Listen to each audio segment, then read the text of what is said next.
Chapter 592. Thales walked out of the cell where Anchor was being interrogated numbly. He was in a daze. In front of Raphael and Norb, he still instinctively maintained his dignity and bearing as the Duke of Star Lake. His every move was elegant and steady. He still remembered everything that happened in the interrogation room. He remembered how his words and actions had far-reaching effects and were difficult to reverse because of his power and status, not the content of his words.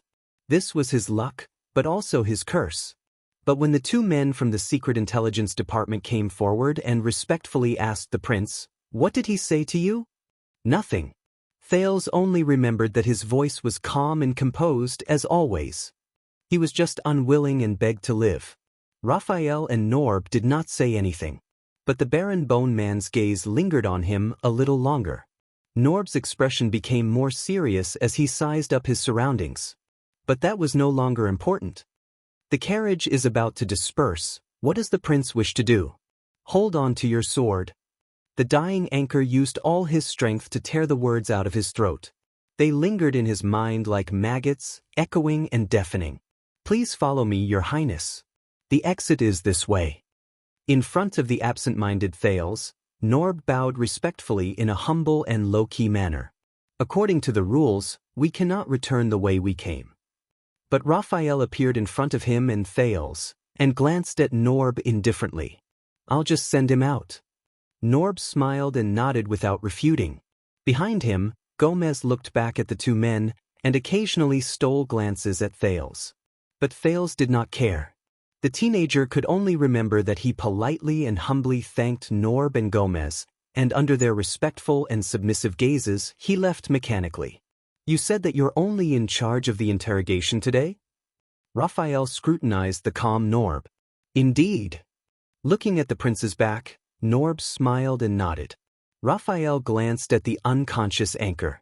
How lucky! The Baron Bone Man said coldly and turned to follow the prince. What a coincidence! Norb bowed respectfully and sent Raphael off.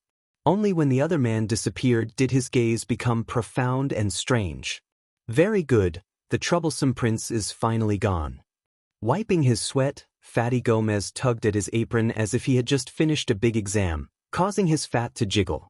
He turned to look at the naked Anchor and happily picked up a pair of pliers. Now we can return to the main topic. See if I don't squeeze him dry, Gomez? Norb turned around, his face expressionless. Gomez walked towards Anchor with the vice in his hand, but his smile froze halfway. Hey, I'll go now, huh? With an indifferent expression, Norb walked towards the unconscious Anchor with his cane. From now on, don't use hard torture on him, and don't use soft torture like sleep deprivation. If necessary, give him pain relief. Gomez looked puzzled. How should I ask? Norb shook his head. Let's just pretend that we're police officers now. We'll stop the interrogation at the verbal level. That's enough. Having worked together for a long time, Gomez could read Norb's calm but determined tone. He hesitated for a moment. But it wasn't easy for us to return to the capital, and it wasn't easy for us to encounter this major case of the Western Desert.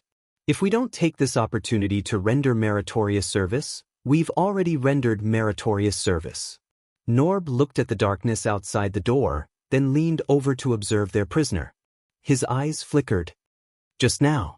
Rendered meritorious service? Gomez blinked. Unwilling to give up, he still wanted to fight for it. But didn't you say that this guy must be holding back or hiding something? Maybe he has something big? The previous interrogators almost broke him.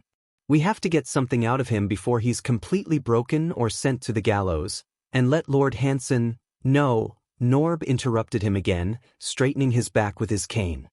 Trust me. He won't die. Under Gomez's puzzled gaze, Norb glanced at Anchor, who was covered in bruises and had almost no unscathed skin. Not today. Thales walked expressionlessly in the dark underground corridor of the Secret Intelligence Department. But he felt like he was standing on Ghost Prince Tower in Blade Fang's camp, enduring the cold wind and the assault of flying sand. His palms were cold. He told me that if I have to use this bargaining chip. Raphael walked in front of him, leading the way. His back was dark. I have to give it to you, they did not return the way they came. Instead, they walked through one checkpoint after another, shuttling through the maze-like underground corridor. But Thales no longer cared. I can only give it to you. Thales clenched his fists. But his gaze pierced through the darkness of the corridor and vaguely projected thousands of miles away in the western desert, at that hateful, maverick noble who often laughed maliciously. Just a few months ago, he was still talking and giving pointers in front of him. He appeared to be unique and concerned about the country and its people. But he's the mastermind behind Anchor. He handed me the bargaining chip that could suppress the vassals of the western desert and destroy the Great Wall. And into the hands of a Jade Star. Thales clenched his teeth. He did not understand at first, and his whole body was anxious. But after he came to a slight realization, he became even more anxious, restless, and uneasy. But Cyril Fakenhas. This arrogant and pretentious old bastard. What right does he have to do this? Who does he think he is? What right does he have? What right does he have? Wow, Murat Snake Cub. A male voice with a Northland accent came from behind a cell door, pulling Thales back to reality. Long time no see. Raphael ignored the other party's tone, which sounded like they were old acquaintances, and walked quickly past the cell door. Snake Cub. Hearing these words, the dazed Thales felt an inexplicable sense of familiarity. When he was still in Extet, Archduke Alcius of Prestige Orchid region often called him Constellation's Little Viper. Moreover, the prisoner who said this had a Northland accent. It was as if he had returned to the past. Back to the days in Dragon Cloud City when, despite the hardships, he could still manage to hold on without any worries, and could even find joy in hardship. Dragon Cloud City. Thales' pupils trembled. He stopped in his tracks, and his entire body came to a halt. Raphael sensed that something was amiss and turned around with a frown. Thales slowly turned around and stared at the iron cell door from which the voice came. There was a small opening on the door. The everlasting lamp, which was a rare sight in the corridor, shone on the blurry figure at the opening. What an honor for you to grace us with your presence. Thales' eyes slowly widened. He took a deep breath and took a step forward, wanting to poke his head out to see the figure behind the iron gate. Then, a hand suddenly reached out from behind him. Clang. Raphael appeared in front of him, pulled the iron gate violently, and shut it tightly. Wrong way, Your Highness. The Baron Bone Man acted as if nothing had happened. The exit is ahead. Thales stood in front of the cell and stared at the closed iron gate. Why? The prince's voice subconsciously took on a hint of coldness. Why close it? Raphael maintained his smile and asked in return. Why did you stop? Thales was silent for a moment, his gaze fixed on the iron gate. Open it, he said calmly. Raphael chuckled softly. His attitude was casual and cynical. It's just an annoying prisoner. Thales looked around. There were many such narrow cells in this small corridor, but it was obvious that this was the only one with a prisoner. Solitary confinement. Open it, Raphael, Thales repeated calmly. The atmosphere was slightly solemn. Raphael was silent for a second. His smile gradually disappeared, and he returned to a businesslike tone. Your Highness, this is a wanted criminal and internal affairs of the Secret Intelligence Department. Thales did not let him continue. The prince enunciated his words slowly, and his voice was as cold as ice. I order you, Raphael, open it. Raphael frowned. According to the rules of the Secret Intelligence Department, Your Highness, Thales' gaze became fierce. He lost his composure and shouted angrily, Damn it, just open it. At that moment, the oppression and grievance he felt in the Secret Intelligence Department all turned into anger and exploded in his chest. In the face of the prince's sudden outburst, Raphael's expression did not change. His gaze gradually became solemn. Thales could no longer endure it. He took a step forward, grabbed the handle without any explanation, and pulled the iron gate open. Clang. The sound of metal clashing reverberated in the corridor. Raphael did not stop him, but his gaze was cold. What's wrong, R.A.? The voice from before rang again, and it mocked. "It's been a long time since we last met. Do you want to treat me to a good meal?"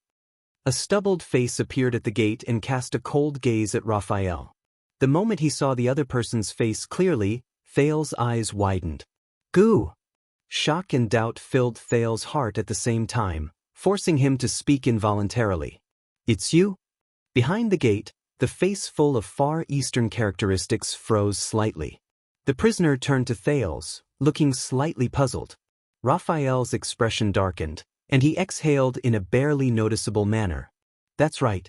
In disbelief, Thales carefully sized up every inch of the Far Eastern prisoner's face. He ignored his doubts about the prisoner's voice and completely confirmed his guess just now. "It's him. It's really him. 6 years ago, the butcher shop owner in Dragon Cloud City, the Far Easterner who gave him shelter and a meal in the despairing morning after Dragonblood's night. It's you, Goo," Thales said in a daze. In a split second, Dragon Cloud City, Westbound Avenue, the butcher shop, Little Rascal. The scenes of the past appeared before his eyes. "But, who are you?" Through the narrow gate, the unkempt Far Eastern man looked at Thales and gestured at Raphael with his chin. "That lover he yearns for day and night, but can't get?" Raphael snorted coldly and did not answer. Thales stared at his old friend, at him holed up in this narrow and claustrophobic cell. He felt complicated and indescribable emotions. He took a deep breath. 6.5, remember? 6.5. In that second, the prisoner's gaze slowly froze. He sized up the handsome young man who was only half a head shorter than Raphael again. He gradually came to a realization, and then felt relieved. "Oh!" Goo turned around, and his face disappeared at the gate. A muffled sound immediately came from the iron gate. "It's you. That's why you escaped, young prince. Perhaps you're no longer young." His words were filled with melancholy and sentimentality. "You and your little maid didn't die in the hands of that cunning Camion." "Young prince." Camion. Goo's words evoked Thales's memories. It was as if he was sitting in the butcher's shop 6 years ago again, sitting on the table with Little Rascal, holding bowls, and drinking meat soup with a heavy heart. Raphael exhaled through his nose. He was obviously unhappy. "What happened?" Thales pounced on the iron gate and asked anxiously. "Goo, why did you—" Thales stopped talking. "Wait a minute." Goo's impression of himself was still at the moment when Marquis Shiles took the prince and Little Rascal away 6 years ago. Thales's pupils dilated slowly. He did not know what happened to him after that night. He did not know the story of the second prince of Constellation that was later spread among the people. That means, Thales furrowed his brows tightly and stared at the darkness behind the gate. Goo's disdainful laughter came from behind the iron gate. Thales took a deep breath and suppressed his anger. He tried to calm down and asked Raphael, who was beside him. "He was imprisoned here 6 years ago." The prince spoke with difficulty. "Why?" Raphael crossed his arms. His expression was slightly dark. 6 years. Goo's voice rose. There was surprise and self-deprecation in it. "Damn it. Without the sun as a reference, the time I calculated is indeed inaccurate." Thales's heart sank when he heard that. He remembered the guards and prisoners in the prison of bones. He remembered the laments they had when they found out how long they had been imprisoned. "Your task is complete, Your Highness," Raphael said coldly. "There is no need to complicate matters." Goo's sneer came again. Thales suppressed the strange feeling in his heart and tried to think calmly and rationally. 6 years ago, something must have happened to Goo after they parted ways. It caused him to wander about and be imprisoned. The sin of Hell's river came uninvited. It filled Thales's brain and washed away his memories, washing away an old scene. "Your Highness, do you remember what happened in Dragon Cloud City 6 years ago?" On the day he fled Dragon Cloud City, Putre's words in the secret tunnel rang in his ears. "No, it's not just that. On that day 6 years ago, in a dark place we cannot see, outside Heroic Spirit Palace and Shield District, something else happened." Thales raised his head swiftly. "That night, Raphael." He looked at Raphael and stared into his dark red eyes. Dragon Cloud City, the night of dragon blood. The prince gritted his teeth and went straight to the point. Aside from the calamities, Lampard, and what happened in Heroic Spirit Palace, what else did you do? What does it have to do with him and Gu? But Raphael did not move. His expression was dark. What did they do? The one who answered the teenager was still the Far Easterner with a Northland accent. His voice was full of mockery. What else could they have done? As always, they followed the fine tradition of the Secret Intelligence Department. They wouldn't even let go of the leftovers. Thales and Raphael turned their heads to look at the prison at the same time. The former was surprised and bewildered, while the latter was gloomy. Just like what they did to everyone, including you. Gu sneered and called out the teenager's name. Prince Thales. Thales' gaze changed. He was about to speak, but Raphael spoke first. His tone was distant. I would very much like to answer your question, Your Highness, but this is not my case. Thales' expression darkened. Not my s. Gu snorted coldly behind the door and exposed Raphael's words. 6 years ago, weren't you the first to find me? Thales narrowed his eyes at Raphael. This was not the first time he had rejected him today. The Baron Bone Man stared at the darkness behind the gate. His gaze was terrifying. Your Highness, you've already made an exception by contacting a wanted criminal in private. Don't. Lord Hanson said it. Thales suddenly raised his voice and interrupted Raphael. The reason why I don't get along with all of you is that we've always gone our separate ways. Raphael did not speak. But Thales stared deeply into his red eyes, as if he wanted to tear apart the world behind his pupils. Now is a good chance to change. The Far Easterner behind the door laughed. It was half mockery and half disdain. Raphael remained calm and collected. He silently endured the prince's sharp gaze that could almost break an iron wall. Not here, not now, he said faintly. In the dim corridor, Thales and Raphael stood on either side of the iron prison door, facing each other in silence. The everlasting lamp elongated their shadows, like two train tracks that extended parallel to each other. The gate on the door stood between them. It was claustrophobic, dark, and bottomless. He helped me before. I owe him my life. Thales only felt that he was extremely calm. The sin of hell's river flowed through every vein in his body, allowing him to sense the location of this small corridor more clearly. It was as if he was standing outside his oil painting. He stared at the universe in the painting. If he's locked up, I must know why.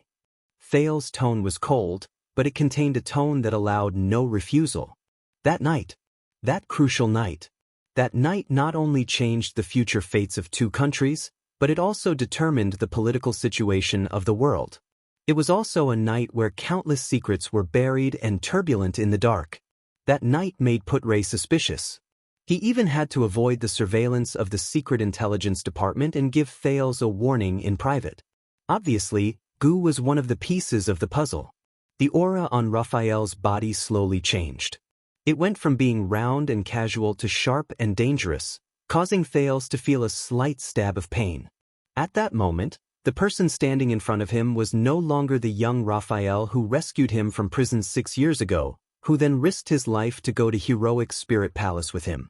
Instead, it was the Baron Bone assassin, a Secret Intelligence Department agent with a mysterious identity, unpredictable intentions, and terrifying and dangerous methods. But Thales did not retreat. He only met Raphael's gaze. If you want to display your compassion, then perhaps you also need to know. Raphael's voice became deeper, but it was strangely piercing to the ears. His warning was extremely obvious. He has harmed us before. He owes us many lives. Harmed us before. Thales was silent for a second. I'm not letting him go. The prince's expression became a little clearer, but his words were soft and forceful. He gradually increased the stakes. I just want to ask about some things, secrets related to the Jade Star royal family. Raphael narrowed his eyes. Those who know must keep secrets. He calmly but firmly stated the creed that the former chief supervisor of the Secret Intelligence Department, wise minister Halva Caribbean, had left for the Secret Intelligence Department. My responsibility. Thales' gaze became fierce. You missed the first sentence. The prince gave tit for tat and said coldly, "Thou art the king's eyes and ears." Raphael snorted coldly. "When you are crowned king," the Baron Bone Man's answer made the atmosphere even colder and more solemn. "It's not too late to talk about it." Crowned king. Thales was expressionless. But in his body, the sin of Hell's river began to boil again, turning its anger and coldness into a dangerous weapon. Raphael immediately frowned. His hands tightened without him realizing it. "You are wrong, Your Highness, who has grown up." However, at this moment, Gu's voice rang out in a timely manner, interrupting the unfriendly conversation. It was still full of sarcasm and disdain. "You are not compatible with the Secret Intelligence Department not because you have a bad relationship with them." Thales and Raphael turned their heads at the same time. The Far Easterner's face reappeared at the gate. He gently knocked on the iron gate, full of contempt. "But because you are still a human." He stared deeply at the Baron Bone Man. His gaze was cold. "Not a monster." Raphael's expression did not change, but the corners of his mouth slowly tightened. "Do you know, Prince?" Gu suddenly laughed and said to Thales in a serious tone, 6 years ago, in an inn in Spear District in Dragon Cloud City." The next moment, Raphael's arm turned into an afterimage and pressed on the iron gate. Thales quickly acted. But the moment their skin touched, Thales' expression changed. A tremendous force, an obvious piercing pain, and a strange feeling of flesh squirming came from his hand at the same time. This was *bang*. The rough sound of metal clashing rang out in the corridor. Thales watched the scene in front of him with a livid expression. He gripped the Baron Bone Man's wrist tightly, but he could not stop the man from pulling the iron gate again, shutting Gu's sarcastic expression into darkness again. He lost. The sin of Hell's river roared and flowed rapidly, dispelling the numbness and pain in Thales' hand. Thales looked up angrily. "Open it." But Raphael's arm was like cast iron. He pressed firmly on the handle of the iron gate. "Your Highness, we have a good relationship, and we have gone through life and death together," the Baron Bone Man said faintly. "Please don't make things difficult for me." The sin of Hell's river boiled again. Thales gritted his teeth and exerted force, but Raphael's arm did not move. Like a boundless black hole, it silently endured all the power Thales could muster. A few seconds later, knowing that he could not win, Thales exhaled through his nose and let go of the man. The sin of Hell's river faded from his hand in agony, leaving behind an indignant roar. "I think I know." The second prince's gaze was like a sword, piercing straight into Raphael's eyes. "Why you and Miranda can't be together?" The Baron Bone Man's gaze changed slightly. "That's definitely not because of your identities," Thales said coldly. "It's just because of you, Raphael Lindbergh." Raphael did not move. Even his expression was frozen. Looking at the man's expression, Thales began to ponder silently. Gu did not finish his sentence. But that was enough. The information revealed by the Far Easterner was like a puzzle that had been lost for many years. It flowed into Thales' mind. It was enough for him to piece together the next clue. His next bargaining chip. "Listen carefully, Your Highness. What I am going to say next is something that the sanctimonious old fox, Gilbert, would never tell you." Putre's warning, which was filled with deep suspicion, rang in his mind. "And it will not be something that the mysterious and abnormal Secret Intelligence Department will tell you. Remember, Your Highness. Do not trust anyone in this matter, an inn." Thales looked at Raphael quietly. Gu said that it was an inn in Spear District. As expected, he was satisfied to see Raphael's expression change slightly. The Baron Bone Man said in a low voice, "That is because he harbors ulterior motives and harbors ill intentions. He is trying to sow discord and disturb your mind." Thales smiled. "But you told me that the Secret Intelligence Department's headquarters in Dragon Cloud City, which is also the chess room in Spear District that I left, was also an inn 6 years ago." Raphael's hand was still pressed against the iron gate.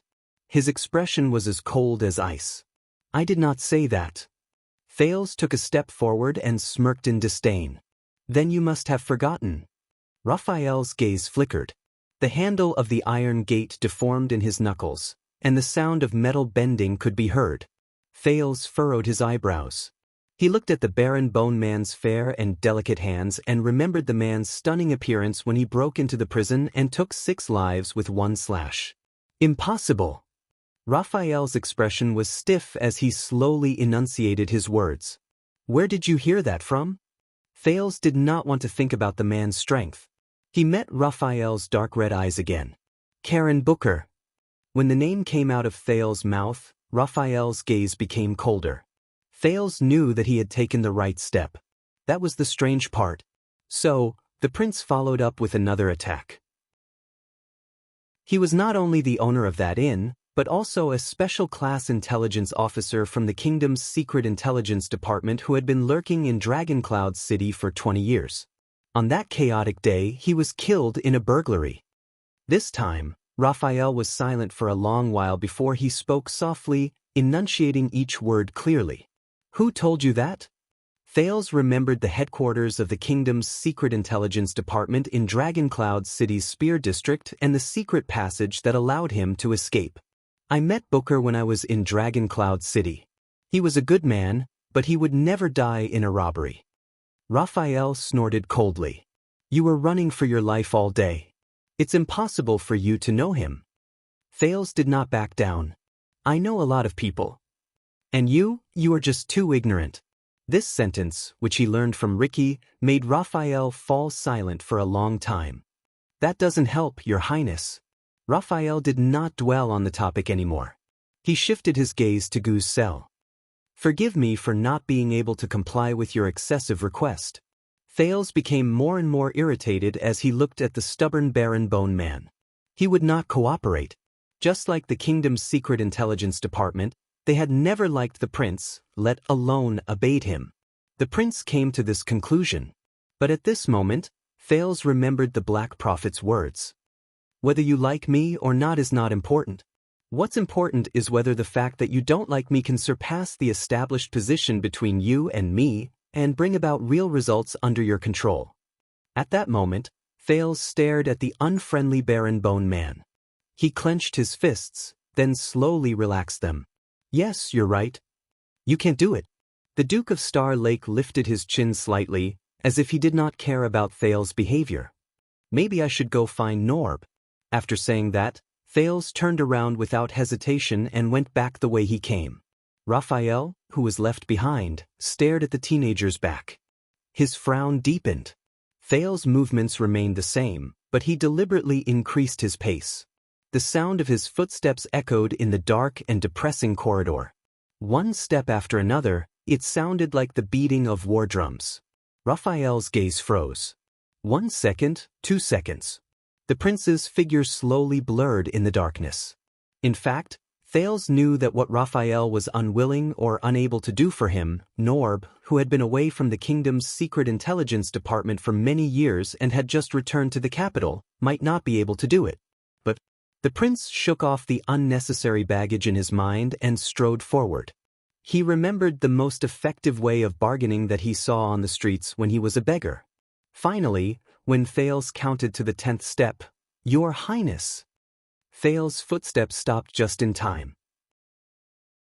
With his back facing Raphael, the corners of his lips curled up slightly. Thales turned his head around. His expression was still dark. Raphael released his hand from the iron gate, but did not open it. Instead, he walked towards Thales step by step. No matter who you look for, it will be useless. The barren bone man said faintly, even if it is His Majesty. Thales' heart sank. His Majesty. Damn it. Your Highness, you must do this, and you should do this. The truth about the bloody year, about your own birth, can only be unearthed, investigated, and verified by yourself. Remembering Putre's warning, Thales took a deep breath and tried hard not to think about the figure on the throne. Then I will be happy to try and see what my father has to say. Thales turned around and was about to leave again. At this moment, Charlton. Raphael's words floated around the walls and successfully stopped Thales in his tracks. Charlton. Charlton? The name he had not heard for a long time rang again. Thales' expression changed slightly. Whether it was the beautiful figure in Sunset Pub or the horror of jumping off the cliff of the sky, they all came to his mind at this moment. What do you mean? As if time had slowed down, the second prince slowly turned around and spoke in a low voice. Raphael stood in front of him and took a deep breath. He seemed to have made up his mind with great willpower. The Far Easterner you care about, Gu, the Baron Bone Man said softly. He is a solid ally of the Charlton family. For more than a decade, he has been secretly working for the Regicide family. Look around. Raphael said. What is he? Thales's expression remained the same, but his eyes slowly widened. The Regicide family, ally? Do you understand now? Raphael regained his composure and looked into Thales's gray eyes. In this matter, no matter who you look for, it will be useless. Even if it is His Majesty. The Baron Bone Man narrowed his eyes and enunciated his words like steel. His words were like knives. Especially His Majesty. Typing will be slower when you are outside. End of this chapter. Chapter 593. Gu? Charlton? Thales repeated in disbelief. He looked back and forth between Raphael and Gu's prison cells, trying to find a thread of clarity in his jumbled memories and thoughts. Explain. The prince restrained his emotions and stared at Raphael seriously. Now. Raphael was silent for a while. He tightened his grip unnaturally. Your Highness, even if you are from the royal family, the Secret Intelligence Department has not been clear about your intelligence rank for a long time. Explain. Thales interrupted him rudely. I am explaining, Raphael cut him off coldly. But I have to make it clear, Your Highness, that I can only reveal information that is not higher than Madman's level without breaking the rules. Madman's level? Thales shook his head impatiently. You don't have to explain the rules of the Secret Intelligence Department to me, just explain. Raphael sneered. I'm not saying it for you to hear. The Baron Bone Man raised his arm slowly. A black crack had appeared on his forearm at some point in time. The muscle lines inside squirmed gently, hiding a strange shadow. Just like 6 years ago. Thales was immediately stunned. The prince retracted his gaze from the man's arm with difficulty and tried to return to the current topic. As you can see, this person's surname is Gu, and his name is Tang, at least on the surface. Raphael stared at Gu's prison cell gloomily. He was born in a family of officials in Main Yi of the Eastern Nation. He fell behind in his family and entered the Main Yi Royal Intelligence Department, the Dark Robe Guards. Gu Tang. Black Robe Guards. Thales's gaze changed. You mean he is a secret agent of Main Yi? Raphael nodded, but shook his head. He is a former secret agent, at least according to the information we obtained. Former? Thales looked at Gu's prison cell. He suddenly realized that he knew nothing about this prisoner who gave him shelter and a meal 6 years ago. Raphael's forearm tightened unnaturally, but his expression did not change. He continued to speak tirelessly.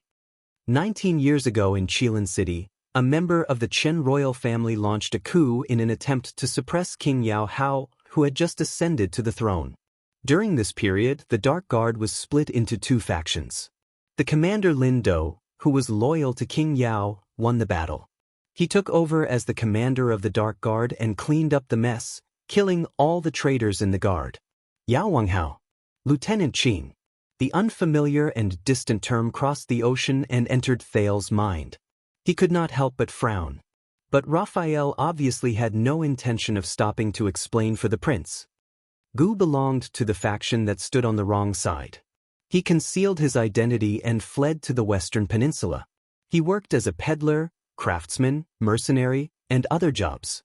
After the bloody year, he took root in Dragon Cloud City. He took advantage of the ruins and gaps left after the consecutive wars between Extet and Constellation to wander around and work as an intelligence peddler. Thales took a deep breath and averted his gaze from the metal door of the prison cell. What's that to you, to us? Raphael's lips curled up into a cold smile. Later on, we found out that during the years he was in Dragon Cloud City, Gu did more than just his old profession. The Baron Bone Man stared at the iron bars on the cell door. Aside from buying and selling information, this Far Easterner's business also included acting as an intermediary for various major forces and mediating conflicts. And for some conflicts that could not be mediated, but could not be ignored. When he said this, Raphael's gaze turned cold. He would find an assassin. An assassin. Thales tensed up. Wait. Dragon Cloud City, Goo, intelligence peddler, assassin, 6 years ago. The teenager slowly connected the clues from many years ago. His expression gradually changed. That's right. Raphael sneered as he observed Thales' expression. 6 years ago, in Dragon Cloud City, under King Nuven's power, the underground forces were in a state of disunity.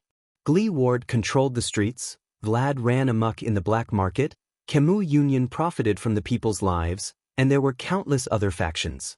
Their relationships were complicated, tangled, and chaotic. And he. Raphael raised his chin at Goo's cell door. Your friend from the Far East used 10 years to gradually take over the dirtiest and most dangerous business. He became the biggest and most convenient contact for assassins in Dragon Cloud City. Thales' eyes slowly widened. From street thugs and fugitives to Shadow Shield and Assassin's Flower, he had connections and was familiar with all of them. He bought lives with one hand and sold them with the other. He could be said to have hidden his abilities well and had eyes and ears all over the world. Shadow Shield. Assassin's Flower. Thales stared fixedly at Goo's cell. His gaze never wavered, but his gaze had changed. If Goo is the biggest intermediary for assassins in Dragon Cloud City, then 6 years ago, in the next second, Raphael expressionlessly stated what Thales was worried about. Chapman Lampard. Back then, the Archduke of Black Sand region found Shadow Shield through Goo. Both sides colluded and formed a partnership. Thales turned his head around stiffly. The partnership between Chapman Lampard and Shadow Shield. Their middleman is Goo? He could not help but recall when he was young. He and Little Rascal hid in the carriage, shivering, and watched the Archduke of Black Sand region talk to Stake. But Raphael had not finished speaking. In the end, due to how troublesome the target was, Goo used his trump card and contacted the most powerful and terrifying assassin in the world. He relied on his sinister and dangerous killing blade to break through the heavy defenses of the White Blade Guards in the chaos brought by the calamities, and took the head of the Born King. At that moment, Thales froze on the spot. Raphael narrowed his eyes slightly. And do you know who that is? The corridor fell into a dead silence. After a long while, Thales exhaled laboriously. Raphael sneered. He did not care about the prince's extremely unpleasant expression. He knows how to contact the regicide family that fled without a trace after the Bloody Year. This alone is enough for us to imprison him until he dies of old age or confess. Thales did not speak. He just clenched his left fist. His fingertips swept past the scars on his palm, which had been cut by the police countless times. But this is not the first time. Raphael continued. At least, in Goo's account book, Flying Locust Blade is not the first business that you're involved with. Thales tried hard to digest the new information and looked up. In the next second, Raphael's gaze turned cold. 6 years ago, Your Highness, when you went to the north as an envoy, you and the Kingdom's Wrath were surrounded by Lampard's Black Sand region army under Broken Dragon Fortress, and you were bombarded by the Mystic Gun Unit. Who do you think used a variety of communication channels to help Archduke Concret Pofret of Beacon Illumination City find an assassin who could even instigate the Mystic Gun Instructor, so that he could get what he wanted and watch you die in Lampard's army? Mystic Gun. Thales frowned. He felt as if he had returned to the time he was under the fortress 6 years ago, when he faced countless blades. His expression was solemn. Are you saying that it was Gu Zhuzhong who contacted them? Raphael snorted and swung his arms slightly. And you said that he helped you in Dragon Cloud City and saved your life? Thales subconsciously looked at Gu's prison cell. Then think carefully, Your Highness. At that moment, although Raphael's tone was as relaxed as ever, his words were filled with a darkness that no one knew about. Do you think that Ground Shaker Caslin, who betrayed King Nuven, told you about the channel to contact Gu in the tavern because he found you pleasing to the eye, so that when you escaped from the siege of Dragon Cloud City, you could look for this seemingly mysterious and neutral underground figure? Caslin. $6.50.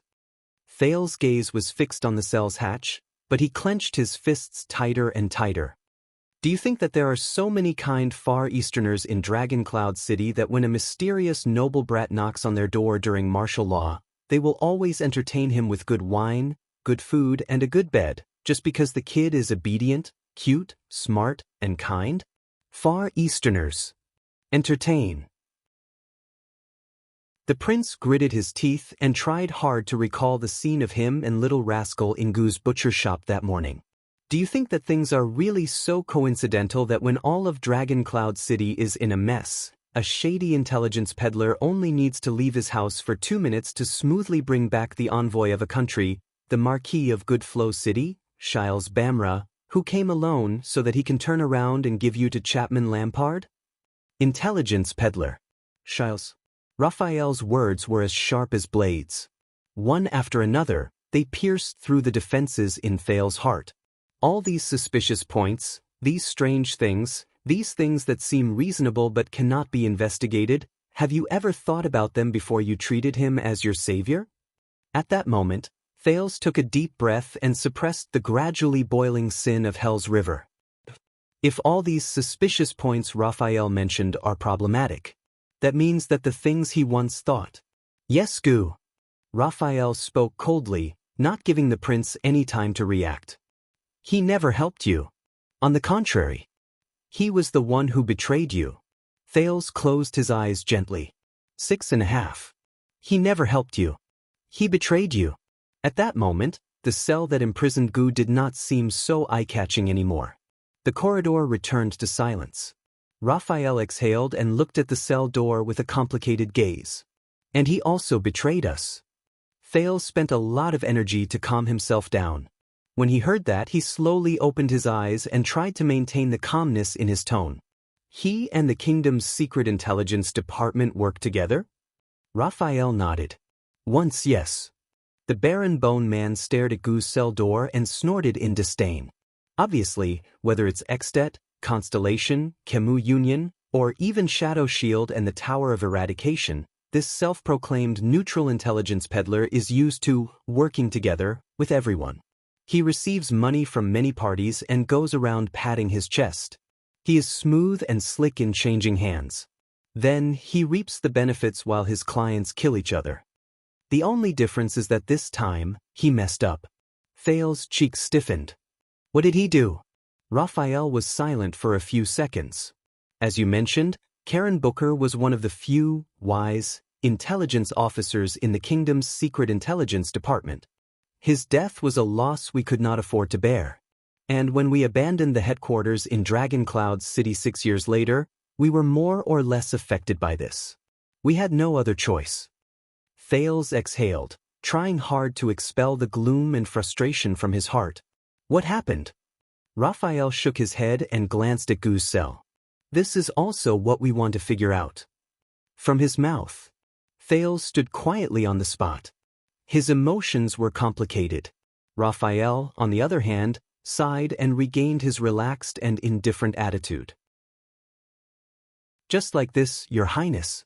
Even in the face of the seemingly conclusive past, there are still too many unknown and terrifying details hidden in the dark. So, when you turned the tide in Heroic Spirit Palace 6 years ago, Your Highness, you were in high spirits. Raphael sighed with emotion.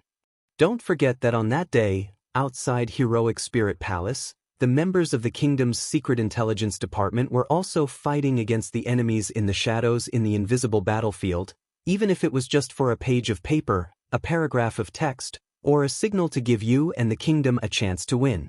Booker was one of them. Thale's gaze shifted. The prince's ass. This name is funny, isn't it?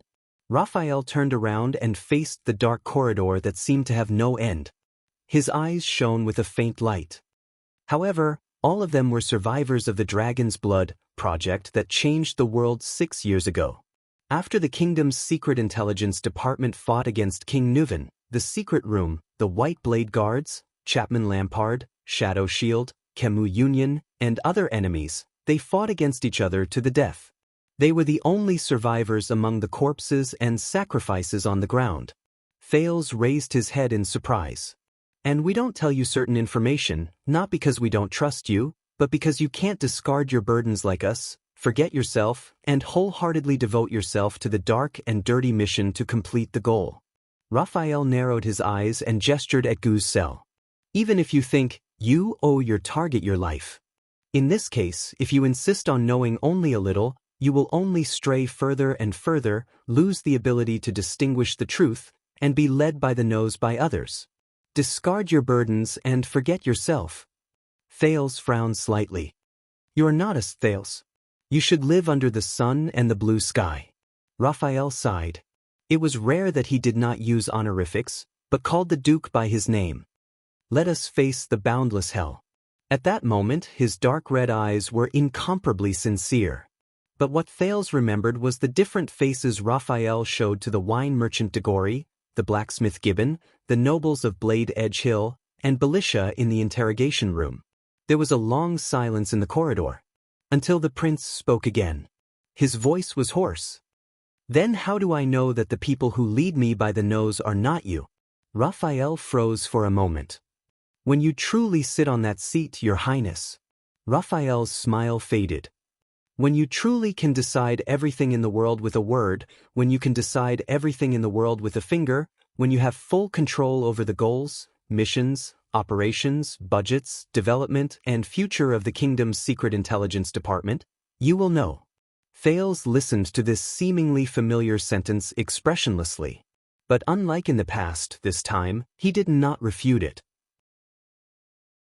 In a gloomy mood, Thales followed Raphael out of the maze-like underground corridor, passed through many checkpoints, and left the main residence of the Secret Intelligence Department's manor through the main gate, returning to the place where they first got off the carriage.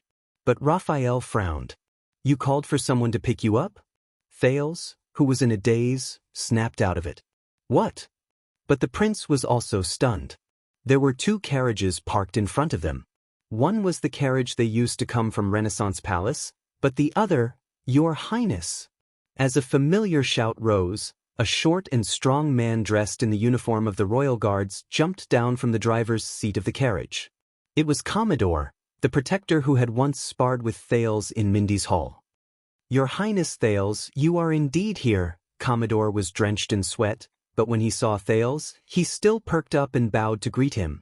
I am here on orders from Officer Mallows to serve you. Thales was a little puzzled, but Raphael and the coachman from the Secret Intelligence Department in the other carriage stared coldly at Commodore, who appeared before them. Their expressions were hostile. It's fine, Thales said when he saw this. He is one of my men, a member of the Star Lake Guards. Raphael snorted softly. Are you sure? Thales pursed his lips and walked forward. Commodore? The prince sorted out his terrible mood. Shouldn't you be in Mindy's Hall? Why are you here? Commodore moved his wary gaze away from Raphael. Officer Mallows gave me an order before I entered the palace, Your Highness. He asked me to keep an eye on one thing. If there is an accident, I am to slip out of Mindy's Hall, gather my men, and come here to receive you. To avoid inconvenience to you. Mallows? Inconvenience. Thales seemed to have realized something. He turned around and cast a glance at Raphael behind him. The Baron Bone Man was silent for a second. In the end, he tactfully retreated. Thales turned his head around and asked for the main point. You said an accident? Not long after you and the officer entered the palace, Your Highness. Commodore hesitated a little, but he still told Thales the truth. The people from the Flag-Bearer Division came. Flag-Bearer Division. Is it one of the 6 divisions led by Vice Guard Captain Vogel Talon at the banquet? What are they doing here? Thales was slightly puzzled. What do you mean? Commodore carefully observed Thales' reaction. You know, the person leading the team is the second flag-bearer Gaitan. They did not allow any explanation and immediately sealed off Mindy's Hall. They detained everyone and said that they want to conduct a full investigation. Thales was shocked. What? Sealed off Mindy's Hall? But Commodore forced a smile. Gaetan said that it was because of the accident at the banquet yesterday. Thales exhaled stiffly and painfully. As expected. This again. They said that our dereliction of duty meant that there was a loophole in the security, or even a mole. This might endanger the prince's safety, so they needed to conduct a thorough investigation and audit from top to bottom. Commodore sighed. He was a little dispirited. The investigation by the flag-bearer division was very. Jonvold was interrogated for 2 hours before he came out. He did not look too good. And Morgan was practically tied up before he went in. Kursta was even suspected to be a foreign spy. Stone told us to obey and not resist, but Ness almost fought with them. Penal Officer Patterson wanted to use his status to plead for mercy, but Gaetan was famous for being shrewd and ruthless in his work. He did not give face to anyone. Thales' eyebrows furrowed even tighter. In any case, it was a huge operation. The Jade Star Private Army, the Nobles Affairs Office, and the Inner City Police Station were also there. I suspect that there were even people from the kingdom's secret intelligence department among them. The team was mighty, and I reckon that many people saw it. As Thales listened to Commodore's narration, he slowly widened his eyes. What does he mean? Mindy's Hall. The residence in the capital given to the Duke of Star Lake by the king. Locked down and investigated? Thales exhaled and tried his best to unclench his fists. He tried to understand the current situation. How did you sneak out? I used to work in the Inner City Police Station, Your Highness. Commodore's gaze was a little evasive, as if he was not too willing to talk about these few relationships. There were a few police officers who were in charge of locking down the perimeter. I was acquainted with them. Praka could have sneaked out as well, but Gaetan had an old grudge against him when he was young.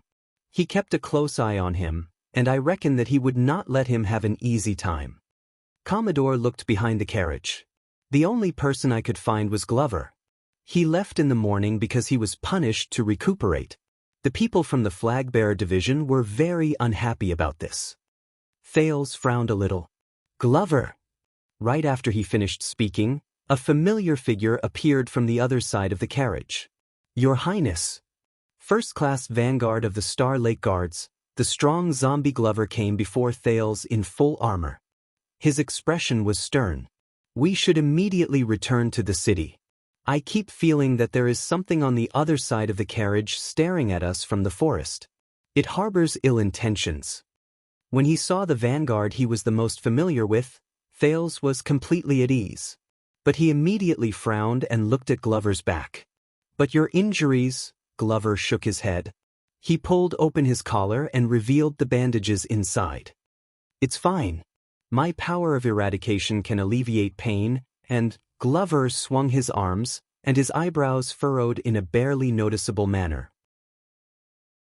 Lord Mallows, he was merciful when he whipped me. It's as if he knew that this would happen, and he still needed me. Thales was slightly stunned, but he immediately remembered what Mallows said to him in the morning before he explained the temple and imperial style. Has no one from Renaissance Palace come yet?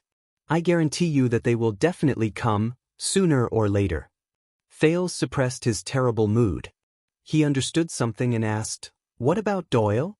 Was he also whipped by Mallows on purpose so that he could be released from Mindy's Hall to avoid trouble? Glover shook his head. No, I've seen it. Doyle's injuries should be real. He was beaten badly. Firstly, after what happened yesterday, the Doyle family is at the heart of the storm, Glover thought quietly.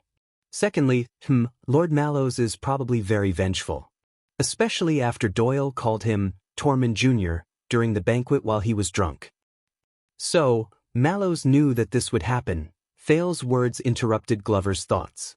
He entered Renaissance Palace with me. Where is he now? Commodore, who was by the side, answered, Will, an acquaintance of the flag-bearer division, owes me a favor. He just sent me a message to tell me that Lord Mallows is still in Renaissance Palace. He hesitated for a second. He's with Vice Captain Telone. Thales exhaled. I understand now. So, Tormund Mallows is my favorite personal captain. Even if he predicted the current situation, at this moment he could not even protect himself. The flag-bearer division. The prince sighed. Vogel Talon. How courageous. Commodore and Glover looked at each other. Thales turned around and called out to Raphael, who was a distance away. Raphael, do you know about this? The Baron Bone Man walked closer. Thales noticed that his eyes had been disguised into another color. Under the hostile gazes of the two royal guards, Raphael revealed a friendly smile. What is it? Thales glanced at him and snorted coldly. Nothing. If it is inconvenient for you, Your Highness, Raphael was obviously very good at reading people's expressions. He saw some clues from the trio's expressions. The Secret Intelligence Department welcomes you to stay for a few more hours. Thank you, but there's no need, Thales refused decisively. I think you don't mind if I go back with my personal guards? Raphael looked at Thales for a few seconds. Go ahead. The Baron Bone Man smiled widely and called out the other two people's names and backgrounds as if he was reciting his family's treasures. Caleb Glover from the Glover family and Gianluca Commodore from the police station. They are famous members of the Royal Guards. Of course we can trust them. Glover and Commodore frowned at the same time, but Raphael had already bowed, turned around, and walked away. That's... Glover watched Raphael's back as he left. Only then did he slowly loosen his grip on the hilt of his sword. The person who cleans up my mess, Thales said gloomily. The prince was about to board the carriage without any explanation. Now, let us return to Mindy's Hall and deal with the flag-bearer division. However, Glover shook his head firmly. No, Your Highness. Thales' expression changed slightly. Commodore took over the conversation, and his smile was a little stiff. What Commander Mallows means is, do not be in a hurry to return to Mindy's Hall. Thales looked puzzled. Commodore said carefully, those people from the flag-bearer division, they have His Majesty's warrant. His Majesty's warrant. Thales was stunned. And the people from all the departments are, Commodore said awkwardly, if you show up rashly and the situation becomes ugly. He did not continue speaking. But Thales already understood. The prince stood in front of the carriage in a daze. So, Thales said absent-mindedly, I just entered Renaissance Palace and right after that, my nest was raided. Now I have a home but I can't go back? Commodore looked ashamed. I am very sorry, Your Highness. We did not protect you well during the banquet, which led to such an accident. No. Thales forced himself to calm down and tried to sort out the messy things that happened throughout the day. No, trust me. After he understood what was going on, Thales suddenly felt like laughing. This is definitely not your reason. Ever since he returned to Constellation, he had always abided by the rules and did not dare to be presumptuous. Last night was the first time he made a decision of freedom after he returned to the kingdom, and it might also be a risky choice. Then he paid the price. Thales could not help but laugh, causing the two guards to look at each other at a loss. As punishment, he had just sat in on an imperial conference while trembling with fear, then was mercilessly reprimanded by the king. After that, he was brought to the Secret Intelligence Department and enjoyed the company of the Black Prophet throughout the entire process. Even his Mindy's Hall and the Star Lake Guards were severely punished. As for now, Glover interrupted in a low voice. In fact, Lord Mallows suggested that we return to Xing Palace. Return to Xing Palace? Thales sneered, and there was a hint of mockery in his voice that he did not even notice. Look for my father? No, look for Madame Gines. Commodore stared at Thales' expression carefully. The commander said that only she can protect you. Commodore kept the rest of his words in his heart. Thales fell silent. Look for Gines. Is that so? Then, I'm back to 6 years ago, when I just arrived at Mindy's Hall. I faced countless known and unknown threats, but I could only drift along with the waves. I sought protection from others. 6 years ago. The prince held onto the carriage. His face was expressionless, and he did not move. A long time had passed. Finally, after Commodore gave Glover a signal with his eyes for the third time, the Duke of Star Lake closed his eyes, sucked in a deep breath, and exhaled slowly. No, we are not returning to Xing Palace. We are not looking for Madame Gines either. Commodore and Glover frowned at the same time. Fales opened his eyes. "We are going to Red Street Market in Western District." At that moment, the two guards were stunned. "What?" Fales held the carriage's axle tightly and gritted his teeth softly. "There's a club called One Night's Romance over there." Commodore widened his eyes, while Glover's expression was solemn. "Your Highness, why are we going there?" Commodore asked tentatively. "What are we doing?" "Of course." Fales let go of the wheel and cast him a glance. His tone was calm. "We are going to look for women." Commodore first understood what Fales meant, then he felt incredibly troubled. "But Your Highness, your identity," Fales snorted. "Who said that I am going there as a prince?" The prince boarded the carriage and pointed at the duo. "Lead the way, Commodore. We will go and change our attire first. Then you will lead the way, Glover." The zombie shuddered. But Fales interrupted him rudely. "Remember, Glover, after we reach there, your name will be—" At that moment, Fales' smile disappeared, and his voice was incredibly cold. Raphael Lindbergh. Chapter 594. In the Western District of Eternal Star City, a carriage that was simple and inconspicuous but had cost a fortune to build drove through the stone road. It turned into the next intersection on the bustling street.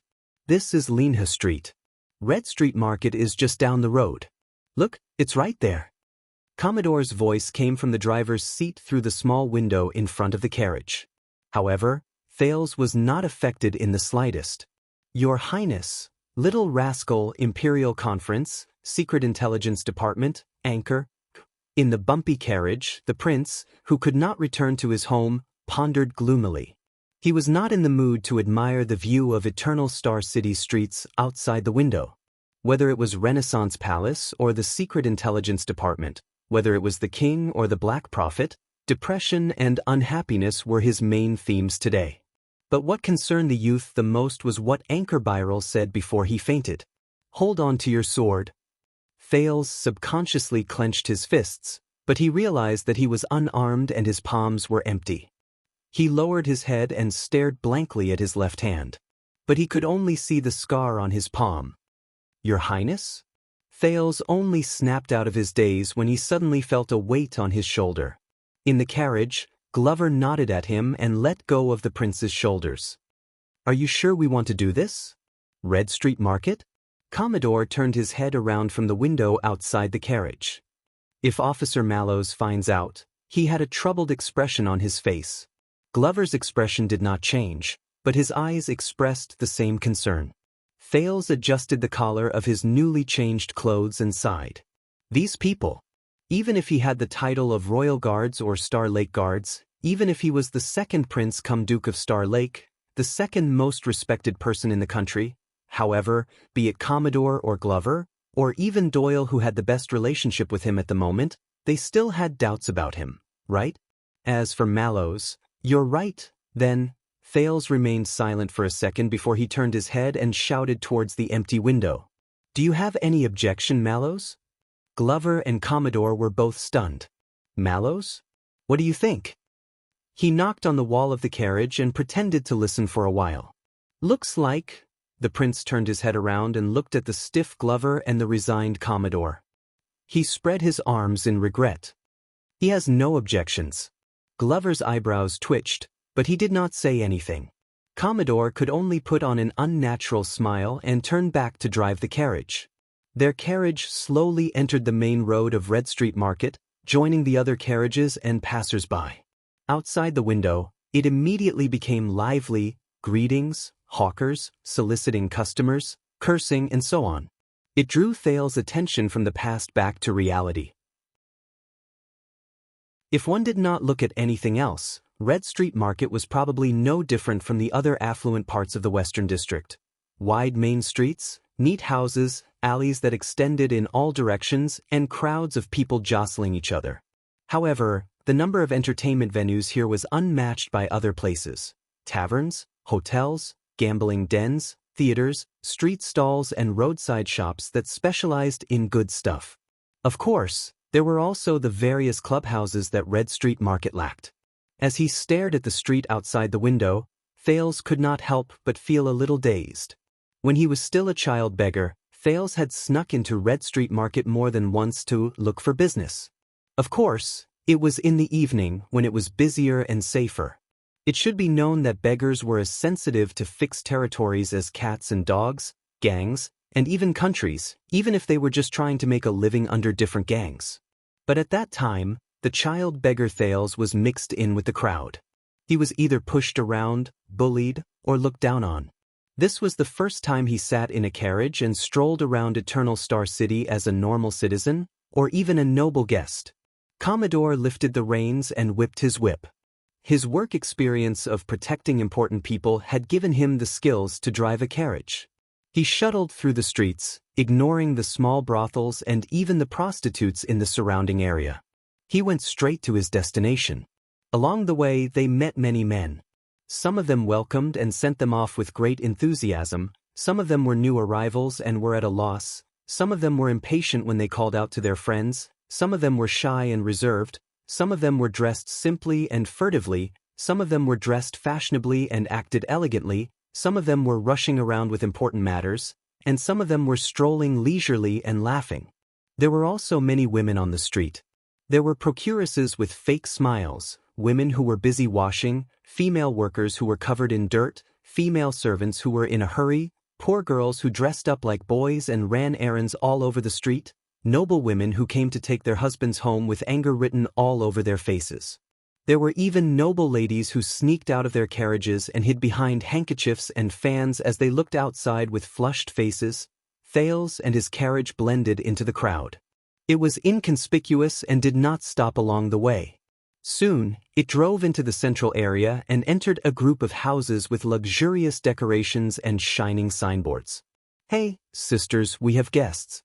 Look at that carriage, it's made of good materials." The sin of Hell's river surged, and a delicate voice instantly entered Thales' ears. "Go and put on your makeup. Tighten your corset. Oh my God, what kind of perfume is this? Go and wash up. Damn it, who took away my sexy lingerie? That's a secret handmade design by Zavok Taylor. Be more heroic.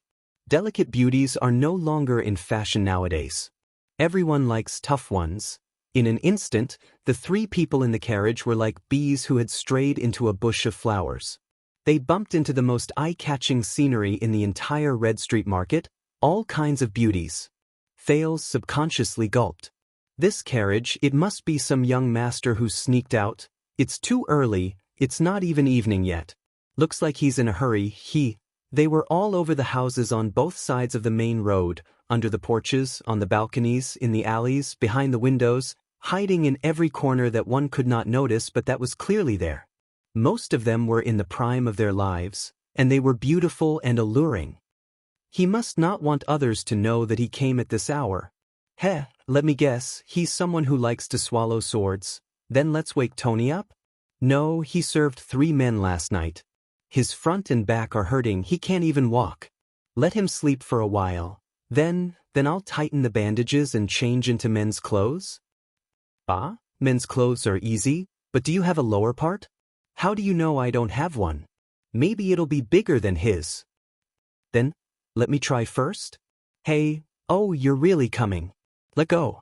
I'll scratch you to death, you little bee asterisk. The fake will never become men. So what? I'm pretty good like this. Besides, the men here aren't as big as us. Is that so? Let me see, maybe I rubbed them until they were big? Hey, you're still? It took me a lot of effort to tighten the strap of my underwear. Thales blushed as he listened, trying his best to keep a straight face. Some of them were elegant and noble, some had seductive bodies and sexy temperaments, some were seductive and captivating, some looked pitiful and delicate, some were charming and enchanting, some were dignified and elegant, and some were as cold as ice. Some of them revealed their true faces in a flash, earning the guests' attention and cries of surprise. Some laughed and covered their faces as they shrank back, evoking sighs of anticipation and disappointment. Some wantonly hooked their fingers lightly, stirring up the fervor and madness of the men. Maybe it's that lover of yours? The one who gave you the family emblem and said he's coming to marry you? You're so annoying. Just another heartless man who's greedy, or a silly old man who's been blinded by love. They were like the beautiful elves in the forest in fairy tales, hiding here and there, appearing and disappearing.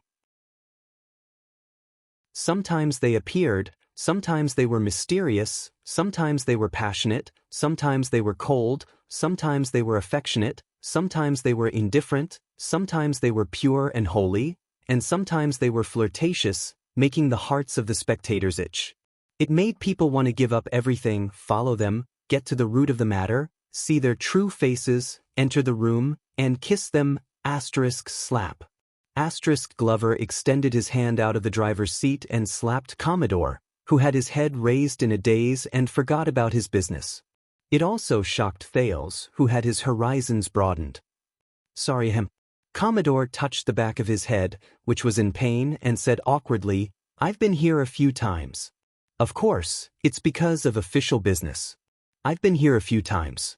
This is just the beginning in the afternoon. It'll be even livelier at night. Second-class protector Commodore, Glover said coldly. He moved in front of the carriage window while he was at it and blocked a beautiful young lady who was winking at Thales gently from the second floor. His Highness still has matters to attend to. Of course, Commodore apologized sheepishly. He turned his head to look at the few locals who surrounded them once the carriage slowed down. No, we don't need a tour guide, we don't need introductions, and we don't need... Don't tug on my reins. All right, take this money and stop bothering us. The protector sent away the hospitable local escorts in exasperation. Obviously, Commodore did not lie about this. He was indeed not good at this kind of situation. The carriage continued to move forward for a while, took a few turns, and passed by a group of hot-blooded young nobles who were commenting on different ladies and beauties. Look at them. They're so confident, frivolous, and comfortable. Thales said to himself in silence. I'm not like myself. I'm still young, but there's already a heavy burden on my shoulders, and I'm bound by it. I'm really lethargic. The teenager laughed bitterly in a self-deprecating manner. They drove out of the lively area. Commodore then stopped the carriage by the side and pointed at the other end of the street. Look, that's the One Night's Romance. It's located at the front of the core area of Red Street Market. It's in a good location. Thales craned his head out. What appeared in his line of sight was a luxurious and grand house with people coming and going. The brokers outside the house fawned over him, and they were extremely passionate. The madams on the stairs waved their handkerchiefs and smiled delightfully. There was no need to even mention the beauties at the windows and balconies. They could be said to be charming, and they were as beautiful as flowers. That's the clubhouse that Felicia opened? One Night's Romance? But for some reason, the teenager felt that it was strangely familiar, but also a little unfamiliar. It's a little new. Glover frowned as he observed the exterior of the One Night's Romance building. He voiced his puzzlement. It doesn't fit in with its surroundings. Commodore sent away a broker who wanted to come forward and introduce some business to him. When he heard this, his eyes lit up. Of course, it was rebuilt on the ruins of an old chess room. The former police officer was in high spirits. 6 years ago, on a certain night, 2 gangs fought for the right to protect Red Street Market. They fought until their eyes were bloodshot. Those sons of cheese even brought out eternal oil. The sound of the explosion even alerted the chief garrison officer of the capital. Thales' heart skipped a beat when he heard this. He stared at the newly built clubhouse and compared it to the roads around it. He slowly confirmed his memories.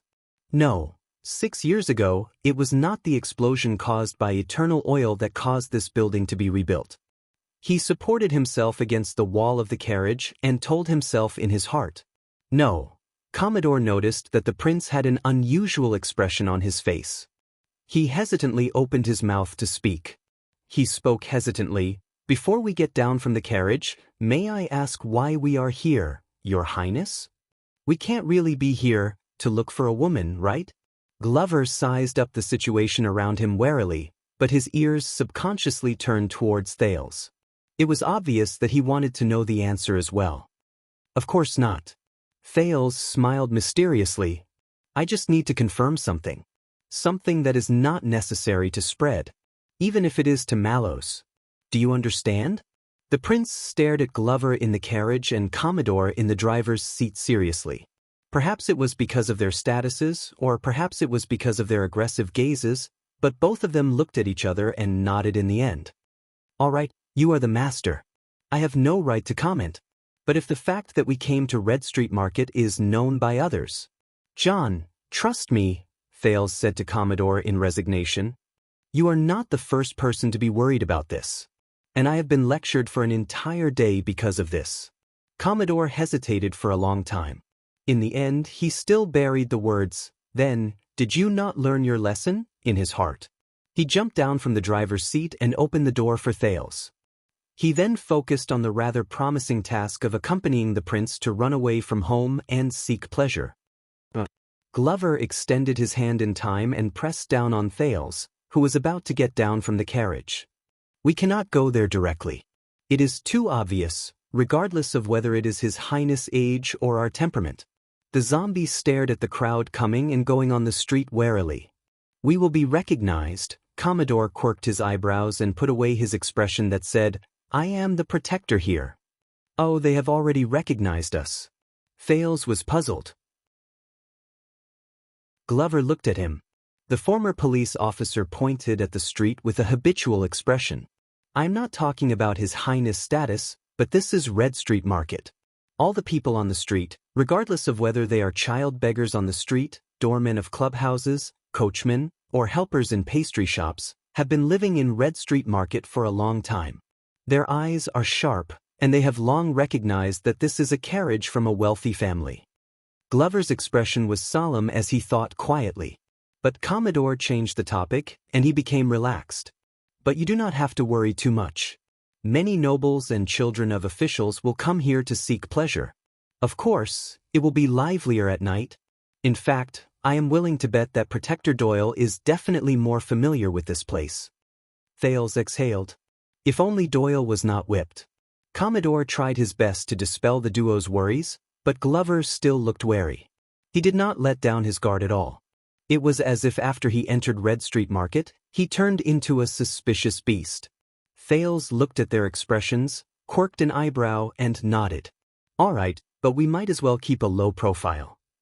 The prince stuck his head out of the carriage and pointed at the One Night's Romance, which was located diagonally across the street. When we go in, can we not cross the main road and not go through the main entrance? For example, Thales looked at the street, which was bustling with activity and filled with customers. Go through the back door? Commodore scratched his chin. Theoretically, we can go around to Lower City District and enter Red Street Market from another direction. Then we can go through the back door. This way we can avoid the crowd, but I strongly suggest that we do not do this. Lower City District. Thales frowned, while Glover's face was filled with suspicion. Even though the security of Western District and Lower City District is under the responsibility of the Western District Police Station, forgive me for being straightforward, but their jurisdiction and authority only goes as far as Red Street Market. Among the 5 police stations in Eternal Star City, Western District has always been the worst. There are scum everywhere, and they collude with each other. Every year, a few corrupt police officers and patrol members will be caught. Commodore put on a disgusted and disdainful expression. Especially Lower City District. I am not doubting our ability to protect His Highness, but that place is not safe, and it is easy to cause trouble. At this moment, Glover suddenly raised his head. His eyes shone brilliantly, and he stared outside the carriage. Be on guard. The zombie's entire body tensed up, as if he was facing a great enemy. It shocked Thales and Commodore. What's wrong? Both of them followed Glover's gaze and looked at the clubhouse across the street. One Night's Romance. It was only then that Thales realized that at some point of time, there were quite a number of people around One Night's Romance. Most of them were dressed simply, and their gazes were cold. They were pacing back and forth as they sized up their surroundings. Something is not right. Commodore also noticed that something was not right. He instinctively closed the carriage door from the outside, leaving only the window open. These people are not customers. Thales slowly gathered at the center of his brows. They are thugs. Glover's expression was dark, and he stated the truth in a concise and clear manner. They are people who specialize in violence in the gangs. Before Commodore could be surprised by his colleague's judgment, he heard the prince add in an equally serious tone, "They are Blackstreet Brotherhood. They are their thugs." A thug stopped a customer who wanted to enter the clubhouse. While the customer protested in dissatisfaction, the thug searched the person's entire body violently while he interrogated him in detail.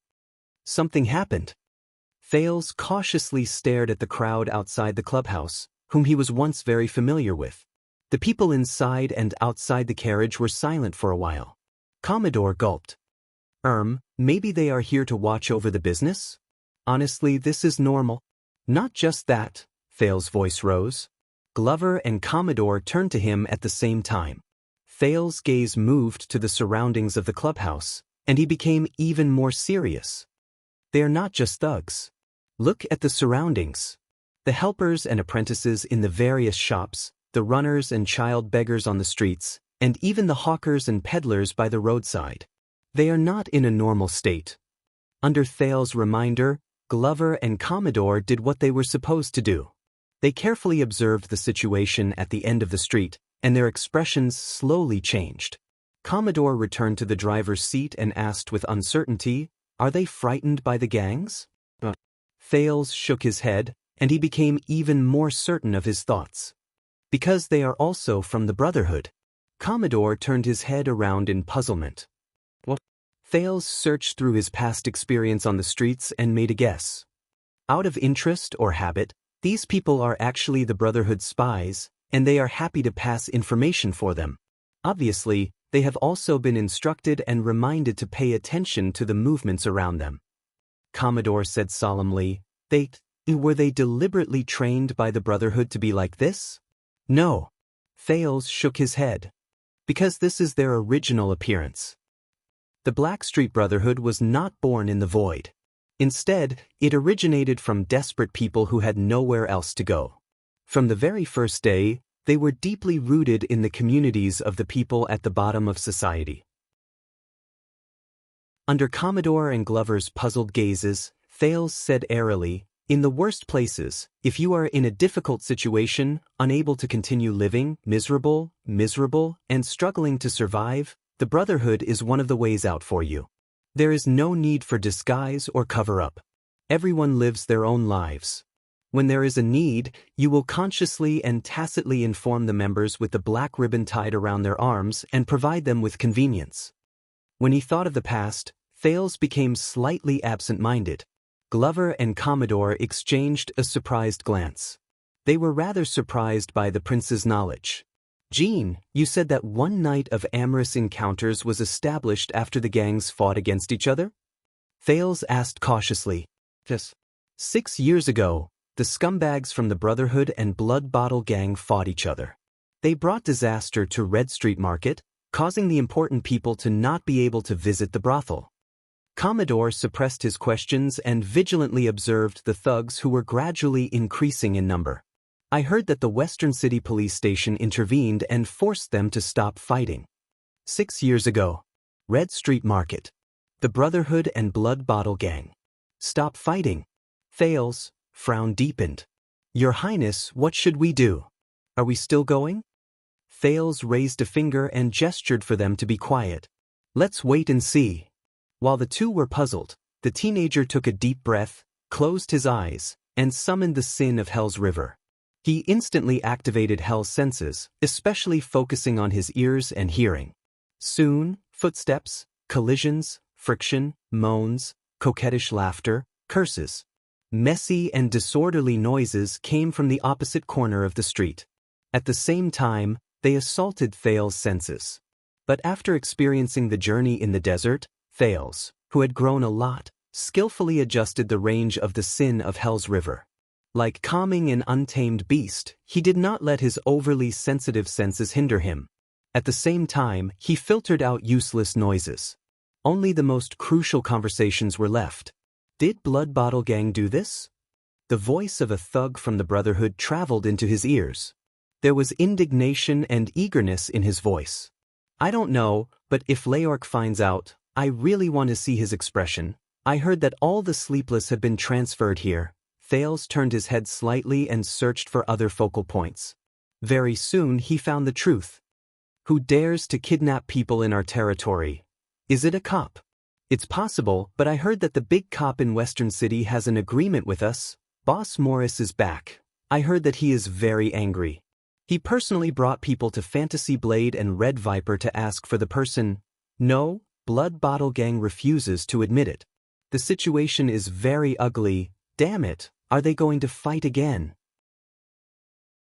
How long has it been since the ceasefire?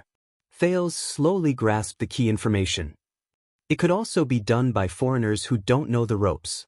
You know, bandits and whatnot. After the prince returned to the country, many foreigners came to the city, from the top to the bottom. Damn prince. Wouldn't it be fine if he just stayed in the north? All he brought back is trouble. Thales' mood became more solemn. At this moment, another voice entered his senses. They found her. Felicia, she's still alive. Thales' eyelids twitched. She came back on her own. It was a false alarm. My younger brother said that she did not look well.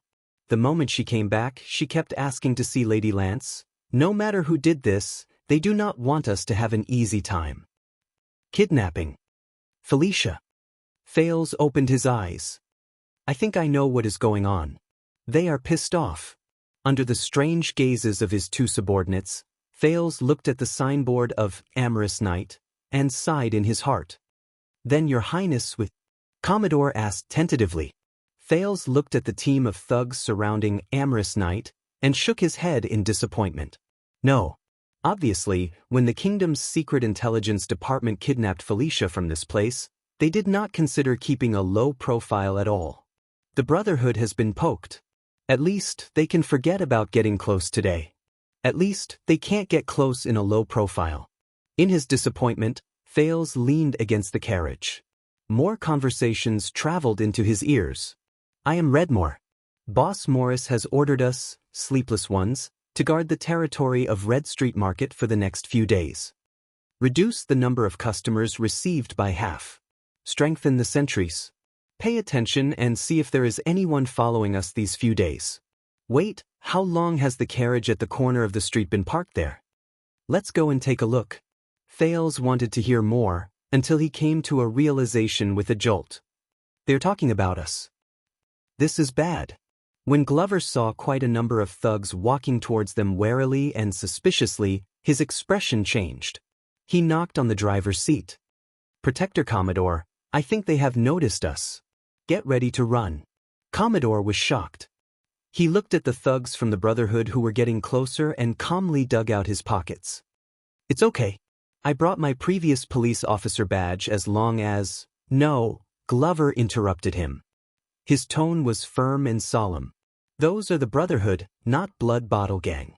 They don't care, and it is not convenient for us to reveal our identities. Commodore frowned. The thugs were getting closer.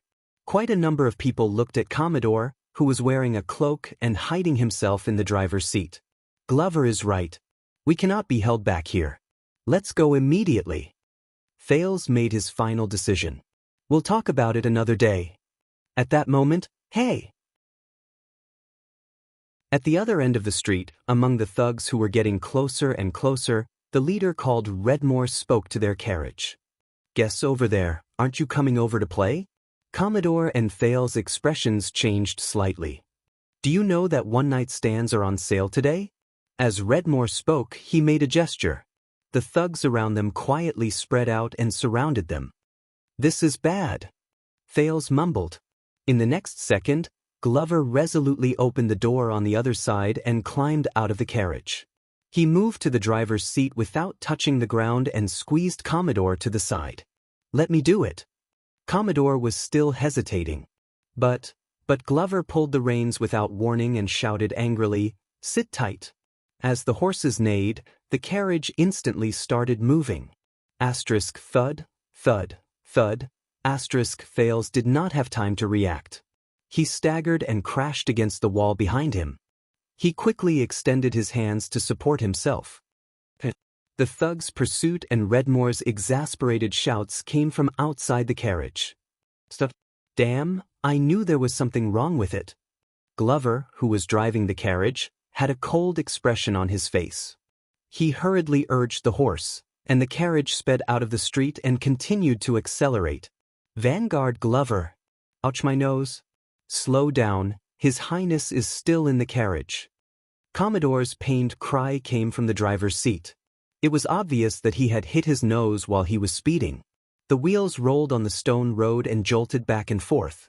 Thales trembled in the carriage and felt as if his soul was about to ascend to heaven. The scenery outside the window quickly receded, and the shocked faces of the passers-by were reflected like a trotting horse lantern. It was in the afternoon, and there were not many people on Red Street Market. However, their horse carriage was rampaging without any restraint, causing the passers-by to scream and retreat. Along the way, they even knocked over a hawker's stall, causing a wave of curses. "Stop it! Stop it! The Brotherhood will reward you handsomely." The voices of Redmore and a group of thugs came from behind, sounding more and more urgent. "Get lost!" Glover shouted and whipped out his horse whip to chase the passers-by away. "What's the point of getting a bounty if you're dead?" Clatter, clatter, clatter. The carriage sped up, and they did not care about where they were going. "No, no, no, watch the road." Commodore screamed in shock. The carriage could not avoid it and broke a clothes-drying pole. A few pieces of clothing flew into the carriage window. The unlucky Thales tried his best to maintain his balance. He could not dodge in time, and his face was covered by a woman's bra. Damn it! The prince pulled the bra off his face in exasperation. "Oh my God, this is the fastest and worst horse carriage I've ever sat in." The horse carriage sped forward, and the pursuers did not stop. The road in Red Street Market was a mess. "Take a shortcut and stop them. Son of AB*T. Redmore shouted angrily and gave his orders. A group of people from the pursuing team immediately separated and disappeared into the alley. Damn it, they are the local tyrants. They know the way. Commodore, who finally managed to stabilize himself in the driver's seat, said anxiously, "Have you thought about where to go? Go back the same way we came?" Glover's expression was calm, and he pretended that he did not hear anything. He only focused on urging the horse and drove the carriage faster. However, in the next second, the zombie's arm tightened its muscles and pulled back its arm fiercely. Thump. Amid the sorrowful cries of the horses and the sound of hooves being pulled back, the entire carriage came to an abrupt stop and turned around. One of the wheels was thrown into the air, and the carriage flew into the air. At that moment, it was as if time had slowed down. Thales' eyes slowly widened. In the carriage, his body also rose into the air. The scenery outside the carriage window moved up and revealed a lady who was drying her underwear on a balcony on the second floor. She also exchanged a glance with Thales in the carriage in surprise before she disappeared from his sight. Damn it! Outside the carriage, before Commodore's sorrowful cry could finish, it was drowned out by the howling wind. In such a dangerous position, the carriage, which had half of its wheels empty, went along with the powerful inertia and crashed into an alley.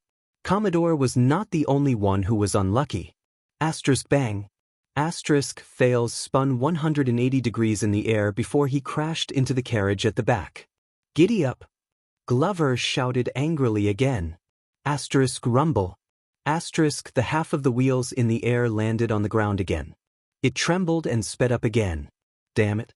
The carriage stabilized again.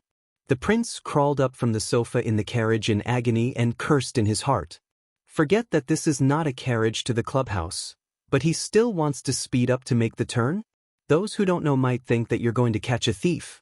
No, catch a prawn. Before Thales' soul could land, he discovered to his horror that the walls outside the window were getting closer and closer. Thud, thud, thud. In the extreme tremors, the prince activated the sin of Hell's River and held onto the wall of the carriage tightly. He moved closer to the small window behind the driver's seat. Where are we going? Fail's words were strangled in his throat. Through Glover's shoulder he saw in despair. In front of the carriage, there was only an alley that was getting narrower, dimmer, and darker. It seemed like there was no way out. It was a dead end. Over there. Follow closely. Even though he could not see them, the shouts of his pursuers became more urgent, as if they were right beside him. As he stared at the alley that was as narrow as a grain of rice, Thales felt a chill in his heart. They can't get through. The horses whined helplessly. The walls on both sides were getting closer and closer. Thales gulped. Should I ask Glover to stop the carriage? The Brotherhood is not easy to deal with. But if I reveal my identity, they might not dare to do anything. The news of the Duke of Star Lake wreaking havoc in Red Street Market with a carriage full of underwear might spread throughout the kingdom. When he recalled the king's expression and the Black Prophet's smile, Thales felt a headache coming on. But reality always exceeded his expectations. Hold on tight. Glover did not intend to slow down at all. Instead, he whipped the horse even more fiercely and violently, forcing it to increase its speed and charge forward into the dim and narrow alley. Seeing that the carriage was about to be destroyed, Thales was shocked. He was about to shout for them to stop. No, zombie, it's too narrow, we can't get through. Commodore's panicked voice rose again. He even blurted out Glover's nickname. Trust me. But Glover pressed his companion down and shouted angrily, I know the dimensions of this place. We can get in. In the next second, the carriage charged into the narrow alley without stopping. The tarpaulin above them blocked the sunlight, and the surroundings were instantly dark. Trust me. Glover's voice was a little distorted. The windows on both sides dimmed at the same time. Asterisk swoosh. Asterisk a terrifying grinding sound rose beside his ears. Thales tried his best to sit in the middle. He closed his eyes and stretched his legs to block the carriage. He swore. If he survived, he would definitely give an order. For the rest of his life, Glover could forget about touching the carriage's reins again. However, asterisk thump, thump, thump, asterisk after a series of uneasy bumps, the prince realized to his surprise that the carriage gradually steadied. In the next second, his eyes lit up.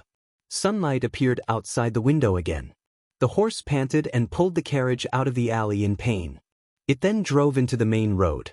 It gave a plaintive cry to its surly master. But it could only receive another merciless whipping. All right, we are safe. Glover's tone became steady. Commodore, who was beside him, was still panting. As he stared at the street outside the window that became clearer, Thales exhaled. He had just calmed down from the shock. The carriage began to slow down. But behind them, the sound of footsteps that were chasing after them approached them rapidly, but they disappeared in an instant. Damn it! Redmore cursed, but he was soon gone with the wind. The sound of pursuit became softer and further away. Commodore held onto the carriage and looked behind him in puzzlement. Why are they not chasing us anymore? This is Blood Bottle Gang's jurisdiction. Glover did not even turn his head. He only held the reins calmly. As you said, the Brotherhood has an agreement with them to divide Red Street Market. No one dares to cross the boundary easily. The carriage regained its normal speed and traveled steadily for a while. The passers-by no longer looked at them in surprise and bewilderment. A few minutes later, they were finally certain that they had broken away from the pursuit. Glover sized up the rear warily for the last time before he returned the reins to Commodore. With different emotions, the three of them exhaled at the same time. But, Vanguard Glover, once he regained his ability to think normally, Commodore was the first to ask a question. I remember saying that every time he brought people to Red Street Market to play, you always refused. The former police officer drove the carriage carefully. At the same time, he looked at Glover in puzzlement. But how do you know this place so well? You even travel through the alleys with ease? Just like going home. Commodore suppressed this sentence in his heart. Thales did not say anything, but he also moved closer to the small window and looked at Glover. Glover's expression did not change. But the teenager keenly noticed that the zombie's arm was slowly tightening around him with his hell senses. Because, Glover stared at the street expressionlessly, and his words came to a halt. A few seconds later, the zombie closed his eyes and exhaled, as if he had given up on something. Because I grew up here. At that moment, Thales and Commodore were both stunned. It's here. Glover opened his eyes when he faced their puzzled gazes. His tone was dejected, and his expression was solemn.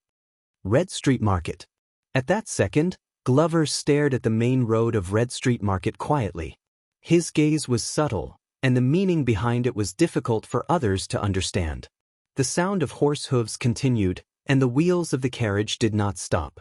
Thales and Commodore spent a few seconds before they recovered from this news. They didn't tell me. Commodore coughed. He felt a little awkward. Because no one knows. When I joined the guards, my file was partially sealed. Glover's voice was hoarse and dull, like a bad student who flipped open a book on a subject he was the least skilled in. In Mindy's hall, the only one who knows about this is Lord Mallows. Thales stared at his back quietly in the carriage. Amid the noisy voices of the people and the monotonous sounds of the carriage, Commodore, who had accidentally learned of his colleague's secret, nodded in embarrassment. Really? That's why I said, yes. Glover spoke slowly. He admitted to it while he was filled with complicated emotions.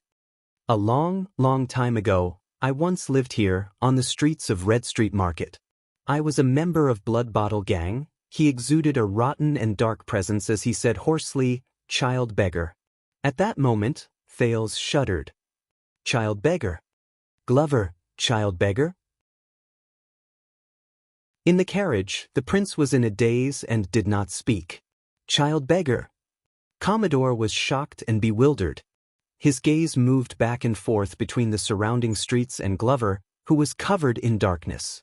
But, Your Excellency, are you not a member of the 7 Jade Star attendants, the Wind Knight Glover family? Thales coughed loudly and interrupted Commodore's words.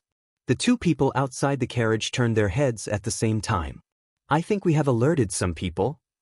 Thales resisted the urge to look at Glover with a gaze other than when he looked at his subordinates. Instead, he tried hard to maintain his normal tone and said seriously, "We have to hide for a while." The three of them were silent for a while. Of course. Commodore understood what he meant. He averted his gaze and no longer stared at his colleague with a strange gaze. The zombie cast Thales a glance. In the end, he nodded slightly and looked at the road ahead. Follow me. First-class Vanguard Caleb Glover, who was born with a noble background, sneered softly. There was a mocking tone in his words that he thought only he understood. I know the way. Chapter 595. I can't figure it out either. Let's go to the usual place to read it. This can also be considered as a great promotion for free reading. Kingdom Bloodline, Chapter 87. I know the road, currently typing, please wait a moment. After the content has been updated, please refresh the page to receive the latest update. Chapter 596. In a deserted alley, Thales stepped down from the carriage while wearing a cloak. He was sandwiched between Commodore and Glover, who were dressed similarly. The way the two of them looked around vigilantly made them look like guilty patrons who were cheating on their wives. Glover led the way. They passed through 2 doorways skillfully, and after making several turns in different alleys and windows, while deftly avoiding the clothes hangers that extended overhead, including the spilled dirty water, they arrived at the back door of a mysterious house. The path was uneven and filthy. Along the way, he even met a few child beggars with wary gazes. It made Thales absent-minded, and he felt like he was dreaming of his childhood. I feel a little dizzy. We just came here to lie low for a while. Commodore rubbed his forehead, which was accidentally hit by a window. He sized up the wooden door in front of him. But where exactly is this place? Don't tell me it's some unruly illegal inn. Obviously, this former police officer who was used to serving the nobles in the inner city was not used to this kind of place. Thales could not help but laugh. The standard of legal and illegal did not really apply here. In fact, almost all the legal shops in Red Street Market, which had been operating for many years, had more or less illegal methods, and most of the illegal businesses had legal cover. "It's an old shop, we just came in through the back door." Glover pulled his hood tight and shook his head at them. Then he pulled open the old, shabby, and stingy back door. He skillfully lifted the crimson curtain and led them into the dimly lit room. Thales and Commodore followed them into the house, and they immediately realized that it did not fit in with the alley outside. The lights here were warm, and the air was filled with a fresh fragrance that made people feel relaxed. The porch of the gatehouse was covered with silk curtains and tulle. The design and arrangement were unique, and the decorative paintings and tapestries were quite artistic. "It's just the atmosphere." Thales vaguely heard the laughter of a man and a woman in one of the rooms through Hell's senses. "It's a little weird." Glover hid his face under the cloak. He ignored a young girl who was scantily dressed and carrying a wine set as she walked past them. He led them up the creaking wooden stairs and into a corridor filled with rooms on the second floor. "Oh, I feel like I have been here before." Commodore scratched his head. A crisp bell rang above their heads, and the three of them looked up at the same time. It was a tall, slender, and beautiful girl wearing a thin veil. Her long hair draped over her shoulders, and her eyebrows were picturesque. She sat contentedly on the stairwell of the third floor, shaking her pair of fair and bare feet as she smiled at them. The young girl skipped down the steps in a lively manner, the bells on her ankles tinkling delightfully. "Welcome to Laurel Club." But as soon as she spoke, the expressions of the three of them changed. Thales could immediately tell from the person's neutral tone that it was not a young girl. Instead, it was a fair-skinned, delicate-looking young man who was so handsome that it was hard to distinguish his gender. In fact, his clothes were thin, and his neck and thighs were wrapped in thin gauze. His movements were gentle and delicate, which made people want to love him. The expressions of the three immediately became strange. "Ah, since you're able to come in from here, I can tell that you're esteemed guests with extraordinary backgrounds."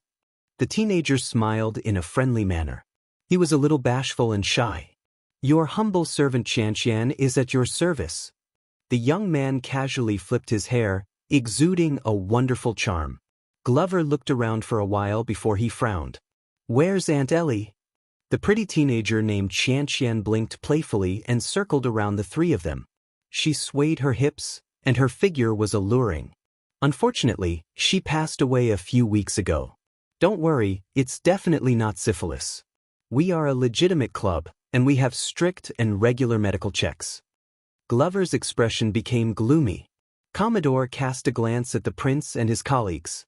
He knew that he had to be the one to negotiate with them, so he coughed and moved forward. We want to keep a low profile." He habitually took out a few copper coins and stuffed them into Qianqian's hands. Qianqian beamed. He flipped his palm, and the copper coins instantly disappeared without a trace. "Understood. My three bosses, you went through the back door, so there won't be any problems." Thales noticed that there was a strange sense of exquisiteness in his voice. Not only was there no deliberate fake voice, it sounded natural and at ease.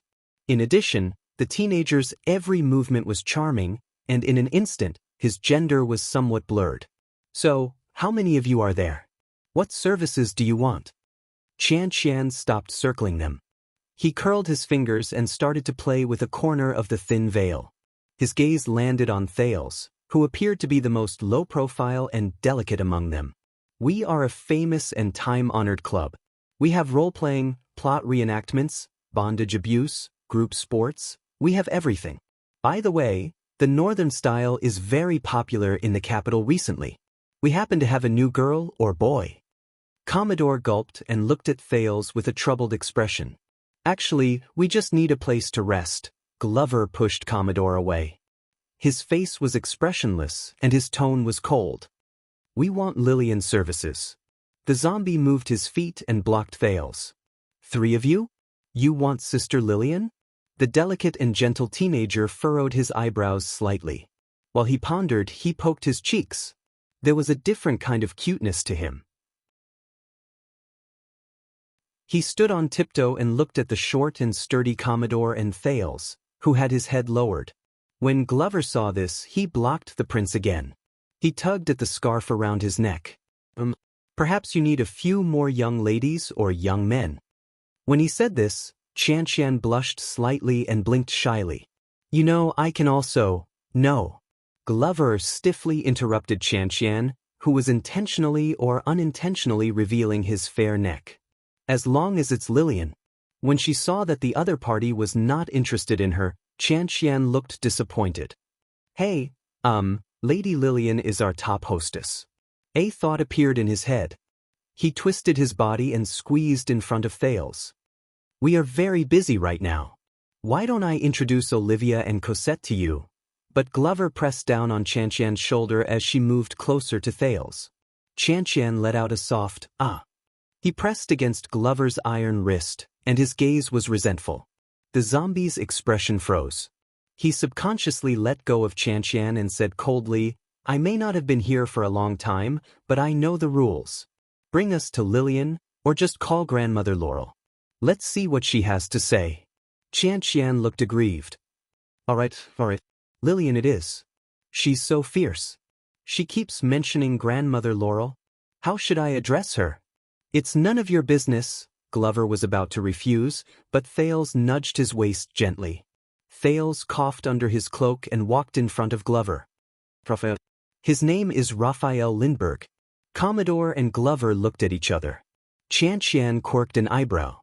He looked at Thales, who only revealed the lower half of his face. He suddenly moved closer to Thales and smiled mischievously. What about you? Who is this young man? Qianqian's fragrance wafted into his nose. Thales was shocked and took a step back. Waya, my name is Waya. Qianqian's gaze wandered about. She repeated the name a few times softly with a contemplative expression. You, just talk to me. Glover cut in between them stiffly. My brother is still young. Stay away from him. He stared warily at the beautiful teenager who welcomed the guests. Qianqian puffed up her cheeks and stared at the big man who blocked Thales' way. It's okay, Raphael. Thales smiled gently and gestured for the unsociable zombie to step back. Relax, be friendly. The prince flashed a friendly smile at Qianqian. Don't mind him. That's how my brother is. When he saw Thales' actions, the beautiful teenager beamed with joy again. It's okay, Waya. Qianqian smiled happily at Thales. I'm doing this for your sake. When Glover was not paying attention, the teenager, whose gender was indistinguishable, made a playful bow sound at Thales with his lips. He then turned around and left while the clear bell rang. You want to see Big Sister Lillian, right? All right, come with me. Thales used his gaze to signal at the two people, who looked rather uneasy, and followed after her. The three of them followed Qianqian. They moved through the curtains and entered the corridor with an ambiguous atmosphere. Damn it. Thales stared at Qianqian's graceful figure in front of him. He heard Commodore mumble behind him. This boy is prettier than a girl. That's not a boy, Glover replied softly. He was still wary. He's a eunuch. Commodore was shocked. What? Glover held Commodore tightly and whispered, They go through strict selection and training. They go through strict selection and training. They are castrated when they are very young. Their male organs are removed to prevent them from having Adam's apple, vigorous hair, developed muscles, broad bones, and other masculine features. They enter the palace and serve the nobles. Thales was equally shocked. He stared at Qianqian's slender and delicate back and frowned. Commodore's shock had yet to fade. I know that there were eunuchs in ancient times, but I thought that this kind of people had already gone extinct. They have indeed gone extinct here. They have been out of fashion since the age of the Empire. Glover's tone was still stiff. The ones you see now are basically transported by sea from the eastern peninsula or the outer islands in the west. Commodore's curiosity did not diminish. He continued to ask in a whisper. Eunuchs. Thales lowered his head and pondered. At this moment, a pleasant fragrance entered his nose. How old are you? Thales was shocked. It was only then that he realized that Qianqian had already come to his side without him noticing. She was pressing against his arm. What? Qianqian covered her mouth and laughed. She touched Thales' shoulder. I've seen irresponsible older brothers bringing their younger brothers to have a taste. Thales twitched his eyebrows awkwardly. But at this age, your older sisters will not take you seriously. They will either laugh at you and tease you, or they will drain you dry, whether it be your wallet or your body. Qianxian hugged Thales' arm and leaned her head against his shoulder, whether intentionally or not. Why don't I bring you out for a drink and a walk? When your older brothers are done with their business, you can go back with them. As he felt the softness of her body and the fresh fragrance, Thales' body stiffened. He resisted the urge to shake her off. I can't. Let me tell you a secret. Qianxian gently lifted the hood beside Thales' ear. Her hot breath tickled his ear. Actually, things between a man and a woman are not fun at all. What? Thales turned his head stiffly. Qianxian blinked and smiled brightly. Really? Her voice was sweet and gentle.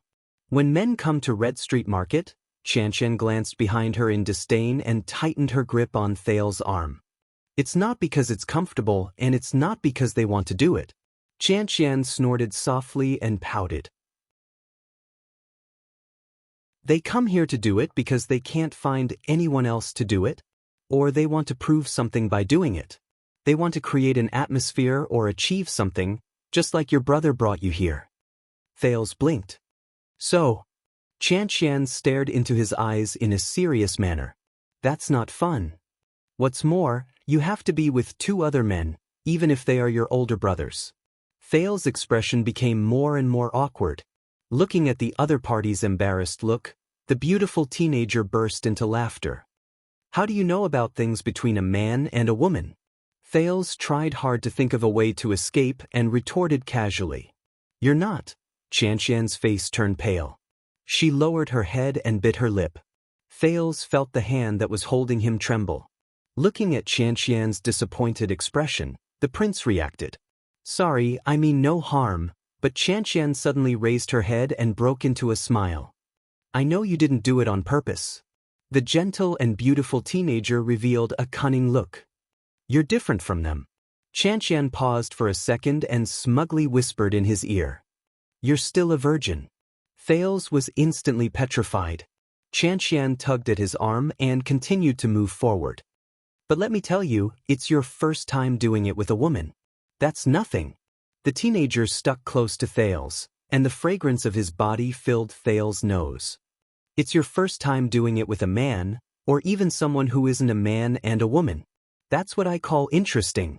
Thales widened his eyes and was momentarily at a loss. Seeing his reaction, Qianxian giggled even more. The teenager, who was prettier than a girl, held Thales' palm and rhythmically tickled the back of the prince's hand. You know, if it were me, I could show you a lot of interesting tricks and ways to play. My body can do a lot of things that you can't imagine, the kind that even big sisters can't do. Believe me, you'll be so happy that you won't be able to find your bearings. Qianxian winked at him in a profound manner. Her voice was filled with charm. Thales stared at him in a daze, and his face heated up a little. Hey, I told you. Glover's angry shout rose from behind him.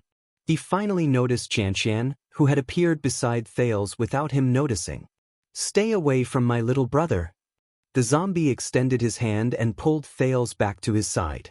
He pointed at Qianxian's nose and warned her. Or get closer to my fist. Qianxian glared at him with an aggrieved expression. Then she threw Thales a resentful look, snorted softly, and turned her head around. But this time, the teenager moved his hips and shouted in a loud and clear manner, It's Master Raphael's business. Master Raphael's business. The 3 of you, please look for Miss Lillian. Glover and Commodore's expressions changed. I told you, keep a low profile.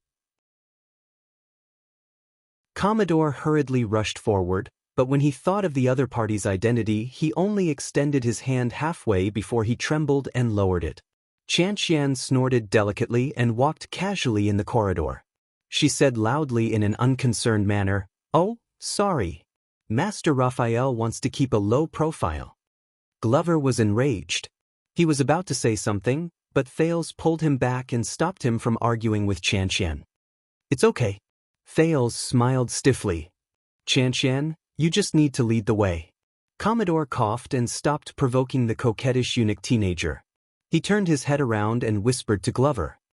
I think that maybe you should be nicer to him. Glover glared at him. But at that moment, the door on the side opened. A hand suddenly stretched out and pressed down on Qianqian's shoulder. Ouch! Qianqian shuddered in an exaggerated manner, and her face turned pale. Under the dim light, a well-built man who looked like he was not to be trifled with lifted the curtain and appeared in front of them. The man was dressed in a simple and low-key dark-colored regular robe. His face was also hidden under the cloak, and he looked no different from a brothel customer who came to seek pleasure, just like the three of them. They are looking for Lillian? The cloaked man's voice was boorish and deep, and he harbored malicious intentions. When they saw that someone was blocking their way, Glover and Commodore frowned at the same time. They went forward together and blocked Thales behind them. Sir, you scared me, Qianqian panted to calm her breathing. She did not forget to use the opportunity to rub the man's muscular forearm. That's right. Look, it's Master Raphael. He and his brothers specifically asked for Miss Lillian. What's wrong? The brothel customer under the cloak let go of Qianqian and Commodore. He slowly walked to the three of them and sized up Glover, who was the leader, under the dim light. Zombie instinctively lowered his head so that the man could not see his face clearly. So you're the three of you who are hiding around and want Lillian to accompany you? Raphael? The brothel customer observed the two of them before he looked at Thales, who was behind them. He smiled in disdain. If I were to guess, you're a guard who came out to play with a certain young master? Glover snorted coldly. It's none of your business. When he heard that the man's tone was very harsh, the customer under the cloak also changed his tone. You're so familiar with this? So, you were the one who came to Lillian in the past? Glover hesitated for a moment before he turned his head around and cast a glance at Thales. Yes, so what if I was? But the customer sneered and curled his lips, which were exposed under the cloak. Very well. I'll pay you double. The brothel customer brought out a heavy bag of money and placed it in Qianqian's hands without a care in the world. I'll pay for Lillian from afternoon to night. Glover's expression changed drastically. Thales and Commodore looked at the heavy bag of money and looked at each other. They felt resigned and speechless. Qianqian weighed the bag of money in her hands and cast a glance inside. She instantly looked delighted. Thank you, boss. Boss, you're so generous. The teenager gave her a thumbs up before he cast a provocative glance at Glover. He then quickly moved in front of the new customer. All right, boss who will pay you double, please come with me. We welcome generous and straightforward people like you the most, but unexpectedly, Glover raised his head swiftly and pressed down on Qianqian, who was about to turn around. You want Lillian as well? Zombie asked coldly. Yes, the man sneered. From today to night, I'm afraid she won't have time to accompany you. Glover was silent for a while. Commodore coughed softly. Why don't we change triple? Zombie ignored Commodore. He suppressed his anger, pulled out his bag of money, and threw it to Qianqian. We'll pay you triple. You can get lost now. This time, it was Thales and Commodore's turn to be stunned. Raphael? Commodore hesitantly patted Glover's shoulder. It's best if we don't. Generous. Generous. Boss, you are even more generous. Qianqian weighed the two bags of money in her hands and blinked happily. She immediately stood beside the trio again. She turned her head around and cast a glance at the cloaked brothel customer before she spread her hands in resignation. Then, customer, since Sir Raphael said so, I can't do anything about it, triple? The brothel customer sneered under the cloak and took a step forward. What? So what if you're rich? Glover clenched his fists and snorted angrily. The man arrived in front of Glover. He was not any weaker than Glover. Do you know who I am? Do you know that I can make you stay in the jail from tonight until next week with a flick of my finger? I don't King care who you are. Glover did not take a single step back. His expression was as cold as ice. Lillian is mine. There's no room for discussion. Glover and the other party exchanged a tit-for-tat glance in the dark. Very well, The brothel customer clicked his tongue and said. He suppressed his boorish voice and took out another banknote. Then I'll pay you quadruple. If it's not enough, I'll add more. From today onwards, Lillian is mine. I'll pay you alone. Qianqian's eyebrows twitched. But before she could calculate how much she could get from this, Glover spoke again. It doesn't matter how many times you pay me. Zombie continued to take a step forward. He was almost touching the brothel customer's forehead. The threat in his words was filled with bone-chilling coldness. You get lost immediately. Lillian is mine, and she's mine only. The man said in a deep voice, I dare you to say it again. I'll talk. Glover did not show any signs of weakness. You get lost. Thales had never seen such a persistent side to Glover. He and Commodore looked at each other before they went forward anxiously. Glover, Raphael, we can't do this.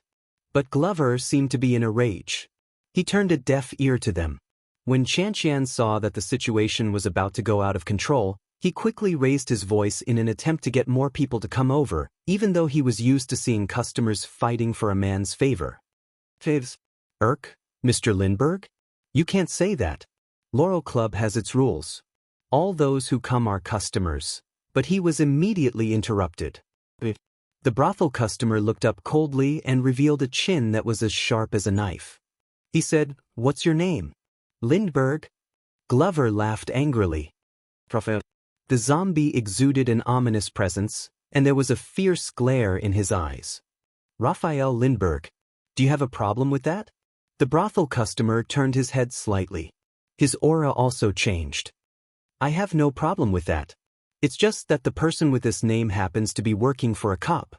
The brothel customer gently unbuttoned his cloak and began to exercise his knuckles. He has a grudge against me. The cloaked man's tone was very ominous. Glover's gaze became even sharper. Even his unsmiling face looked ferocious in contrast. Very well. Glover clenched his fists, and his voice was as cold as ice. Then I will avenge him. When she saw that both of them had begun to exercise their limbs, Qianqian cleverly took a step back. As Qianqian shouted, the doors in the corridor opened one after another. Curious heads popped out from the gaps between the doors. Most of them were young girls with beautiful bodies and revealing clothes. They watched the conflict that was about to erupt with interest. Wow, it's for Lillian again? Oh my, the life of a top hostess is so good. Well, she's the one who's going to take over as a wet nurse. I think Qianqian is up to no good again. Is she a noble? Is she a noble? The kind who has money and power to keep me as her mistress? Both of them are my type. I can take them both. Tiski, look at that money bag. I reckon there are 30 gold coins. There's a sideshow. I bet that the one on the left will win. As they whispered among themselves, Thales and Commodore looked around and thought that they were in trouble. The latter grabbed Glover's shoulder, but the zombie broke free from his grip. All of you step back, Glover said coldly. Give me 30 seconds. No need. The cloaked man was completely unconcerned. He shook his head. 10 seconds will be enough. Thales was about to say something, but in the next second, the cloaked man and Glover moved at the same time. Asterisk bang. Asterisk a strong gust of wind spread in all directions, and the two men's arms collided. The cloaked man used his palm to block Glover's fist in front of him. Both of them could guess the other's strength, and they frowned at the same time.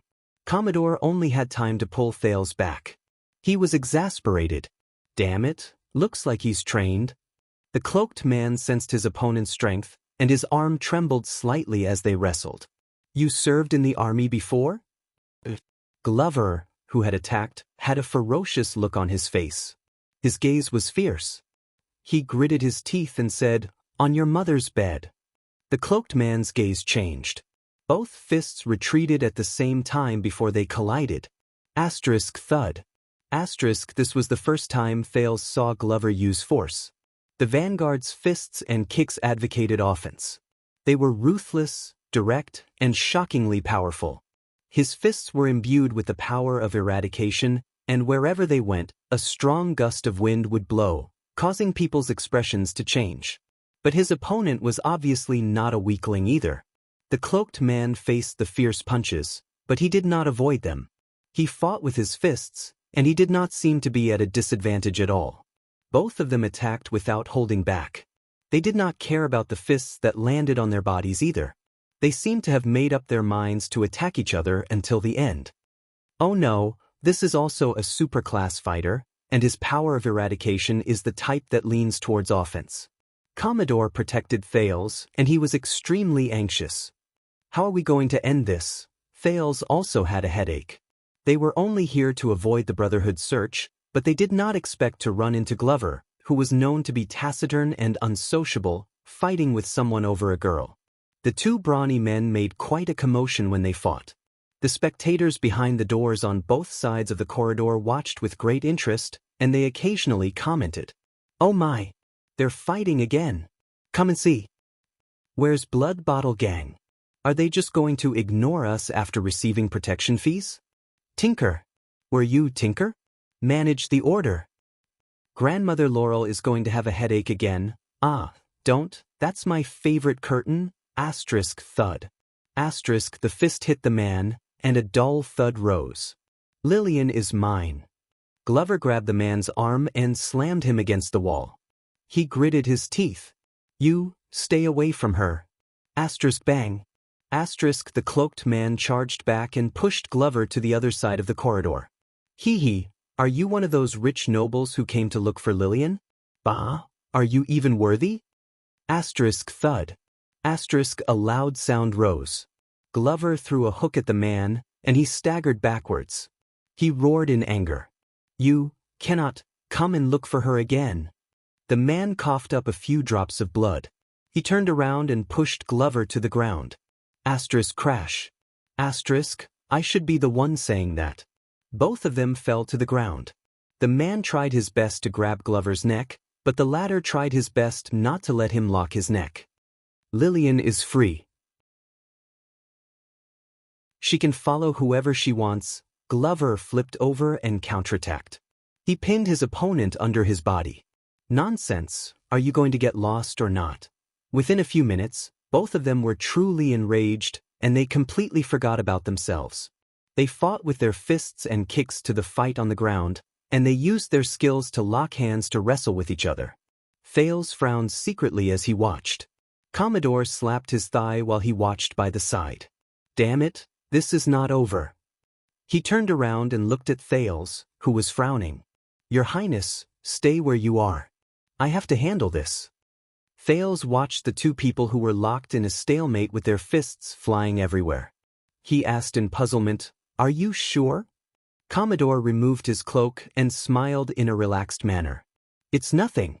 You know, when I was still in the police station in the inner city, I had to protect those rich nobles when they went out, and I have seen a lot of this kind of jealousy. Thales still had doubts. But Commodore exercised his fists, and his face was full of confidence. As long as we separate them and let both of them have a way out. Thales wanted to say something, but Commodore had already rushed into the fight. Are you done? The guard displayed the close-quarters combat skills he displayed when he sparred with Thales. He threw a punch here and a jab there, and he separated Glover and his opponent perfectly. He pushed both of them against the wall. Both of them gasped for breath and got up from the ground. Commodore showed Thales a smile that said, Everything is under my control, and extended his hand to stop the two people who were still fighting. His tone was filled with the awe-inspiring and solemn tone he had when he was in the police station. Listen to me, there is no need for us to be here for a woman, but in the next moment, Thales' expression changed. He saw Glover get up, roar, and throw a punch forward. F***CKU. The cloaked man supported himself against the wall and turned his head around. With a savage expression, he turned around and delivered an elbow strike. Go! Bang! The Commodore stood in the middle and acted as the mediator. Before his smile disappeared, he was caught off guard. He suffered two merciless blows, and he trembled violently. Thales could feel it, and he covered his face in pain. In the next second, Commodore's eyes rolled back, and he fell backward with his back straight.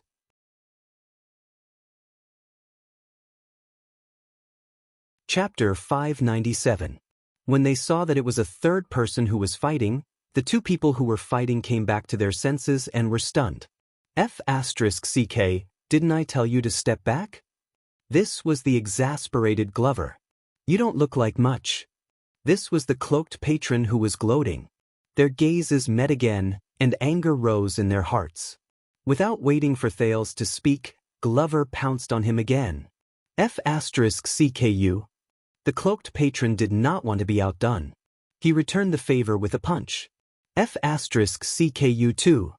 With a thud, the two men's figures collided again. They separated and reunited, and they fought to their heart's content. Listen up, if you dare to touch Lillian with your filthy hands. Hiss.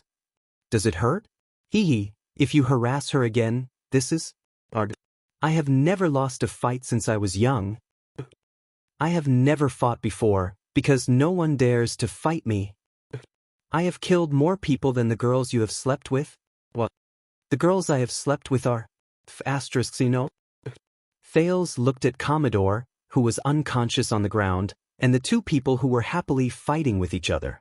He rubbed his face, feeling a headache coming on. He did not know what to do. Even louder discussions came from the cracks in the doors on both sides of the corridor. At this moment, a loud and stern female voice came from afar. Enough. This is Laurel Club. For some reason, when they heard this voice, the two people who were wrestling on the ground shuddered at the same time. Thales turned his head around. A beautiful woman came with a lamp. She had a nice figure, and her eyes were gentle. Behind her was a listless and sickly man, and the obedient and innocent Sissy. When this beauty appeared, not only did Glover and his opponent stop fighting, even the whispers on both sides of the corridor became softer. The beauty's steps were light, and her waist was slender. At that moment, her face was as cold as ice. She walked to Thales' side. The prince quickly lowered his head and watched the two people who were fighting. You get up. The beauty spoke harshly and glared at the man under the cloak. But her every frown and smile was charming. Even her anger was enchanting. The man looked up and said awkwardly, Miss Lillian. The beautiful woman named Lillian frowned and said angrily, Move. The burly man quickly let go of Glover and scrambled to get up in a sorry state. So, this is the star of Laurel Club, Miss Lillian? Thales muttered. Glover panted and stared at Lillian blankly. Lillian stared at Glover for a long time before she said coldly, Step back. Glover's expression was complicated. At that moment, he seemed to be excited and ashamed. Lillian widened her eyes. Back off. Glover seemed to have heard a military order. He quickly got up and retreated. Thales suspected that he did not even carry out Mallow's orders so well. Lillian turned around and looked at the gaps in the doors that were opened all around the corridor. Do you have nothing to do? Lillian looked around and shouted loudly, Go! Then go find a man to fuck. If it really doesn't work, then I'll use women. Without waiting for her to speak again, the girls behind the door began to move, and the sound of the door closing rose and fell. The dim and ambiguous corridor became solemn and silent again. Glover and the client hid their bruised and swollen faces under their cloaks again. They stood on both sides of the corridor with their hands behind their backs, like two children who had done something wrong. Lillian raised the lamp and shone it on Commodore, who was groaning in pain on the floor. She frowned. She turned around and ordered the listless man behind her. Tinker, help him up. The man sighed and went forward to help Commodore up. Pull yourself together, bro. No one can die in the club. Glover also went forward and helped the man hold Commodore up. At the same time, he called out the man's name. Hey, Tinker. Tinker cast a glance at Glover and curled up the corners of his lips. You came at a bad time, Pudgy Dumpling. Pudgy Dumpling? Thales was stunned for a moment. He looked at Glover and could not think of the nickname, Pudgy Dumpling. Tinker sighed and said, Mother Laurel is sick from anger. Mother Laurel is sick from anger. The black ribbons just left. Glover frowned and said, Black silk robes. You mean the Brotherhood? Are they here to cause trouble? Tinker shook his head and did not want to say more. He stared at Glover with a distant and complicated gaze. After she dealt with a few people, Lillian turned around and looked at the third person who stood with her head lowered, Chanchen. Was it fun? The beautiful woman asked coldly. Chanchen raised her head. She looked surprised and innocent. I was just trying my best to attract customers. You know, the sales. What the hell are you talking about? Lillian's emotions flared up. She shouted angrily, I shouldn't have asked a spineless person like you to welcome customers. Chanchen trembled violently. She looked like she was about to cry. Sister Lillian, When Lillian saw Chanchen's pitiful look, her heart softened. She sighed and waved her hand. Forget it. Hurry up and do what you need to do. Chanchen instantly smiled through her tears. Sister, Lillian frowned. Hurry up and get lost. If you continue to hide, the wet nurse will sell you to the desert sooner or later. You will be sold to the barren bone people as food. Chanchen did not dare to delay any longer. She quickly turned around and went downstairs. When she left, she did not forget to make a cute face at Thales. Thales watched the development of the situation and thought, the situation is complicated. I can't expose my identity yet. It's best for me to keep a low profile and keep quiet. Glover and Tinker helped Commodore to Thales' side and let him lean against the wall to rest. Then, they walked towards Lillian. Glover took a deep breath and said hesitantly, Lillian, but in the next moment, Lillian gave him a backhand slap. Slap. Get out. Get out. Lillian pointed at the stairs and said sternly. Her voice was a little distorted. You are not welcome here. Thales was shocked. Tinker looked at Glover, who was slapped.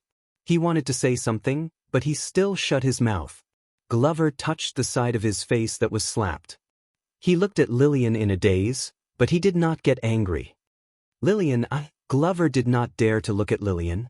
He took a deep breath and shifted his focus to the hooded customer. This guy, is he here? Lillian scowled, and she was very angry. He's my man. Glover was instantly at a loss for words. The man under the cloak trembled violently. He turned his head to look at Lillian mechanically. What? Him? Glover looked at Lillian in a daze, then at the man.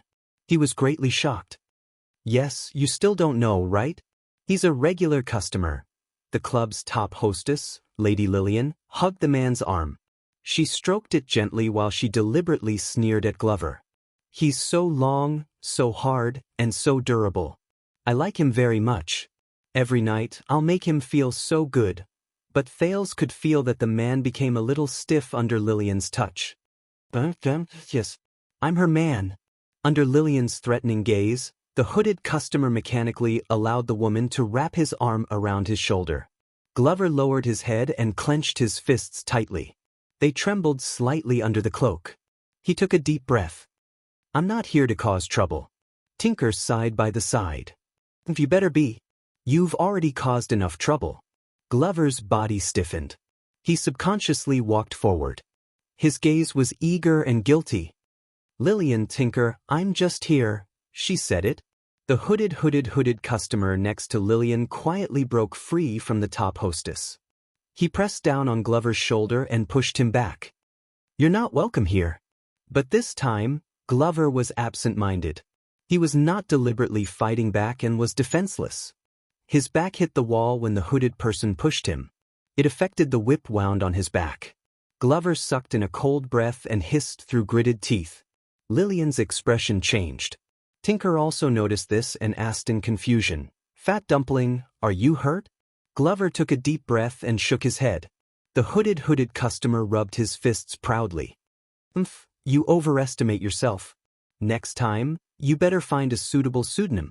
But before he finished speaking, Lillian turned around angrily and slapped him with the back of her hand. Slap. The hooded customer was stunned and touched his face innocently.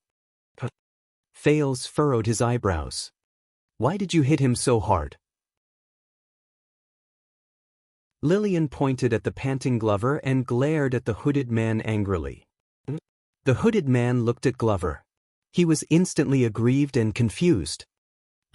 It's not him. Glover panted and said while enduring the pain, It's this morning. This morning I was whipped by my boss. Lillian understood. The lady looked at Glover with a complicated expression. After a while, she said fiercely, "Serves you right." She turned around and pushed open a door. She walked in. "Of you come in. Tinker, get the first aid kit." The listless man frowned and said, "But he," Lillian urged, "hurry up." Glover shook his head. "I've already bandaged him." Lillian turned around and glared at him. "Shut up. Hurry up and come in." Glover immediately stopped talking. Thales hid at the side. It was hard to imagine that a man like Glover would have such a gentle side. "And the one who fell. Help him in." Thales quickly caught up to them. Together with Glover, they helped Commodore into the room and let him lie down to rest. Lillian pulled out a chair and pushed Glover down without any explanation. She skillfully pulled open his clothes and revealed the bandages on his upper body. They were stained with blood. When Lillian saw this, she snorted angrily. "You only know how to cause trouble." Glover lowered his head in shame and did not answer. He was like an obedient kitten. Even though she scolded him harshly, Lillian's hands did not stop. She removed Glover's bandages and skillfully applied medicine on him.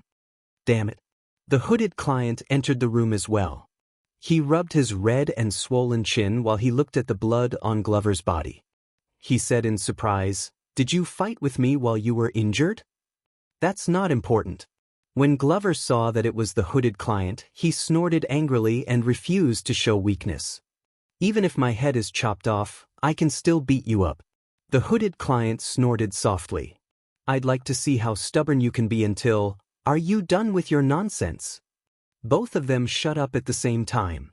"As for you," Lillian turned around and glanced at the hooded client. "What are you still doing here? Do you really want to do business with me?" Glover raised his head warily. The customer under the cloak shuddered. No. He shook his head and chuckled. All right, I'll leave now." The hooded client tiptoed out of the room and closed the door behind him. "How unlucky." He shook his head and thought. He inadvertently touched the bruise on his face, and he grimaced in pain. At this moment, "Hey, wait." The hooded client lowered his head and found that the shortest guy had slipped out at some point in time and was standing beside him. Thales frowned and scrutinized the man in the cloak. The man immediately put on a stern expression, and the pain on his face disappeared. "But, Brat, do you want to help your brother get back at him?" He raised his fist and said fiercely. Thales glanced sideways at the man's cloak and crossed his arms. "If so..." The man snickered. "Don't even think about it. With your physique, you won't be able to do it even if you train for another 10 years. The cloaked man waved his hand in disdain and turned to leave. Thales' expression did not change. He stared at the man's back and said airily, "Cohen?" In the next second, Thales was satisfied to see the man in the cloak tremble. The man froze for a second, then straightened his back as if nothing had happened and continued to walk forward. But Thales' voice rose again. "Cohen, Caribbean?" As expected, Thales saw the man in front of him trip and hold on to the wall so that he would not fall flat on his face. After a full 3 seconds, the hooded client, the first-class police officer of Western City Police Station, Cohen the big blockhead Caribbean, turned his head around while trembling. How did you know?" "I couldn't tell." Thales looked at him in disdain. "I just thought you looked familiar. I was just asking." "Then you confessed." Cohen was stunned for a few seconds. He pulled back his hood, put on a fierce expression, and walked towards him. "You? Which noble's brat are you?" Thales took a step back and hid his face in the shadows. "You don't need to know who I am, you only need to know." But before he could finish, Thales' sin of Hell's River sensed danger and surged. Asterisk bang. Asterisk Cohen's arm came at him like a volcanic eruption. Thales could only raise his hand to block the attack. "Yo," the police officer snorted. "Your reaction is pretty fast." But in the next second, Cohen's attack came in a continuous stream. His fists and elbows intersected. Wait. Before Thales could finish his words, he had to keep up with the rhythm and defend against the police officer's merciless attacks.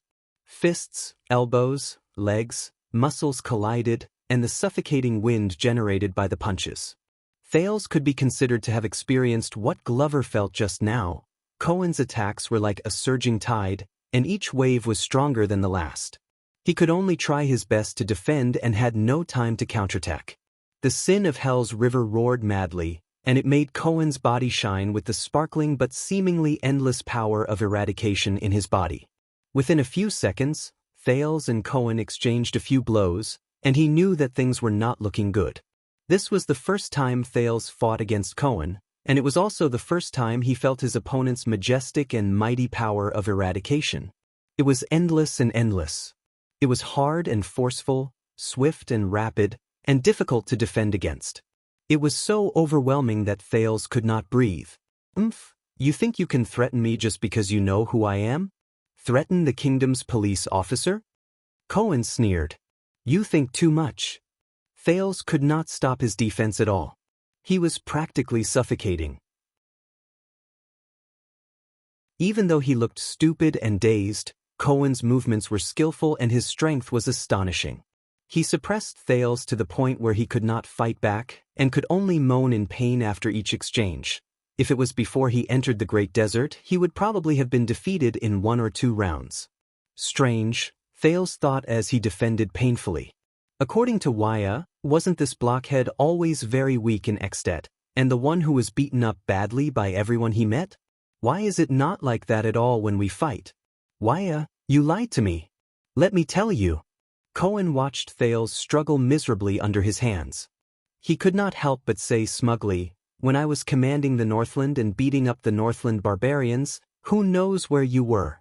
After receiving a straight punch without any fancy moves, Thales finally could not take it anymore. He lost his footing and crashed into the wall. Coming to a place like this at such a young age? I knew it. You good-for-nothings, your brains are full of women. Cohen stretched out his arm and pinned Thales down. If I were your father, I would spank your little butt. Cohen snorted coldly and lifted Thales' hood. At that moment, the air became quiet. Their gazes met. Cohen's eyes widened. The teenager looked embarrassed. A few seconds passed. Cohen. Thales took a deep breath. Listen to me, but, kid. Cohen's tone was at first dazed, then puzzled. You look familiar? It was Thales' turn to be stunned. But he immediately realized that the light in the corridor was too dim, and Cohen did not recognize him. Great.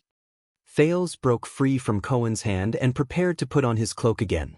But at that moment, the door to the room opened with a bang, revealing sunlight and illuminating the 2 people in the corridor.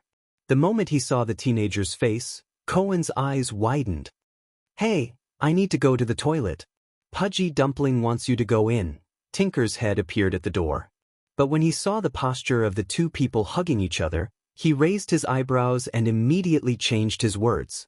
Oh, sorry for the interruption. You guys continue. Tinker seemed to be used to this kind of thing. He skillfully apologized and slammed the door shut. The 2 people who were hugging each other against the wall and looking at each other were once again left in the dim and ambiguous corridor. You are. With the help of the light just now, Cohen finally recognized the teenager in front of him. He could not believe it. Your Highness. Thales was shocked and immediately stopped him from shouting his name. Waya. My name is Waya. He looked around warily and kept winking at Cohen. Cohen was momentarily stunned. But maybe Cohen knew the real Waya, or maybe his brain was working for once since he was also in disguise. The police quickly let go of Thales and chuckled. Oh, Waya. So it's you, big brother Waya? Cohen patted Thales' shoulder as if they were close brothers. After breaking free, Thales heaved a sigh of relief. He looked at the countless doors in the corridor and also put on a fake smile. Yes, what a coincidence, Cohen. Lorbeck. Cohen quickly said, also stopping the prince from shouting his name. I'm Lorbeck Dara. The police smiled sheepishly and pointed at himself. Thales thought of something and chuckled as well. Oh, big brother Lorbeck. He thumped Cohen's chest and the 2 of them looked around warily. To outsiders, it looked like 2 good friends who had not seen each other for a long time were both excited. Damn it. Why did I have to meet this blockhead? Damn it. Why did I have to meet this troublemaker? As they exchanged glances, the two of them patted each other's shoulders and chests passionately, with a hint of competition in the dark. With a bang, the door opened again and light spilled out to illuminate the corridor. Can I go to the toilet now? Tinker peeked his head out from the crack of the door and saw the two of them putting their hands on each other. He immediately shut his mouth again. Damn it, it's been so long. Tinker's expression became a little tense. He impatiently retracted his head and closed the door. Are you still doing foreplay? When the door closed, Thales and Cohen came back to their senses and let go of each other awkwardly. Cohen, no, Big Brother Lorbeck. This is Red Street Market. What are you doing here? Cohen choked. Sea Patrol? Thales raised his eyebrows. Cohen coughed and said sternly, ahem. You know, I'm the police officer of Western City Police Station. Red Street Market? It's my jurisdiction. Thales looked at him suspiciously. But Cohen suddenly had an idea. The police officer was stern and awe-inspiring. He looked like an astute teacher who caught a student skipping class. Your big brother Waya, what are you doing here? This time, it was Thales' turn to choke. The prince paused for a few seconds and looked back at Cohen with the same righteous tone. Patrol. Cohen's cheeks twitched. Thales raised his fist and coughed in his fist. Ahem. You know, I'm the second prince of Constellation. The entire capital. Thales looked up and said sternly, it's my jurisdiction. Cohen was stunned for a second. He then narrowed his eyes and glanced at Thales in disbelief. Thales faked a smile and glared back at him without showing any signs of weakness. 1 second, 2 seconds, 3 seconds. In the dim corridor, the prince and the police officer glared at each other, expressing their disdain and dissatisfaction with each other's words and excuses. Just as the two of them stared at each other, wanting to force each other to give in under the pressure of their gazes, with a bang, the door opened again. How much do you want? Tinker's face appeared at the door, and his expression grew more impatient. But when he saw the two of them standing face to face and looking at each other lovingly, he immediately choked again. F***C. Tinker looked at the two of them who were too preoccupied to care about anything else. In the end, he swallowed his complaints and closed the door while mumbling. You're even thinking about something. Thales and Cohen snapped out of their daze. They looked away and coughed at the same time.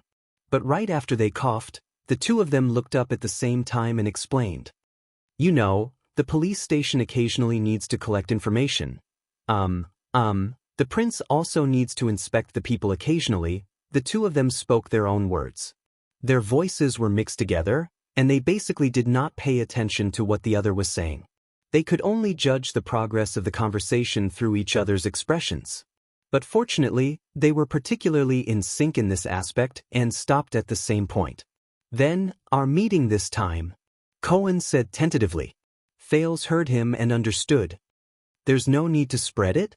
The air was quiet for a while. A second later, they looked at each other and nodded with a straight face. The two of them held each other's hands and reached a rare consensus. But, bang! This time, the door was violently and mercilessly pushed open. I say, it's not like there aren't any vacant rooms. Tinker's head appeared at the door again. Can you not stand here all the time? This time, he clenched his fists anxiously and felt inexplicably indignant. I really need to pee.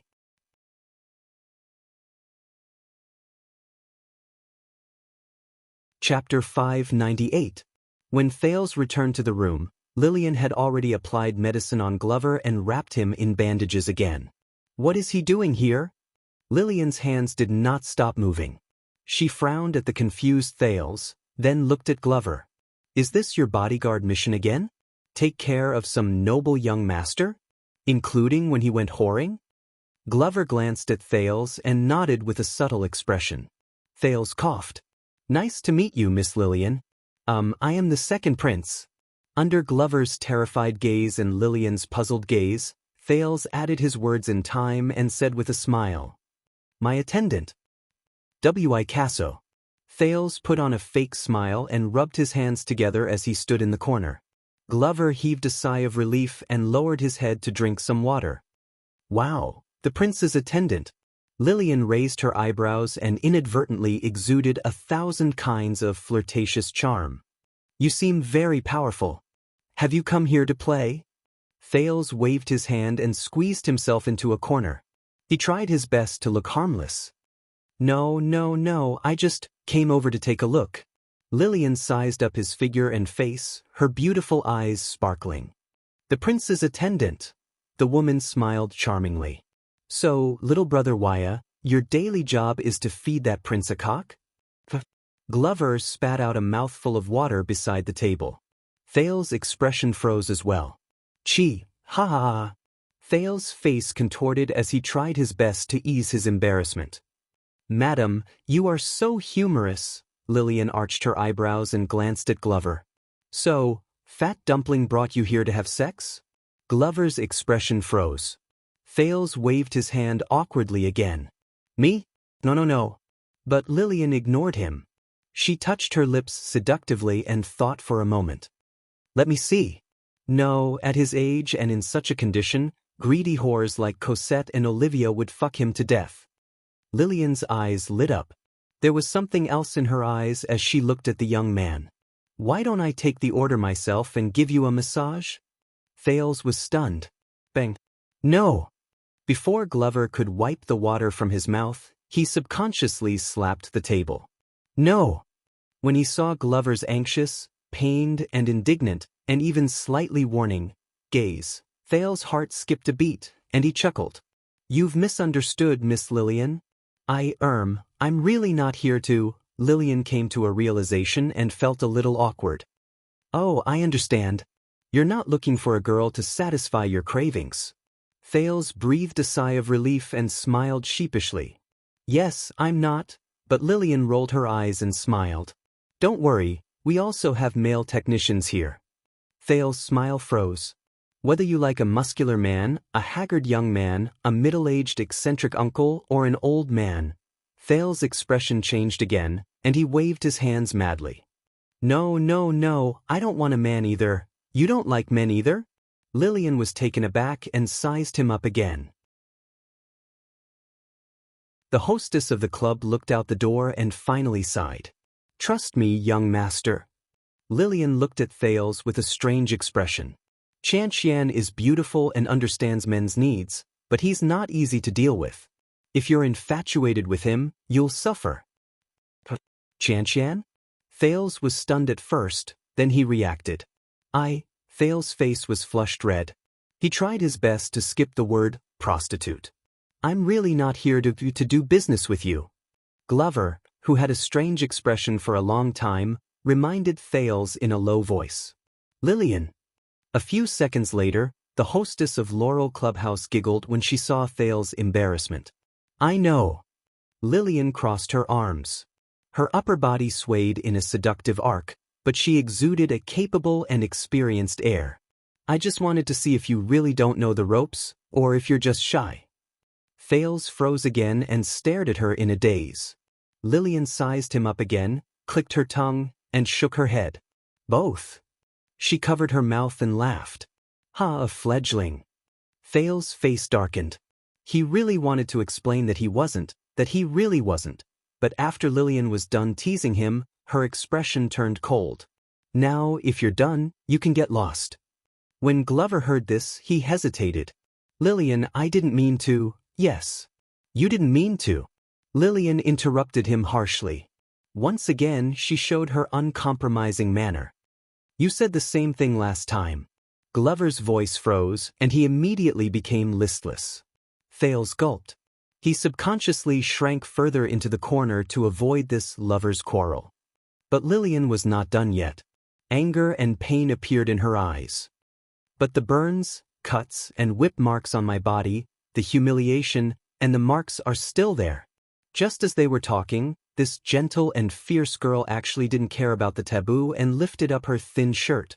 She exposed her beautiful upper body in front of the two of them. Thales and Glover were so frightened that they turned their heads away and closed their eyes. Do you want to see? Lillian's tone changed a little. She stared at Glover, who had his eyes closed and did not dare to raise his head. She was sad and miserable, but also aggressive. Your achievements? The things you gave me. Although it was just an unintentional glance, Thales could see that even though her form was beautiful, Lillian's upper body, from her neck to her chest, and from her waist to her abdomen, was full of scars. It was a heart-wrenching sight. He could not help but be shocked.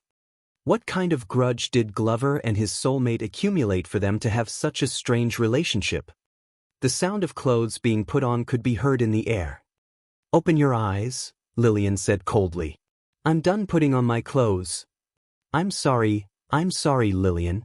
But Glover did not open his eyes. He spoke in pain, and his voice trembled. I really want to, Lillian cut him off. Yes, I'm sorry. Apologize? Lillian's words were filled with hatred and heartache.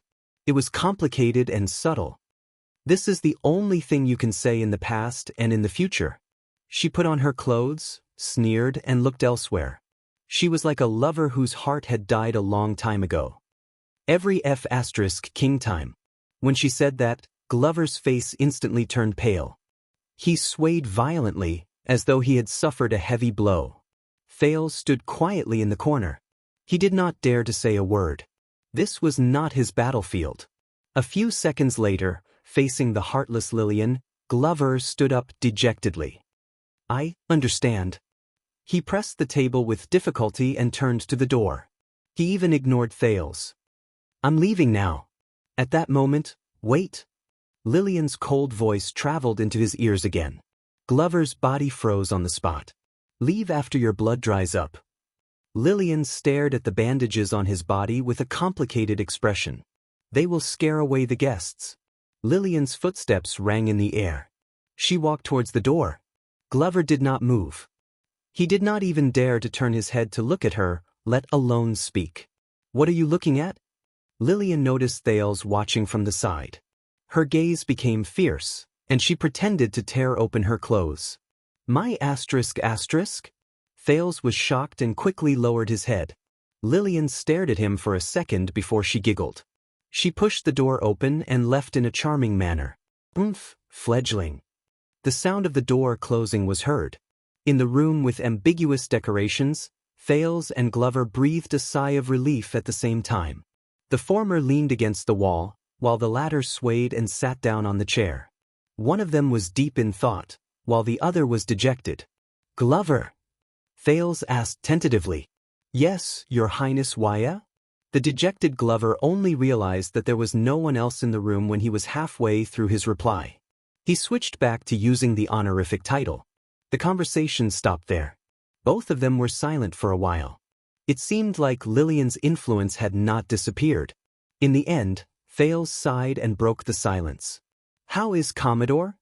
Glover snapped out of his daze and said absent-mindedly, Tinker moved him to another room. He has to rest for a while. It's not easy for me and young Master Caribbean to take punches. Thales furrowed his eyebrows. So, Cohen, you recognize him? Glover nodded. His emotions were still at rock bottom, and he was absent-minded. When we stopped, both of them sank into silence again. Thales finally could not help but speak. About what happened just now. With a click, the door opened again. Thales and Glover instinctively shut their mouths and averted their gazes. This is such a long soak of urine. It feels so good, Tinker sighed in comfort as he walked in with his pants in his hands. Hey, I saw Lillian go out. He looked at the dejected Glover in the room and automatically ignored the teenager, Thales, who was much shorter than him, who was curled up in the corner. Tinker sat down in front of Glover and sighed. You have to understand her, Pudgy Dumpling. When he heard this title, Glover shuddered a little. I understand. The zombie slowly came back to his senses. He looked at the man in front of him with gratitude and a sense of closeness. Thank you, Tinker. Brother. Tinker's eyebrows twitched. He wanted to say something, but in the end he did not. Tinker hesitantly extended his hand as if he wanted to pat Glover's shoulder, but he stopped when he saw the bandages on Glover's body. So, Tinker's expression was complicated. You were whipped by your superior again? Like last time? Glover's expression was dark as he shook his head. It's different. Tinker snorted softly. Will I be as unlucky as last time? You know, you were locked up and for a few months. No. Glover shook his head and denied it. He subconsciously looked at the corner. I changed my superior. Has a good temper. Thales quickly lowered his head and gave an, I don't know you, attitude. That's good. Perhaps because he was not in the context, Tinker did not notice these small interactions.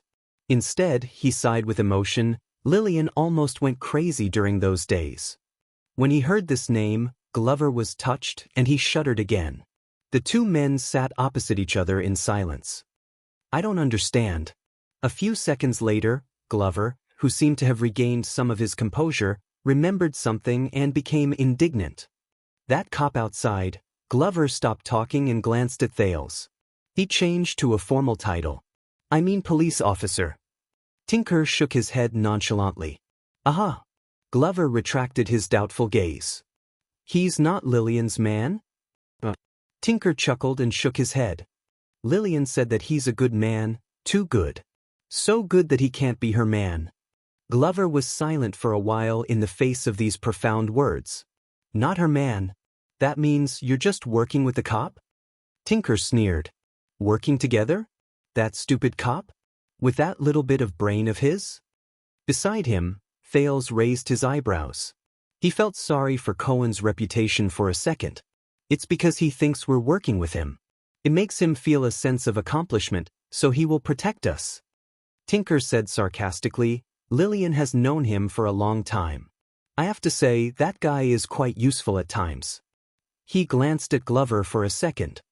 At least it's better than relying on some noble's illegitimate son who has a lot of enemies to protect us, right? When he heard this, Glover was stunned again. As if he had expected Glover's reaction, Tinker waved his hand impatiently. All right, I'm just joking. He exhaled and gestured towards the door with his mouth. That greenhorn, something Yang, came here a few years ago. He's a hothead, just like all the other greenhorns who have just arrived. He's straightforward, inflexible, and has great ideals of fairness and justice. Ever since the one-night war, from Black Street to Underground Street, from Red Street Market to Riverside Street, from the Brotherhood to the Iron Bat Society, he has been jumping up and down. At one point, he caused chaos in Lower City District and the Western District. Everyone hates him. I heard that even in the nests of the Greenskins, many people find him an eyesore. Thales thought about it and digested Cohen's activities over the years. It's fine if he's strong and sturdy. After all, it's not like we've never met a cop like him before. Tinker crossed his arms and smiled sarcastically. But I heard that he's not from an ordinary background. He even served in the Western Front Line. The big shots in the gang are unwilling to go against him. Otherwise, with his level, how could he still be alive and kicking until now? Glover's eyes focused slightly. So, he's brought about change? Change? Tinker seemed to have heard a ridiculous joke, and the corners of his mouth twitched soundlessly. I admit that it might have been quite refreshing at first. Wow, there's a cop with skills, a backer, and a conscience among the cops' nests in Western District. When he said this, Tinker sneered disdainfully.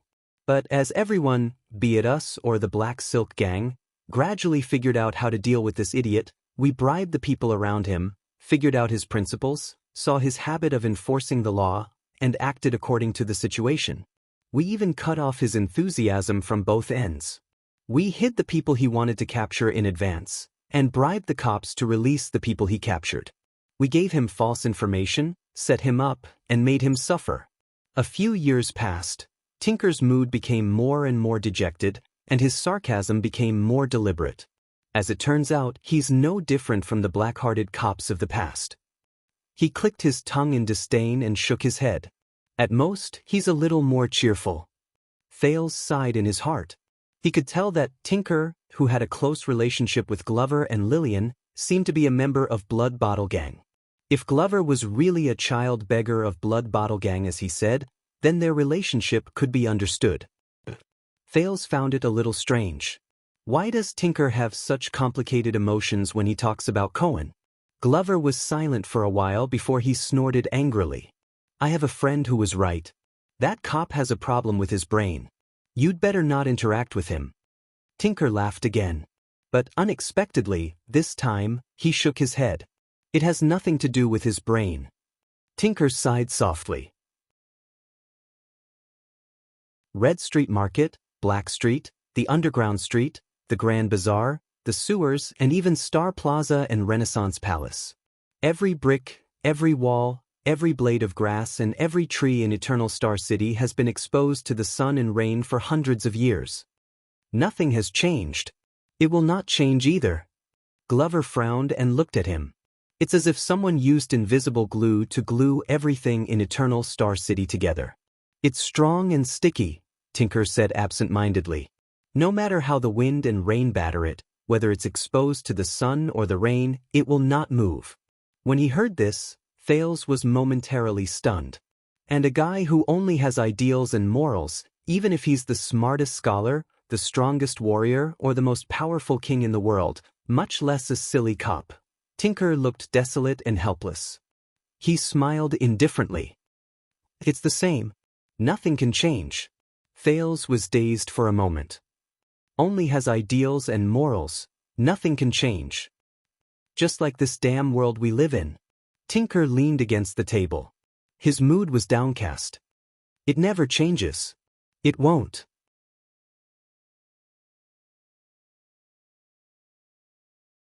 Chapter 599. Glover quietly listened to Tinker's complaints. He was preoccupied and did not speak. Anyway, today's situation is special. Tinker snapped out of his daze. Lillian specifically found the green-skinned man to scare off the Black Silk Gang. Glover frowned and looked up. Black Street Brotherhood? What happened? Don't you know? At the mention of this, Tinker sighed in annoyance. The head whore of the Brotherhood, a whore called Felicia, has disappeared. She was kidnapped in Red Street Market. Thales became alert when he heard the interesting content. Felicia had been kidnapped in Red Street Market. And he knew who did it. Glover frowned. What does that have to do with you? Tinker shrugged. Aren't the girls from the North popular these days? A few days ago, Felicia fought over a few new Northland girls and became enemies with Lillian. So, the Black Silk Gang thinks that we did it. They brought a bunch of people over to put pressure on them. All the shops were taken care of, especially here. You know, that damn whore and her one-night encounter. Even if she didn't kidnap the Northland girls, she has been trying to make things difficult for us all these years. Tinker sighed. Because of this, Red Street Market has been in chaos for the whole day. The atmosphere is tense. There was even a blind carriage that ran amok in Red Street Market at this time. By the way, did you see that carriage? The carriage that ran amok. Glover was stunned. Under Thales' gaze, he shook his head woodenly. So, did you do it? Thales quickly took over the conversation and diverted Tinker's attention. Kidnapped the Brotherhood? Tinker glanced at Thales and cast a puzzled look at Glover. The latter signaled that it was fine. Of course not, Tinker denied it at first, but after hesitating for a while, his tone softened. All right, I'm not sure either. He thought for a while. Boss Catherine probably did not do it, but I can't say for sure that Red Viper, Wanderer, or the other people in the gang did not do it. This is a huge matter. How could the big shots in Blood Bottle Gang not know about it? Glover was a little puzzled. Tinker sneered. You've been gone for too long, Pudgy. The situation is different now. 6 years ago, in the one-night battle at Red Street Market, we were utterly defeated. Our vitality was greatly damaged, and we could not have kept this place. All kinds of brothels would have become money trees for Black Silk. Thales pricked up his ears. Tinker was a little emotional and helpless. It was Boss Catherine who came forward and used her background as a big shot to persuade the Greenskins, especially the chief garrison officer, to intervene and force the Black Silk Gang to sit down and negotiate. In any case, they were forced to agree to a truce and spit out half of the newly occupied territory. Tinker sighed. But Blood Bottle Gang has not been the same since then.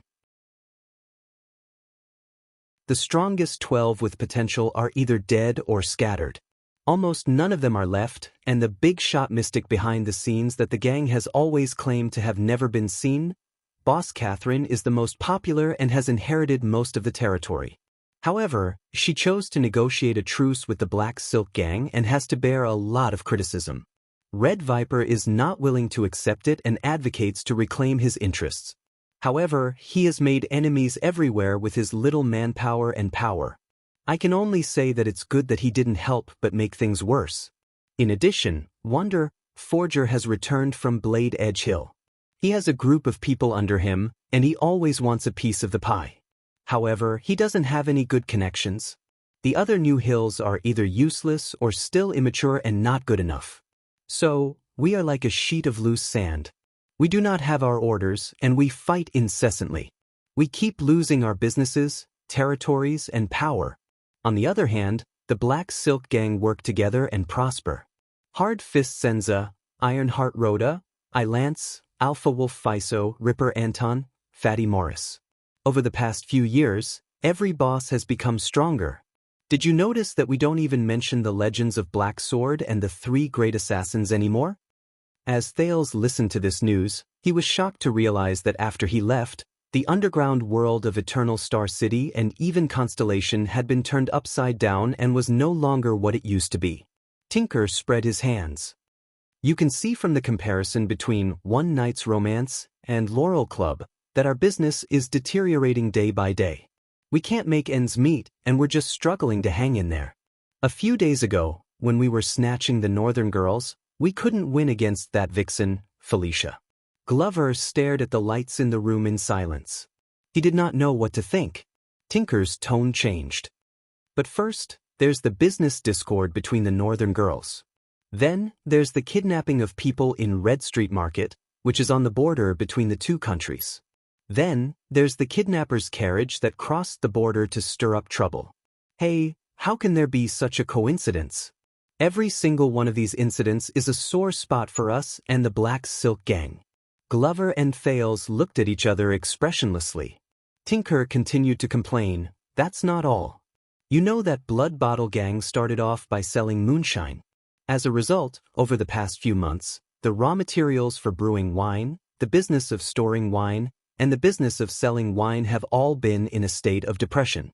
Everything is not going smoothly. The wine market is crying piteously for food, but we can't brew wine. We are losing customers and profits day by day. This is practically digging up the gang's roots. Also, it is said that several big blacksmith shops in South Street and the suburbs, regardless of whether they are on the right track or not, have been raided by the police these past few days. From the bosses to the apprentices, they have been arrested and sentenced. You should know that most of them have a tacit understanding and agreement with the Black Silk Gang to forge weapons and equipment for them. The Black Silk Gang is famous for being able to fight. Without weapons, how can they fight? We suspect that the Black Silk Gang has their eyes on our moonshine business. The Black Silk Gang probably guessed that we used the government to cut off their weapons supply. Thales' gaze shifted. Tinker looked like he was scheming something. Hey, I'm afraid that there are ambitious people on both sides who want to stir up trouble. The 6 years of peace between us and the Black Silk Gang is about to be broken. Glover wanted to say something but stopped. Tinker snorted softly and shook his head indifferently. Who knows? Maybe this is the norm. The 6 years of peace that both sides managed to reach under great pressure is not normal. It feels like a deliberate fake. There was silence in the room for a while. If the gangs start an all-out war again, Tinker, protect yourself and Lillian, Glover suddenly said. Do I need you to remind me? Tinker snorted disdainfully and patted his chest. I participated in the one-night war 6 years ago. That scene, that battle, that vigor, that blood all over the streets.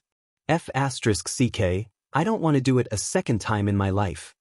Glover looked at him quietly. That's good, Tinker. That's good.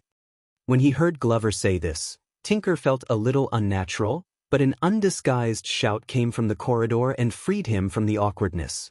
Tinker, where are you? Boss Catherine is gathering manpower. It was an unfamiliar and young male voice. His tone was excited, and it was obvious that he was a member of the gang. The Black Silk Gang said that the kidnappers' carriage entered our territory and insisted on coming in to search. They fought with our brothers at the border, and a few of them were lying on the ground. I think we're serious this time. They're fighting. Glover's expression changed. Tinker, you, but Tinker sneered, got up, and opened the door a little. In an instant, his expression became one of pain. Tinker's face contorted as he yelled at the door. Damn it.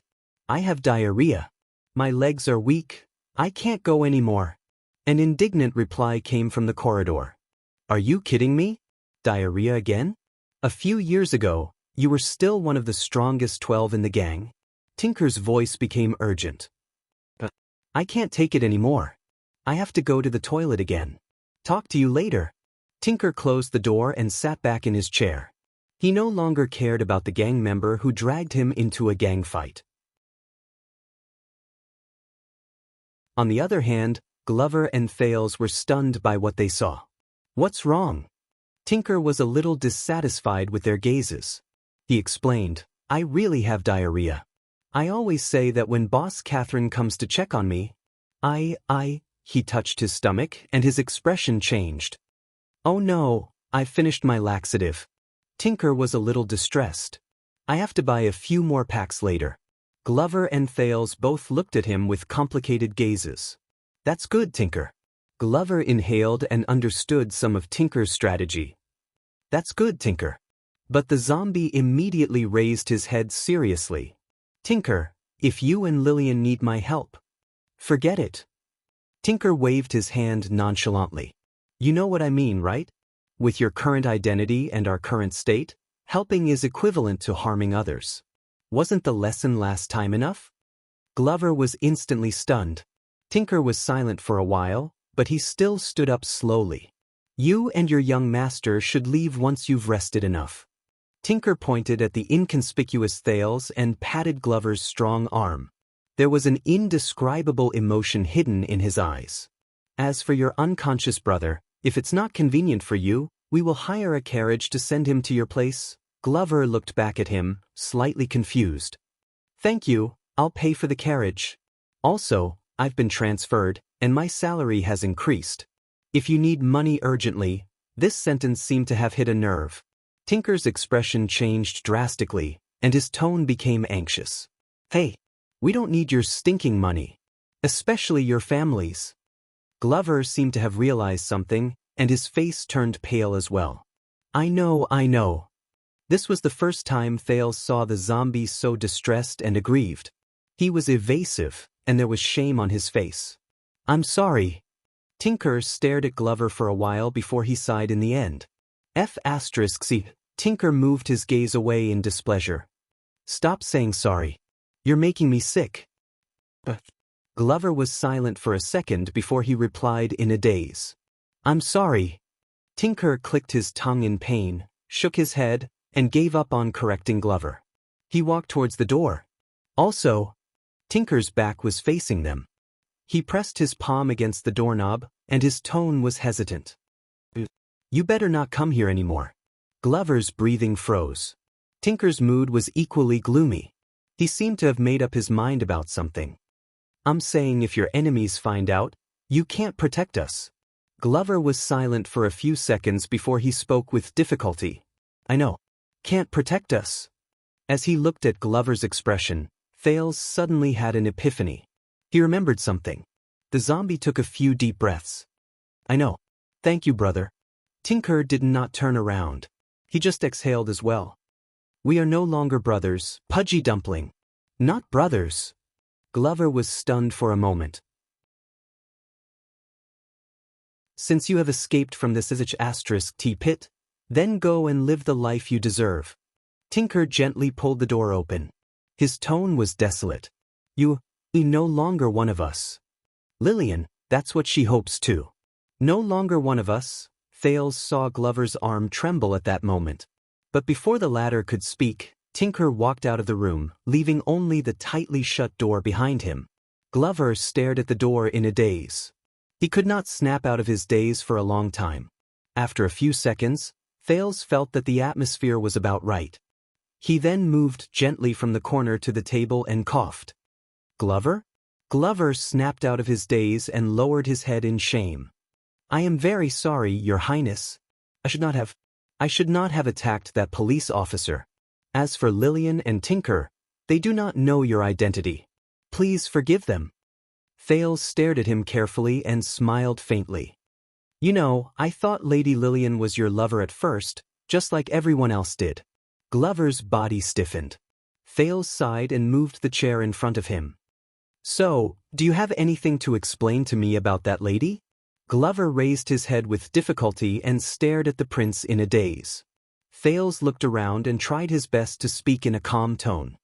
Don't worry, it's just you and me here. The atmosphere in the room froze for a few seconds. Glover wanted to say something, but he did not. In the end, he shut his mouth and his expression stiffened. If you do not want to say it. Thales could not help but feel disappointed, but he still put on an understanding smile and stood up. It's fine. He walked to the door. Put on your clothes. I will wait for you outside. It's time to go back. But at that moment, sister, Glover's hoarse and pained voice came from behind him. Lillian, she is my biological sister. Thales' gaze froze. He slowly turned his head around. And Tinker? Glover shut his eyes tightly. They are my brothers and sisters from the same mother. Thales widened his eyes. Them? The prince was puzzled. But you are from the Glover family. I told you, Your Highness. Glover opened his eyes and looked exhausted. I was once a child beggar from Blood Bottle Gang. That's true. The room was quiet for a while. Then, Thales let go of the doorknob and sat in front of Glover. I understand now. The prince tried his best to look at him calmly and gently. Say mother. Glover nodded and remained silent for a long time. Thales did not rush him. He just waited for him to slowly figure it out. My mother, she was in the sex trade, Glover said hoarsely. He finally let go of some secrets, as if he had finally revealed them. She had many clients and gave birth to 7 children or more. I can't remember. Some of them died young. Thales did not speak. He only listened carefully and attentively. And my father, Glover sucked in a deep breath. He was a mediocre, useless, and unsuccessful playboy who lived under the shadow of his family's reputation. The zombie's expression became calm again. Or in my grandfather's words, a piece of trash. Glover's father and grandfather. Thales said quietly. So, one day, he came to Red Street Market to seek pleasure and met my mother. That was just an ordinary purchase of sex. Glover's tone was very calm, as if he was narrating someone else's story. She left behind a lowly bastard born from a prostitute. Lowly bastard. Thales furrowed his eyebrows. Ever since I could remember, I lived on this street, Glover said faintly, women and the smell of cosmetics, customers and the stench of money, moaning and moaning, freezing, hunger, and sickness. That was my childhood. Lillian was the oldest child among us. She learned to lead us in the alleys and roam the streets at a young age. She imitated the adults and lived a hard life. Roamed the alleys and roamed the streets. Imitate the adults and lived a hard life. As Thales listened to his words, he gradually became absent-minded as well. Until a boorish rich man strangled my mother to death on the bed. Glover's expression was terrifyingly calm. Since then, Lillian took over the role of our mother. She sold everything and gave everything she had to lead us children and our younger brothers and sisters to struggle to survive.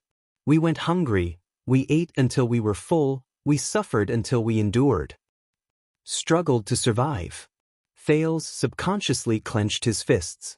Lillian told us that when we were all of us, we are connected by blood, we should help each other. When she wandered the streets, she was taken away by different men again and again.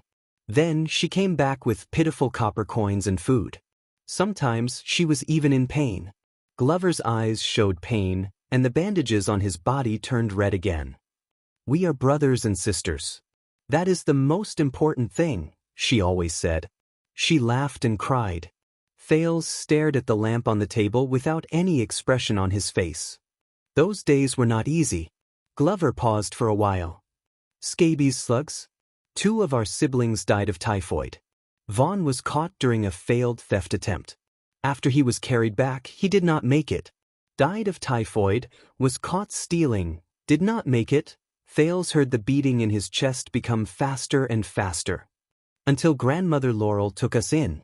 Glover looked at the furnishings around him gloomily. Laurel Club. Thales took a deep breath. Was Grandmother Laurel a good person? The prince tried to hide his true emotions by participating in the conversation. I would not say that. Glover shook his head. There are no good people who can make a living on the streets. At that time, everyone did not call her Wet Nurse, and this place was not called Laurel Club either. Wet Nurse herself was beautiful, and her methods were superb. She also had a deep relationship with Blood Bottle Gang, and she managed to get close to several Blood Bottle Gang cadres. She was planning for herself. She liked Lillian's appearance and tenacity. As for the few of us, we were just additional members. But that was not important. What was important was that from then on, we became child beggars for Blood Bottle Gang. Thales' gaze wandered. He seemed to see a dilapidated house with a few unkempt children squatting inside. Lillian was taken away by the grandmother, and her life became much better. But the person in charge of the child beggars in Blood Bottle Gang was a former circus clown who played with throwing knives. He had a strange temper and was naturally suspicious. He also liked to laugh maniacally as he used us to practice his throwing knives. In the end, only Lillian, Tinker, me, and the youngest, Trento, were left among our siblings. Thales suddenly realized that he had subconsciously raised his left hand and pressed it against the burn scar under his shirt. If everything had progressed normally, I would have been like most of the orphans born on this street. I would have either joined Blood Bottle Gang to run errands or become a fighter, or I would have left halfway and tried to become an apprentice or a farmer to make a living on my own. When he said this, Glover's voice trembled. Until that day. Thales raised his head subconsciously. That day, the clown who took care of the child beggars chased me, Tinker, and Trento together while laughing maniacally. He handed us over to some people who were dressed neatly but did not smile. Lillian was also sent over after that. We were brought to Sunset Temple, and each of us had a blood sample taken. Thales trembled slightly. He seemed to have seen his own day. Dawn, blood, and lights. Glover said absent-mindedly, "They sent us to the most beautiful house I have ever seen in my life, and we ate the most delicious food we have ever eaten." The most beautiful house. The most delicious food. Thales' gaze gradually became unfocused. Then, Glover's tone became tense. Until they pushed the door open and entered. They took me away. The zombie's words were filled with boundless resentment. "Listen me. I wanted to bring my brothers and sisters with me, but those people did not allow it. They only sent me to the carriage respectfully, but they left no room for doubt. Until I realized what they were going to do to the remaining people after I left. You know, they were all employers, and they had been doing this kind of task for a long time, such as silencing people after the deed." Thales lowered his head and closed his eyes. "I used everything I learned on the streets to break free and jump off the carriage." Glover took a deep breath with great effort, as though he had just blocked a full-powered attack from an opponent. When I rushed back, Tinker struggled madly, Lillian cried in pain, and Trento only twitched. The zombie gritted his teeth. What did I want to do? But there were too many of them, and they were too strong. I was too weak at that time. I was too weak. Thales realized that his arm under the table was trembling uncontrollably. His memory seemed to have returned to that night. He saw Quide's red nose and the children's faces, which were crying in fear. At that moment, an old but dignified knight arrived. He and his men drew their swords and saved Tinker and Lillian. Glover exhaled in pain. But Trento, our little brother, he was too young. When the rope was around his neck, he could not breathe and he could not fight back. It was too late. It was too late. Thales sat quietly in his original spot. The old knight squatted down, caressed the back of my hand, and apologized to me. He told me that it was an accident, and that he was my grandfather. He shared the same blood as me. He was a royal knight, the master of the Glover family, and the watchman of the royal guards. And he believed that no matter how embarrassing and humiliating it was, the blood of the Glover family should not wander the streets. When he talked about his grandfather, Glover had an extremely conflicted gaze. My grandfather admired my loyalty and friendship towards my blood kin. He said, "My love and friendship cannot be exchanged for 1,000 pieces of gold." And he could protect and even support my siblings, as long as I could give the same loyalty and friendship to my true brother. Thales looked up. "True brother?" Glover nodded. Later, I found out that my father passed away that year. And Lozano, my half-brother, contracted typhoid. They did not know if he could survive it. As the backbone of the king's faction, the Glover family needed a backup direct heir. The zombie said in a daze. From that day onwards, I changed my name. I was no longer called Pudgy Dumpling, but Caleb Glover, an illegitimate son of the famous Wind Knight, Glover family, who was born in a filthy and lowly family. Thales stared at him in a daze. He seemed to have seen that day 6 years ago, when he stood high above the Hall of Stars and faced the densely packed crowd in Star Plaza. Regardless of your past, when you stand up, you are Thales Therangerana Kessel Jade Star, single quote. The second prince of constellation. Thales closed his eyes before he opened them again. It was as if he wanted to wash away the light and shadows in front of him. "I understand now," the prince said tiredly. "So, to you this place and them Lillian, Tinker, Tordo, that is your homeland, your past, your indelible self." Glover's gaze sharpened slightly, but after a moment he shook his head with a bitter expression. "You do not understand, your highness. When I gradually matured and became independent, and joined the royal guards, especially when Lozano became more and more outstanding, when my grandfather finally passed away, when I became dispensable again," Glover stared at the room in Laurel Club in a daze. "Finally, one day, I returned and reunited with them and my siblings." Reunited? Thales was silent. But at that moment, Glover raised his trembling hands and looked at his fingers, which were full of calluses from practicing swordsmanship. "Yet I discovered that the only thing I brought them was pain. Be it the misfortune of young Torto in the past. It was something that happened later." Thales tensed up. "What happened?" he asked softly. Glover snorted softly. His voice was filled with sarcasm. "You know, your highness, I am not a sociable person, and I do not know how to socialize. I forced my way into the Vanguard division with my grandfather's name, but I offended many people. A few bastards in the Vanguard division who had a grudge against me, somehow found out about my background as well as my—" Glover lowered his head sadly. "My relationship with Lillian." Thales sighed.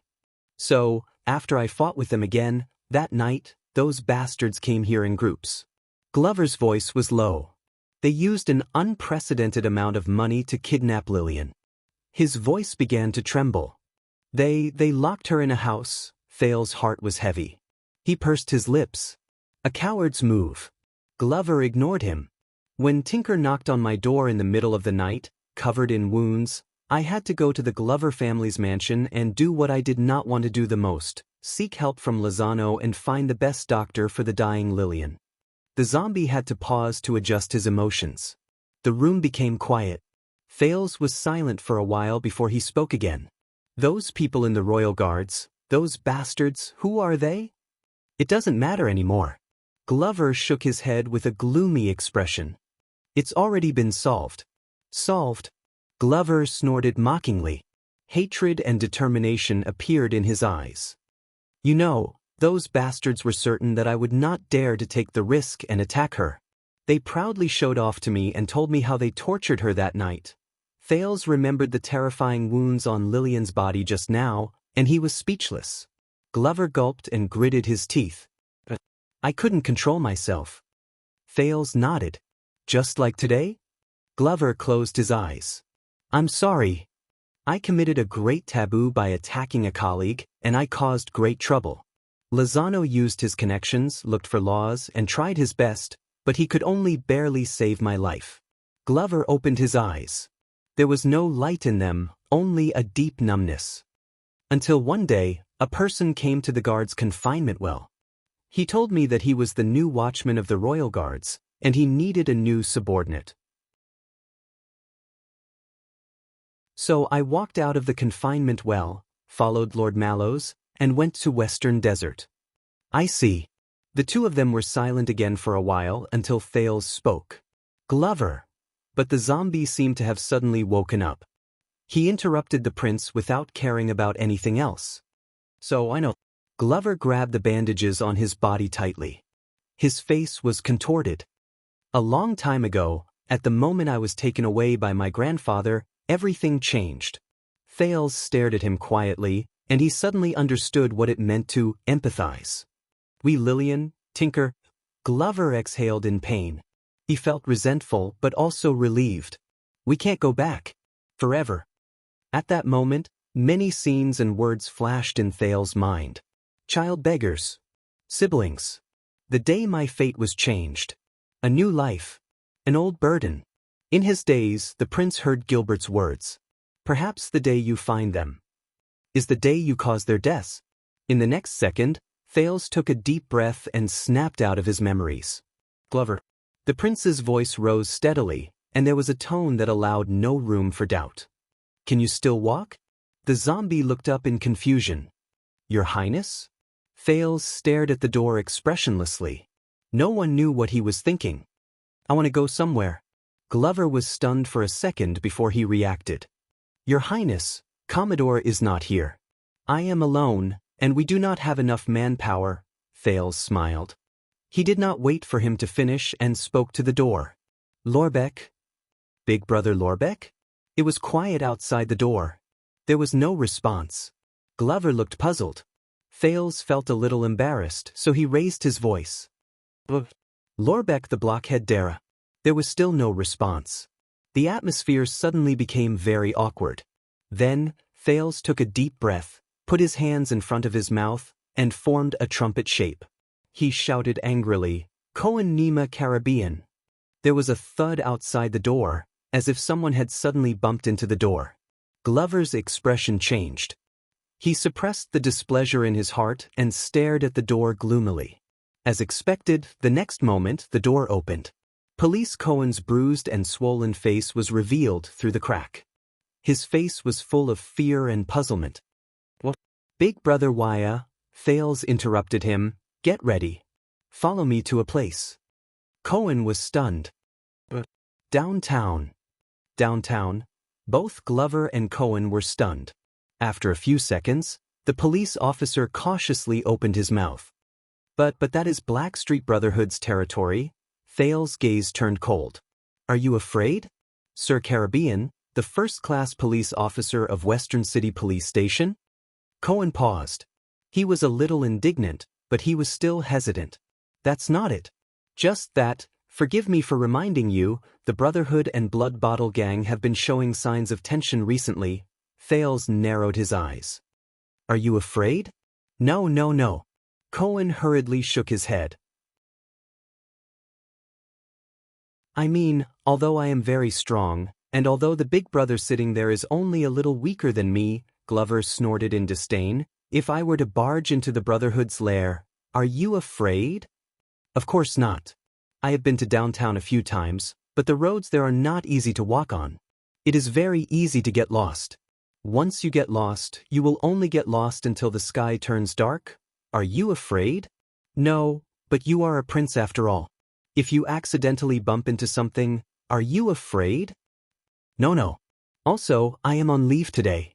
It is not considered a work injury, and the medical expenses are not reimbursed. Are you afraid? Bang! Cohen slammed the door angrily, and a loud sound was heard. He was full of grandeur and looked death calmly in the eye. Damn it, what's so great about it?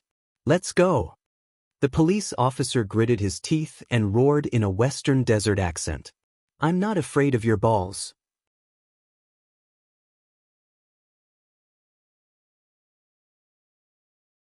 Chapter 600. In the first district of the lower city, On a noisy and chaotic street where the cold wind rustled, 3 cloaked figures walked with large strides. They squeezed through the crowd and blended into the chaotic atmosphere. The local escorts solicited customers with smiles and loud voices while casting malicious glances at their peers.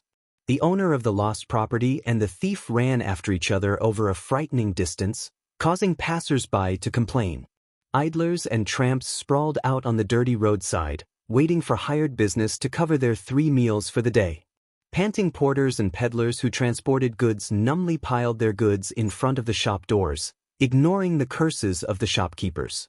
Coachmen who were hurrying along whipped their old horses violently to disperse the people who blocked their way in the mud and shouted at the rascals who tried to sneak up behind them for a ride. Adventurers and mercenaries huddled around the rotten and blackened wooden bulletin boards, searching for information on everything from official wanted posters to private commissions. The Dark Knight priest stood on a wooden box at the corner of the street and looked down at the people who came and went. He felt sad and helpless as he continued his sermon with a dry voice that no one cared about. Mysterious people with weapons hidden in their bodies appeared on the street from time to time to discuss an unspeakable business deal. In the middle of a crowd of onlookers, 2 men who had become enemies in a bar fought each other until their heads were bleeding, but they still refused to stop. A shrewd and vicious peddler habitually bargained with an equally shrewd customer, wanting to squeeze every last bit of advantage out of the other party. Prostitutes gathered at the end of a dirty and dilapidated alley, flirting with each other. The second floor above their heads, which had been in disrepair for a long time, did not even bother to hide their cries. A gambling gang of cats gathered at the corner of the street. There was no lack of bookmakers, shills, thugs, and lookouts. A group of sneaky gangsters gathered together mysteriously, staring at every passerby with a sneaky look, and discussing in hushed tones from time to time, "We shouldn't have come here at all. Look at the filth all over the street. It's too dangerous." Glover forcefully pushed away a peddler who wanted to sell his goods to them. "Relax, we are safe for the time being." "Zombie, you don't mind me calling you that, do you?" Thale's voice came from beside him. Glover shook his head to show that he did not mind. But the zombie kept his head down, listening to the movements behind him. His hand was hidden under his cloak, pressing on the hilt of his sword. In the alley that the 3 of them had just passed through, a few ferocious gangsters were mercilessly punching and kicking the 2 poor people who had no money to pay their debts. Cohen furrowed his brows and caught up in 2 steps. He was tall and strong. With a few punches and kicks, he dispersed the debt collectors, but when he turned around he found that the debtors had disappeared. When he saw the police officer's actions, Thales sighed and explained in resignation. "First, we're all wearing cloaks. This implies that we have another identity or mission, and it also means that we might be hiding weapons. If they attack us, there will be unknown dangers. Secondly, based on your figure and gait, I can tell that you are not to be trifled with. Coupled with the 3 of us, it is not difficult to guess that you are bodyguards, the kind that can fight. Thirdly, as far as I know, because of the kidnapping incident, the Black Street Brotherhood deployed a large number of people to Red Street Market to confront the Blood Bottle Gang. Among them are quite a number of dangerous people who can threaten us. So, in reality, we are much safer than we thought." As Thales spoke, he glared at a street ruffian who was secretly sizing them up. The ruffian immediately shifted his gaze away as if nothing had happened. What your highness said is exactly what I wanted to say." Cohen touched the corner of his shirt that was torn when he tried to stop the fight. He walked back to Thales and Glover in a bad mood. What were we talking about just now?" Glover cast a disdainful glance at Cohen. "When I was young, the Brotherhood had yet to rise to power. When I grew up, I rarely came here." As the zombie spoke, he knocked away a drunkard. "But no matter when, downtown is always dangerous." Cohen supported the drunkard so that he leaned against the wall and slowly slid down so that he would not fall headfirst. The police officer patted Glover's shoulder. "You have to come out more often, zombie. At first, I also had the illusion that this place is dangerous. Call me that again." Glover's expression did not change, but his voice turned cold. "You will know that it is not an illusion. Cohen's smile froze on his face. Thales smiled and took over the conversation. Downtown is where most of the poor people in Eternal Star City live. It is also a community. Of course, it is not as dangerous as what the public says. You can only enter, but never leave. Glover nodded. Thales thought of something and lowered his voice slightly. At least it is not a mouth full of fangs that chooses to devour people. But at that moment, slap. Thales suddenly extended his hand and pressed down on a dirty little girl who passed by him. Cohen and Glover were both shocked. The little girl looked at the teenager in panic and tried hard to break free from Thales' grip on her wrist. I thought you could tell, Thales said softly to the thin and weak girl who was no more than 7 or 8 years old. I have no money on me. Thales gestured at the strong police officer and vanguard with his chin. The money is on them. The dirty little girl was about to cry, but her eyes darted left and right shrewdly. The memories of the street surged in his mind. Thales suddenly felt a sense of déjà vu, so he looked around. What did you do to my daughter?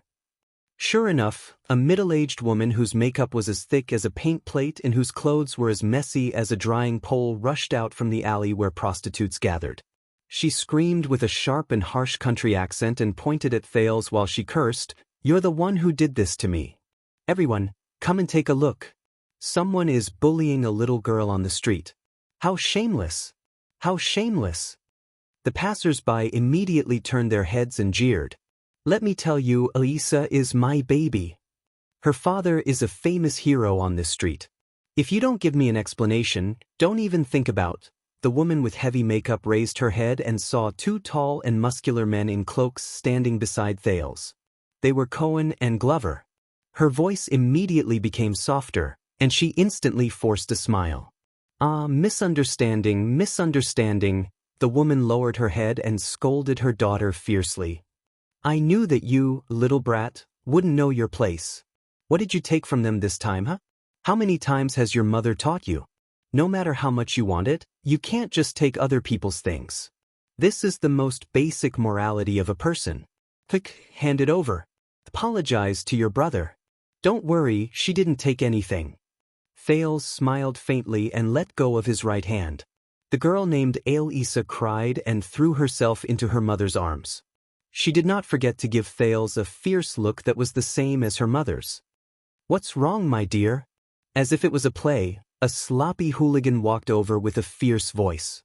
Behind him were 5 or 6 hooligans or vagrants who also harbored evil intentions. I heard that someone bullied our daughter? Thales frowned slightly. When she heard the man's voice, the woman instinctively changed her expression and became fierce again. Well, since she didn't take anything, then you're accusing a good person. Let me tell you, Eternal Star City has its laws. We may be poor, but poor people are ambitious. Dignity is priceless, and you're slandering someone's innocence without any basis. So it's you. The hooligan walked over while digging his ears. He narrowed his eyes and looked at Thales. You bullied others with your power and slandered my daughter as a thief on the street. But in the next moment, Glover decisively turned around, raised his arm, and threw a punch. With a bang, the leader of the hooligans flew 2 meters away while blood gushed out. He fell to the ground and did not move. As the onlookers cried out in surprise, his companions behind him saw that the situation was bad and immediately scattered. The woman trembled when she saw this, and her voice became softer again. It's a misunderstanding, please forgive me. She apologized in a fawning manner while she slapped Elisa hard. She's not smart since she was young. The 3 of them looked at each other in silence as they watched the woman drag the girl into the alley while cursing. Soon, she appeared at another intersection in search of her next target. Under Glover and Cohen's gazes, the passers-by who did not get to see a good show sighed in disappointment. They turned around and left. Thales sighed and continued what he was saying just now. Of course, this place is not as safe as you think, especially when you gradually lose your guard against it, just like the Great Desert. Unexpectedly, the person who answered was Cohen. Thales and Glover turned their heads at the same time. It's dangerous, but it's safe. The police officer stared at the prostitute who held her daughter's hand and stared at the passers-by on the street. He was lost in thought. Cohen sighed faintly. He was not as carefree as he usually was. It's not dangerous, but it's not safe either. You've been to the desert? The zombie asked slowly. Cohen shook his head and did not answer. It was obvious that he was not in the mood. Fales seemed to have thought of something as well. He nodded and said, just like how everyone in the world only hears of its name, but does not know the reality of the other shore and the distance. Even though we're only separated by a wall from that place, it's very close. But it's as far as the heavens and the earth. The difference between clouds and mud. Cohen came back to his senses gloomily. Speaking of which, where are we going? Fales observed the police officer's abnormal behavior and smiled faintly. A place with answers. Cohen and Glover frowned at the same time. They were puzzled. Confused, they could only blindly follow behind the prince and go deeper into this increasingly complicated and dangerous street. Glover grew up in Red Street Market in the Western District, but he knew little about the streets of Lower City District. Although Cohen worked at the police station, he did not seem to be familiar with the place either. The two of them stumbled along the way and were in a sorry state. On the contrary, Fales traversed the streets and alleys with ease. He was already familiar with the place, and with the help of Never Get Lost, he was even more adept at it. This damned mud. Has the funds of the road administration been eaten by dogs? Your Highness, can I ask, this is clearly Lower City? After pulling his boots out of the mud for the third time, Cohen asked awkwardly, what is this place? But why are you so familiar with it? On the other side, Glover did not say a word. He merely kicked away a stone that was blocking the way and followed the prince's footsteps. Didn't I tell you?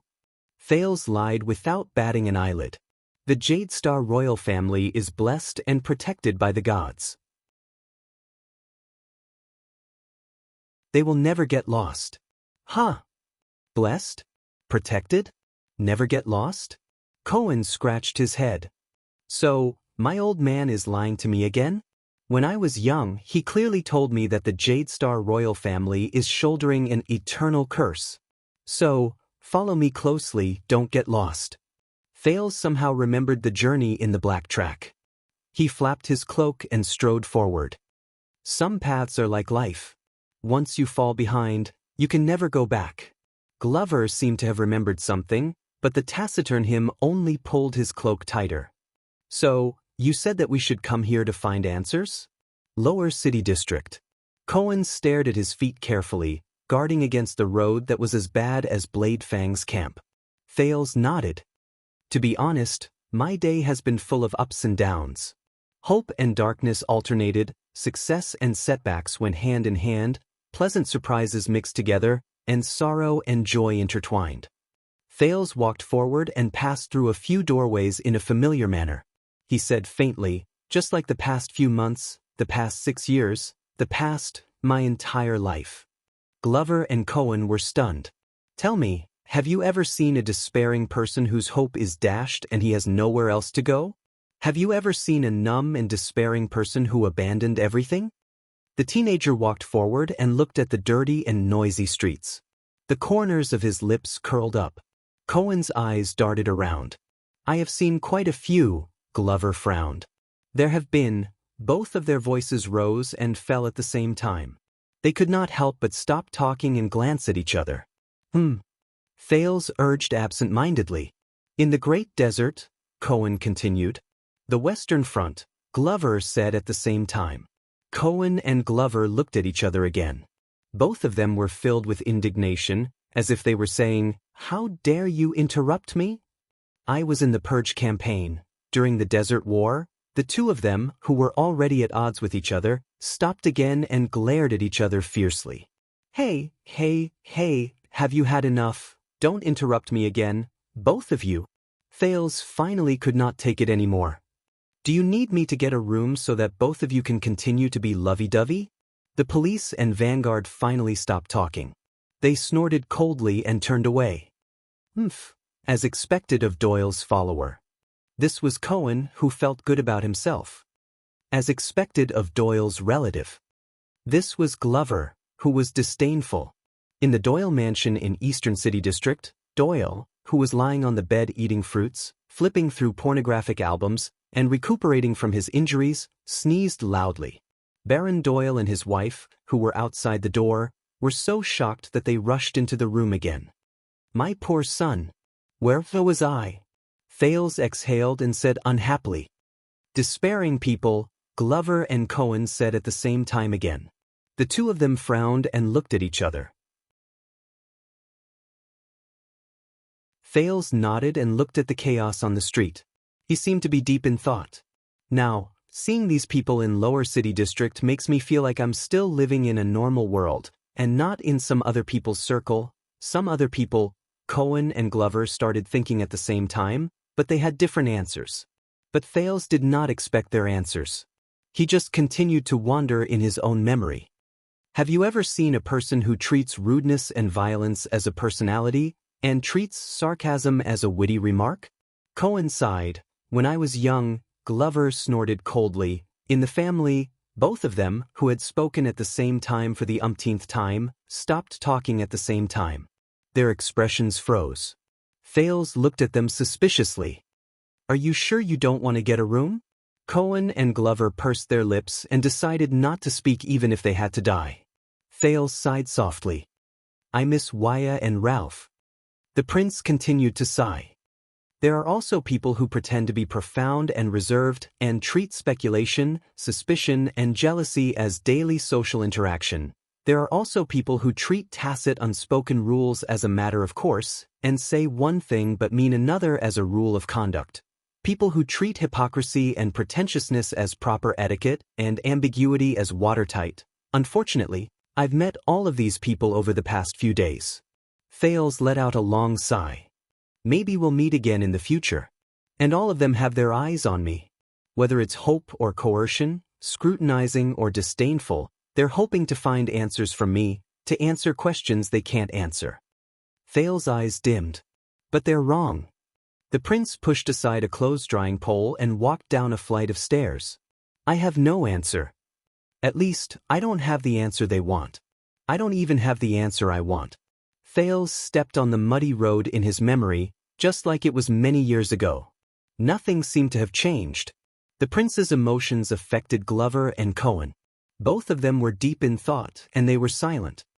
"And in their eyes, I can't feel myself. I don't know what I'm doing, what I want to do, and what I can do." Thales brought them out of the alley and arrived at another street. This place was much more run down, but it was also much quieter. "I don't even know who I am." Thales looked at the deserted and sparse street from afar and fell into silence.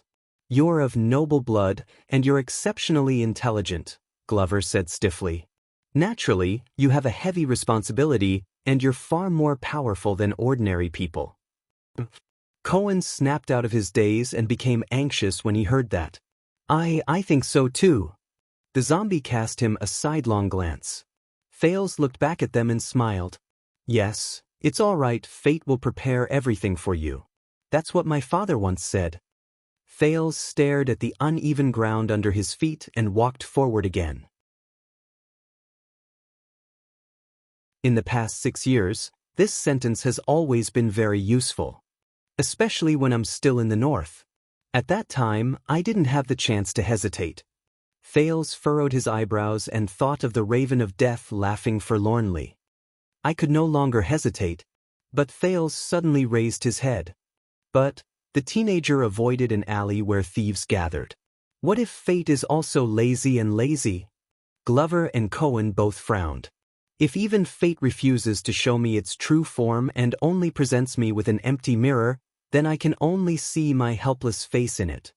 Thales gritted his teeth. Then how can I see my own answer clearly? Glover pursed his lips and seemed to be deep in thought. Cohen widened his eyes and looked confused. Have you played chess before? The rise and fall of the empire? Thales stepped on the muddy, dirty, and obstructed street in Lower City District. He raised his head in confusion and looked at Eternal Star City's clear, blue, and untainted sky. Glover raised his head. Cohen scratched his head in embarrassment, and his voice became softer. I know the rules. I can't help it, the old man taught my cousin his chess skills. Thales smiled faintly. Since I returned to the kingdom, many people have wanted to play chess with me, and I have satisfied all of them. Thales continued to walk forward, and his gaze gradually became fierce. But one of them is the most special person. He did not use the way I am used to. They walked on an unfamiliar street. The houses and alleys here were stacked together, and they could still vaguely tell that the place was orderly when it was first planned. But it was still filled with beggars and gangsters, and it was difficult to escape the chaos brought by man-made disasters. Most people play chess, and what they see are chess pieces and chess games. Thales moved sideways to avoid a carriage that was splashing mud. But he is not. The prince's gaze became solemn. Whether it was 6 years ago or 6 years later, he is a maverick and different. Not only does he disdain to play chess, he never glances at the chessboard, and he doesn't even care about the situation of the game or the outcome of the game. Glover's frown deepened, and Cohen's gaze became more and more confused. But Thales' words carried an invisible force that made the two of them subconsciously tense up.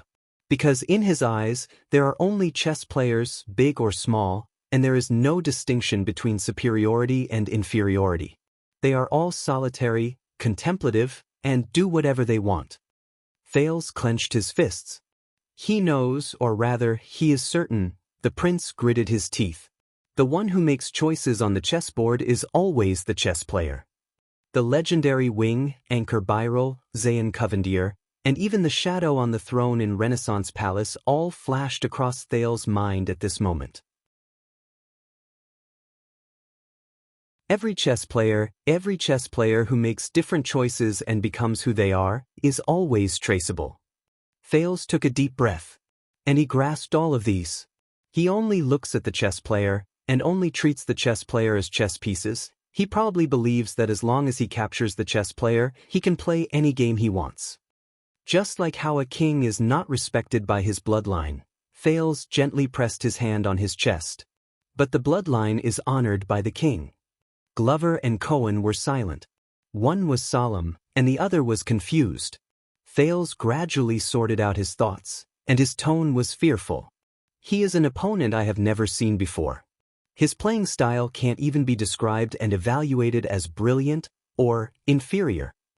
His chessboard is formed by connecting different chess players together. For this, he is willing to tie his hands and feet, and even commit suicide to give up his chess pieces, and even overturn the chessboard. Thales' gaze was unfocused, and his mind was elsewhere.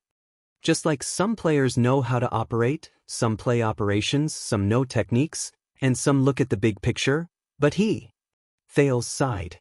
He is only single-mindedly staring at the mainframe's power supply. Cohen finally did not feel lonely anymore. He was satisfied to see that Glover also revealed a confused expression at that moment. You'll get used to it. The police officer patted Glover's shoulder in satisfaction, as if he had been through this before. The prince is always like this. He always talks nonsense. I've seen it before. I am his personal guard who accompanies him day and night. Zombie's expression turned cold, and he flung Cohen's hand away without giving him any face. I don't need you to remind me. But Thales did not care about these small details. He was fully immersed in his own thoughts. He chose, or rather, he believed that he chose the king and the chess player, not his bloodline and the chessboard. The prince took a deep breath, but for a moment he felt a little dazed and hesitant. But how can he be so certain? Thales said slowly. If he is respected because of his bloodline, will he definitely be honored because of his bloodline? Will the chess pieces in the chessboard definitely become the chess player? Thales turned around. What do you think? Glover and Cohen, who were competing with each other with their gazes, were shocked. Both of them snapped out of their daze. I can't give you an answer, Glover said cautiously. I still don't understand. Cohen worked hard for a long time, but he still felt dejected and discouraged. His Highness is playing a game, Glover coldly reminded this companion of his who had an ambiguous relationship with his sister. With an opponent that we cannot see in the distance, an important person who is difficult to deal with. Glover's gaze became fierce. Or, there is more than one. Thales nodded in approval. The police officer blinked and shook his head. No, you guys are involved in politics. Why do you have to beat around the bush? But without waiting for Cohen to answer, Thales moved forward again, leaving Cohen, who was trying hard to express his opinion, behind, feeling wronged. So, he is forcing me into the game. Thales remembered the past, and his expression was as cold as ice. Or, he knows that a chess player like me, once I enter the game, I will become the chess player he wants me to be. Thales subconsciously tightened his muscles. Because of this, he gave me a sword. The prince's gaze went straight ahead, piercing through the streets, as if he saw something. Because he knows, or he believes, no matter where the blade is pointed, no matter what I draw the sword for, block or attack, slash or stab, once I pick up the sword, Thales said faintly, I will never be able to put it down again. Glover felt the Duke of Star Lake's struggle and hesitation, but he did not speak.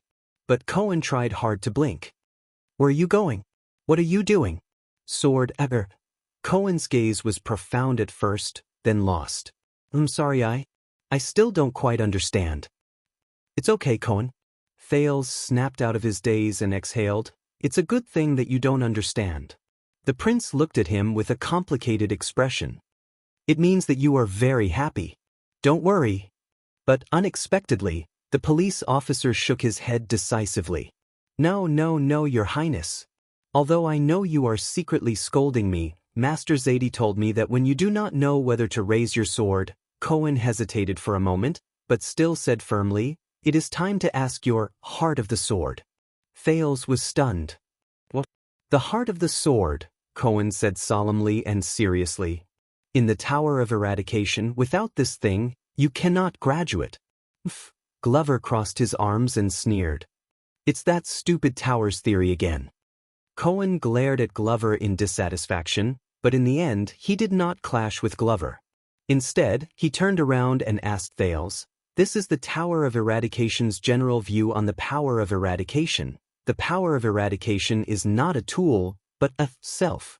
Its training is not the practice of skills, nor is it the repetitive repetition, but the training of the heart. It is the questioning of one's self, strength and body, appearance and spirit, skills and personality, actions and beliefs. The sword is external, the heart is internal, the moves and skills are external, and the power of eradication is internal. Only when the internal and external elements complement each other can one reach the pinnacle of the power of eradication. Thales was deep in thought. Cohen showed a nostalgic look. For this reason, as a training method, every swordsman and every fighter in the Tower of Eradication has to embark on a journey to find their own unique heart of the sword. There is no strong or weak, only whether it is suitable or not. The heart of the sword is connected internally and externally, so that one can achieve greatness. Your sword must be parallel to your heart, and their ideals are interlinked. Otherwise, at some point, your heart will always be disconnected from your sword. Your martial arts skills will only yield half the results with twice the effort, and your power of eradication will be sluggish and difficult to execute. Just like how you cannot force a meticulous and thoughtful swordsman to wield his sword freely, you cannot force a straightforward and rough fighter to be meticulous. Parallel, and their ideals are interlinked. Thales was slightly lost in thought. He remembered Ricky's explanation of the power of eradication in the Prison of Bones. Glover snorted in disdain. It sounds extravagant, but when it comes to fighting, Cohen ignored Glover, but looked at Thales instead. What about you? Where is your heart of the sword, Your Highness? Thales was silent. At that moment, he suddenly remembered Fakenhaz's words. Hold on to your sword. Don't lose it. But at that moment, Thales suddenly felt his heart skip a beat. You've crossed the line, young masters. Almost at the same time, Cohen and Glover's expressions changed. Vigilantly and solemnly, they bent their knees and placed their hands on their swords, entering a fighting stance. It was only then that Thales noticed that at some point in time, the streets around them were already empty. It was eerily quiet. And right in front of them, A man with a resolute face and sturdy muscles crossed his arms. He stared at them with a burning gaze. His left arm was tied with a piece of black silk cloth, and it swayed gently. Looks like the scumbags along the way did not lie. The man watched Cohen and Glover's movements, and his gaze changed. They are indeed tough. They are worthy of this cloak. No wonder they dare to come to our street business. Fales stared at the black silk cloth and was lost in thought. Superclass. Glover fixed his gaze on the resolute man. He makes me uncomfortable. Cohen took a deep breath. I know this guy. He's on the list of ex-convicts in the police station. The police officer was eager to take action. Thunder X, Oskow. He served in the army before, on a warship in Eastern Sea Hill. Perfect, we can take this opportunity too, but right at this moment, Oskow whistled softly. Soon, the sound of footsteps rose from all directions. It went from scattered to deafening. In a few seconds, countless figures with black silk cloth tied around their arms appeared from the surrounding streets and alleys. They blocked the three of them so tightly that not even a drop of water could pass through. Glover and Cohen counted the number of people, and their expressions changed at the same time. This is also... Cohen's expression twitched a little. There are too many. This number is extraordinary, Glover concluded solemnly. Fales furrowed his brows. Cohen exhaled. Damn it. I remember that gloomy-looking guy at the back on the left. Silent killer, Leork. His background is still unknown. Fales turned his head to the left, and as expected, he saw a familiar face. Leork leaned against the wall with his head lowered. None of the dozen thugs around him dared to approach him. And on the right, that Steel Aldrians. He's definitely one of the Northlanders who bullies the market and collects debts. He's a reckless Northlander. That's strange. These desperados' subordinates are different. They usually don't gather together, Cohen pondered. Glover did not speak. He just moved his arm to confirm the extent of the whip injury affecting his movements. Welcome to the underground street. I wonder where you came from, young masters. Oskow took the axe handed to him by his subordinate. He took a step forward and flashed the blade with a smile. Black Street Brotherhood greets you. Underground Street. Fales sniffed instinctively. As expected, he smelled the faintly discernible moldy smell from his memory. It was a place he was familiar with. Fales was confused. There's only one. Come to this place to play? Thunder Axe clicked his tongue and shook his head. There's an entrance fee. Oskow waved his hand gently. The thugs around him with ill intentions slowly approached the three of them. I have a flare to request assistance from Western City Police Station. That means the director will definitely nag after this and deduct my... Cohen touched the back of his waist in annoyance. I have one too. The Royal Guards, but the Flag-Bearer Division. Glover said gloomily. But at this moment, Fales boldly took a step forward without hesitation. Is that so? Entrance fee? The teenager under the cloak ignored the dense crowd of people from the Brotherhood and looked straight at Oskow. You have to know, I quite like this place. The feeling every time I come here. With complicated and subtle emotions, Fales sized up the seemingly familiar streets around him. He sighed with emotion. It's like going home.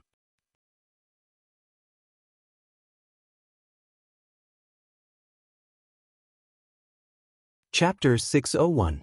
Go home. When he heard Fales' words and sized up his figure, Oskow sneered without hesitation. Not many people have the right to settle down here, boy. Behind him, the Brotherhood's thugs, who were tied with black silk, also sneered. Their gazes were fierce, and they stared at the three people who were trapped at the fork of the alley with malicious intent. You don't know this. Fales curled his lips into a smile. He did not panic. As if he did not see Oskow, he looked behind him. Where is your leader? I want to talk to him. Thunder Axe's smile faded. Why? Glover looked worried. What does this prince want to do? Why? Cohen was confused for a moment before he reacted. He was puzzled at first, then he looked excited. Why, what do you want to do? Save the world again, just like in Northland? Fales turned around and grinned. Visiting a friend. Don't use the distress flare. Just protect my back. Cohen and Glover were stunned at the same time. I'm the leader here. Oskow's gaze on Thales became more hostile. You can talk to me. He swung the axe in his hand. Or talk to it. Thales sighed. When he was about to answer, hurried footsteps came from the alley. It's them. A few figures squeezed through the group of thugs and came to the side of the leader, Osk. Thales recognized them. They were the Brotherhood Sleepless, the one who had chased them all the way to Laurel Club, Redmore, whom Thales had met at Red Street Market. I remember them.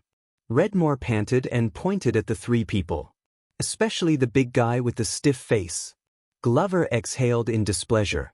Cohen turned around in confusion and asked Thales and Glover, do we know him? Also, do I look stiff? Glover's expression became even worse. Are you sure it's them? Oskow was a little unhappy with Redmore, who suddenly cut into the group and interrupted him. There are so many of us. We're going to fight the Red Turbans. Don't waste our time for a few small fries. However, in the Brotherhood's team, Leork spoke faintly. Redmore is a sleepless. He wouldn't be wrong. Oskow shot a displeased glance at Leork. That's right, it's them. Redmore panted, straightened his back, and gritted his teeth. When they were in Red Street Market, they sneakily hid outside the One Night's Romance to watch. Then, they escaped into Blood Bottle Gang's territory. Now they are here. There is definitely something wrong with them. Holy *T, Cohen blinked. He lowered his voice and was slightly surprised. How did he know we came from Red Street Market? Glover sneered and replied in a gruff voice, don't worry. Because you look like a prostitute. Cohen looked confused at first, then indignant. Thales shifted his gaze and observed almost everyone in the field. We're still very busy, so you three. Oskok waved his axe and said in a clear voice, are you going to surrender and confess, or are you going to wait for us? I told you. Thales suddenly spoke so that everyone in the room could hear him clearly. Your rank is not high enough. Let the leader talk to me. Oskok's gaze turned cold when he was interrupted. He first glanced around. The Brotherhood's thugs, who were whispering to each other, quietened down again. Every year, there are always noble young masters who are used to being bossed around. They can't stay still and think highly of themselves. They want to learn from stage plays, disguise themselves, and visit this magical place. Oskok stared coldly at Thales, who looked the youngest but was obviously the leader of the trio. Just to see how miserable our lives are, and then feel how good our lives are. His words caused many thugs to reveal looks of jealousy and hatred. Thunder Axe's tone changed and turned into a ferocious smile. Until they see how good our lives are, and how miserable their fates are. While they were at each other's throats, Glover felt the hostility from the people around him become more obvious. He could not help but clench his teeth. Enough. The Brotherhood's steal all. Adrianza pulled out a spiked mace and coldly said, what do you have to say? Let's talk after we beat him down. Across from him, Cohen unsheathed the load-bearer sword from its scabbard, ready for battle. Everyone. Thales had no choice but to cough loudly. Are we really going to do this? He exhaled and glanced at the densely packed enemies around him. It was all right. He was so close to catching up to the murderous disaster swords, the awe-inspiring Lampard's army formation, or the orcs surrounded by the surging black tide. To be honest, I'm already past that age. Thales said helplessly. Oskok frowned, but his eyes kept sizing up the moving troops, calculating the time to surround them. The young man spread his arms, completely ignoring the ferocious gazes of the countless people in front of him. I say, I'm really past the age where I can reveal my identity or show some of my strength, and then pretend to be profound in the midst of exclamations. I can scare my enemies so much that they piss their pants, and let passers-by think that I'm an invincible fighter. I can gain self-esteem, pleasure, and a sense of existence from this. Cohen and Glover looked at each other. So, please, I don't want to do that. Thales noticed that more and more thugs moved quietly and gathered behind them. I'm not interested in this method. Glover and Cohen moved their feet, widening their defense area and keeping an eye on the movements around them. So, which noble young master with an extraordinary status are you? After revealing your identity, Aschak's expression changed, and he showed a ruthless expression. Can you let us ask for more ransom? But the young man smiled faintly and did not care. In fact, I doubt whether my father will pay for my ransom. Based on past experience, he would probably rather that I be killed. At this moment, another cold voice rang out. How do you know? Aschak, who was interrupted again, saw the speaker clearly and said in dissatisfaction, Leorc. But Thales chuckled softly and looked at the familiar face that he had seen countless times on the streets when he was young. His old friend. The quiet killer, Leo. At that time, this man always lowered his head and put his hands in his pockets. He walked leisurely with his shoulders swaying. He slowly strolled into the Brotherhood's territory like an ordinary local hooligan. But even Quide, who was used to being arrogant and despotic, did not dare to say anything when he saw him. And all the child beggars knew that they should not look him in the eyes. Thales dispersed the memories of the past and chuckled. Because I know my father. But the quiet killer shook his head. No. What I want to ask is, how can you be sure that the person who will lead us is Morris? Thales narrowed his eyes. Seeing that his authority was being questioned again, Aschak angrily warned, Leorc. But the quiet killer did not even look at Aschak. He only stared at Thales quietly. Thales looked at the familiar face that had experienced many vicissitudes of life. He suddenly recalled the time when he was young, when he listened to the entanglement between him and Felicia. This guy. Thales pointed at Aschak. He rose to prominence during the era of the 13 generals. He has been Rhoda's blade. Aschak's expression changed. Steel Cone is Senza's fighter. Leorc, your business is mediated by Morris. Thales nodded one by one as if he was familiar with them. He even seemed a little lazy. As for the sleepless over there, he is Lance's man. Leorc, Adrianza, and Reedmore frowned at the same time. Glover was puzzled. Even though he was a child beggar from the Blood Bottle Gang, he did not know much about the Brotherhood's internal information. How did the prince? Cohen looked calm. After all, the Jade Stars knew everything. The Brotherhood has such a big operation and lineup, but all of you do not belong to each other. You are divided among the 4 leaders. This means that the leader is someone else. As for the one closest to this place, I can only think of Fatty Morris. Thales looked around and said loudly, Why is he not out yet? But no one answered Thales's voice in the alley. It could only arouse the doubts of the Brotherhood members. Thales frowned and could not help but start to mutter. Did I guess wrong? Adrianza, who was in the crowd, snorted coldly. This kid has a sharp tongue, but I don't know. Before he finished speaking, his figure suddenly moved. He launched a surprise attack. He went straight for Thales. Something unexpected happened. Asku and Thales' expressions changed slightly. But a figure also flashed behind the teenager and faced Adrianza head-on. In a flash, the air surged. Clang, clang, shing. The alley was narrow. The sound of weapons clashing was ear-piercing. Those who heard it all frowned. After the 3 rounds, Adrianza gritted his teeth and retreated. He looked at the wound on his right arm. He was shocked and angry at the same time. In front of him, Glover, who was blocking Thales, sheathed his sword coldly and shook off the blood on the blade. There was a small commotion in the Brotherhood's team. Aschak's expression also changed. That Steel Cone, Senza's subordinate, who is famous for his fighting ability. Today's idea is indeed a little tough. Cohen's eyes were filled with surprise. He could not help but look at Glover in a different light. Although this guy can't beat me, he's still pretty cool with a sword. Glover exhaled through his nose as a disdainful response. I've seen this sword technique and footwork before. Adrianza tore the black silk cloth off his arm and bound the wound tightly. He stared at Glover, and his expression was full of wariness. You served in the regular army before?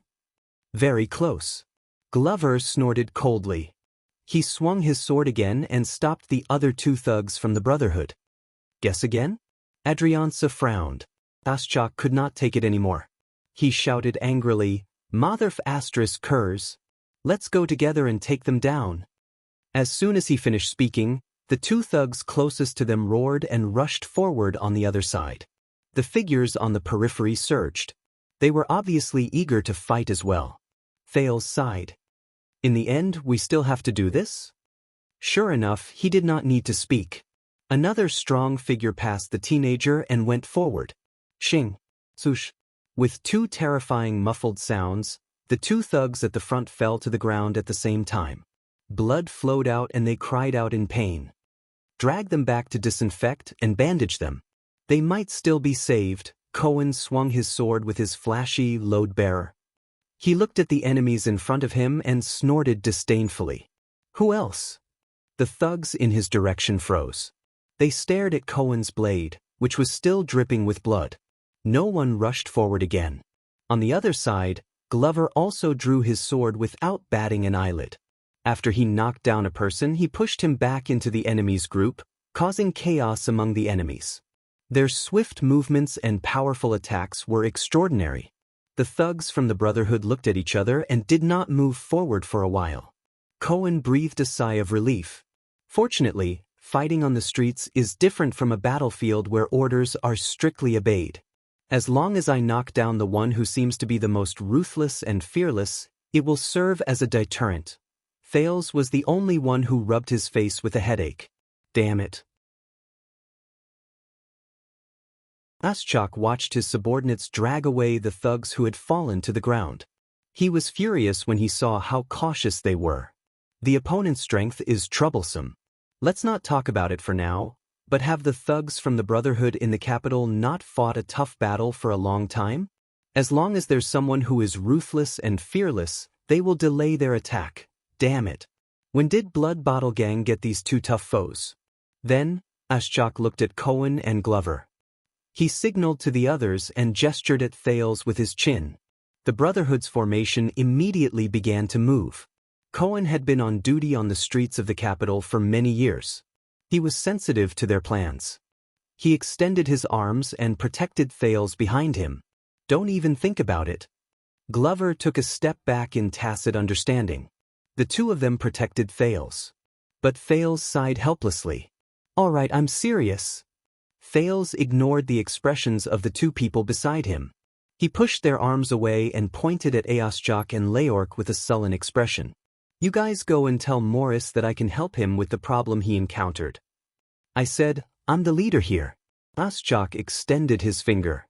He was extremely dissatisfied. And I'm not. Forget it. Thales could not be bothered to listen to his harsh words, which were meant to distract them and take the opportunity to launch a sneak attack. From the looks of it, even if I say I'm a prince, they will not stop and sit down to talk. I have to bring out the real deal. Aschak, Thunder Axe, right? Thales raised his voice. Since you work for Rhoda, I think you must know the blacksmiths on South Street. For example, Karachi? Aschak's arm froze in the air. You must have felt terrible too.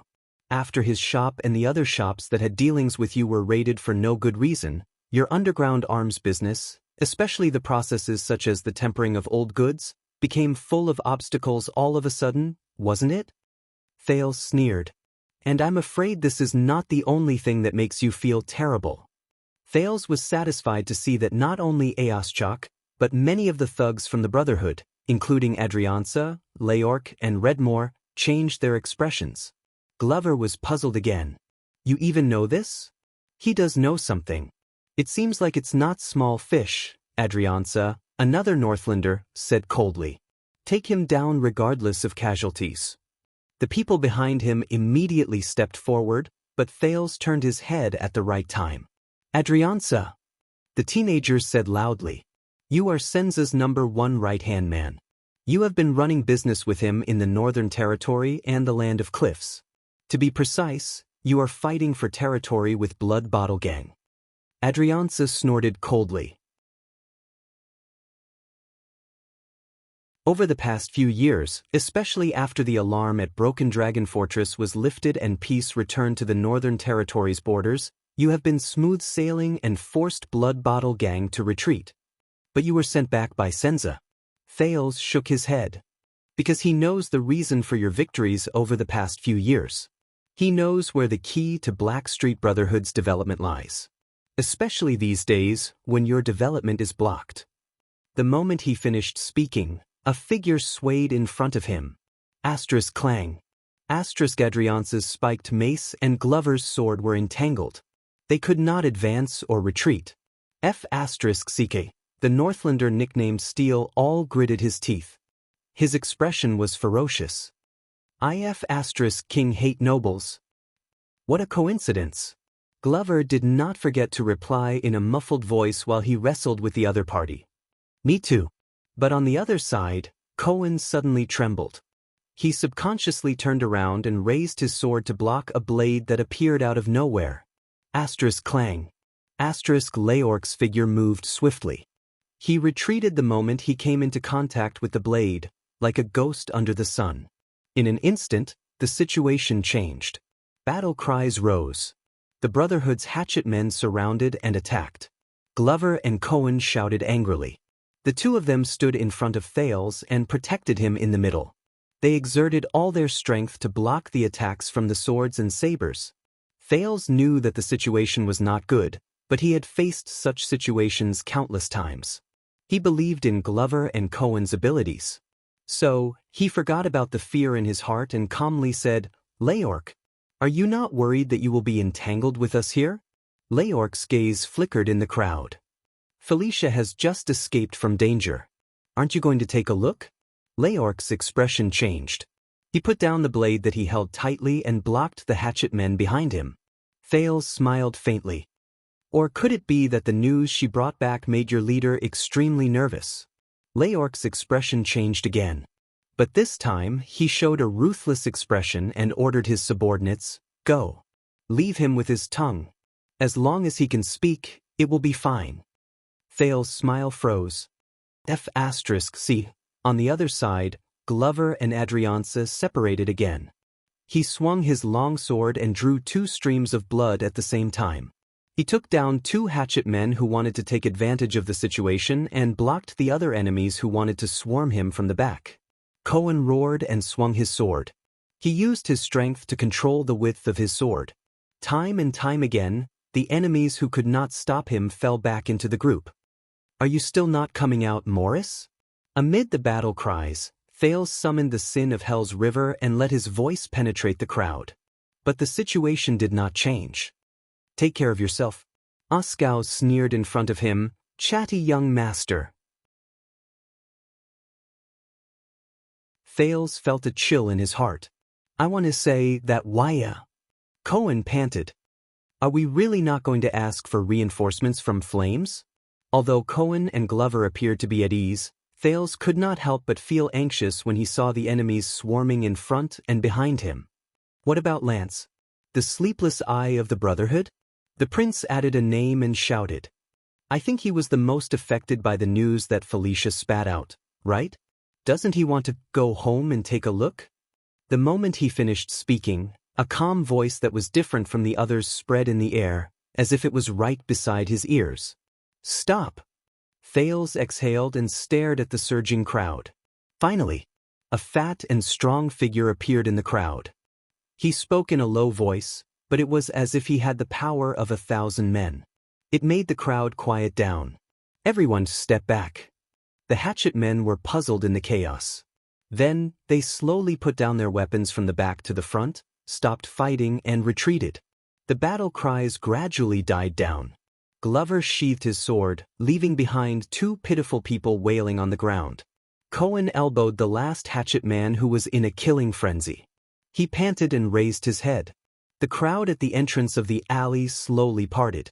A short and fat but strong man walked over with calm steps. Thales saw the man's face clearly and felt relieved. 6 years. I see him again. Boss Morris. When Oskow saw the man, his expression became solemn. We will take him down soon, but Morris only curled his lips and revealed a ferocious smile. Can't you see Axe?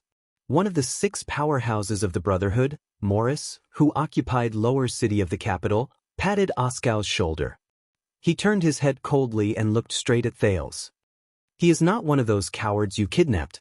He is not one of those young masters who think they are the main characters, but once they lose their status, power, or divine weapons to rely on, they tremble in fear. Thales also looked back at Morris with a cold look in his eyes. When he was a child beggar, it was this kind-looking fat man who managed the gang business in Blackstreet, the birthplace of Blackstreet Brotherhood, and even the entire lower city. Every time he appeared, Leork, Felicia, Rick, Locke, Quide, Beth, and most of the Brotherhood members Thales had to obey his orders. And he would occasionally appear in Sunset Pub. Every time he appeared, Jayla would be cautious, and the boss would not look good. Oh, right, Morris also raised a ferocious angry wolfhound, which almost killed Thales. But this could not be compared to Morris' other crime. He once suffocated an escaped child beggar to death in front of everyone. Since then, the Brotherhood's own people and their opponents were all in awe of Morris. No matter who it was, when they looked into the eyes of this smiling fat man who could even lay his hands on children, without the slightest bit of pity, they would feel a chill down their spine. The child beggars even hid and cowered under Quide's warning, afraid that they would be unlucky. But at this moment, Thales suddenly realized that he was already standing there, looking straight into Morris's eyes. This is a noble. Morris continued to move forward, passing through the crowd. The thugs of the Brotherhood all lowered their heads and retreated. The real kind. Not the useless foppish young masters that the Red Turban likes to cling to. Morris finally arrived in front of Thales. Cohen and Glover dutifully stood in front of Thales and warned the seemingly ordinary fat man. Morris looked at the two bodyguards in front of him and revealed a shrewd smile unique to businessmen. At that moment, Thales suddenly felt a chill down his spine. Enough! The teenager suddenly spoke, and he seemed to have lost his composure. It's close enough. Thales reminded his two subordinates, be careful, this guy's psionic ability. But before Thales could finish, Morris raised his eyebrows and smiled with his eyes squinted. Yes, it's close enough. In the next second, Cohen and Glover's expressions changed drastically, and they swayed at the same time. Two dull sounds were heard, and both of their weapons were pressed against the ground at the same time. Thales was shocked. Glover was seen trembling as he pulled his collar open and panted in pain. Breathe. Morris just looked at him with a smile, as if he was watching a child next door playing a game. Damn it. Thales was shocked and angry at the same time. Morris's psionic ability is too far away. On the other side, Cohen's face was also red, and he desperately supported himself against the ground. I remember now, the Brotherhood, the fat boss, psionic ability damn it, if only I had a chance, not too much, just 1 second to draw my sword, I wouldn't have to be so embarrassed in front of the prince, but you don't have that 1 second. In the Tower of Eradication, Master Zadie's words rang in his ears. If you don't snatch it, you don't have it. If you don't snatch it, you don't have it. Cohen angrily and painfully punched the ground, but it only made it harder for him to breathe. Ah, I recognize you. You're the infamous stupid police officer from the gang in Western City. Morris scrutinized Cohen, who had his hood down, and clicked his tongue. It must have been hard on your father for you to survive until now. Cohen trembled. F***y, Glover's expression was ferocious, and he stared at his own hand with difficulty. Damn it, if it wasn't for the whip, I could. Morris straightened his back. This time he looked at Thales. His smile did not diminish, but his gaze turned cold. Say it, kid. The fat man clicked his tongue. Who are you? Or more directly, who is your boss or your father? Thales took a deep breath and realized that he was not among the targets of Morris's psionic ability. But he raised his head and looked at the smiling Morris. Behind him, there was Oskow, who had a ferocious grin on his face, Adrianza, who was unhappy, and Leork, who had a cold expression. He had underestimated Morris. He was not the butler of the Brotherhood who rarely fought. On the contrary, as long as he used it properly, his psionic ability could even defeat 2 supraclass elites.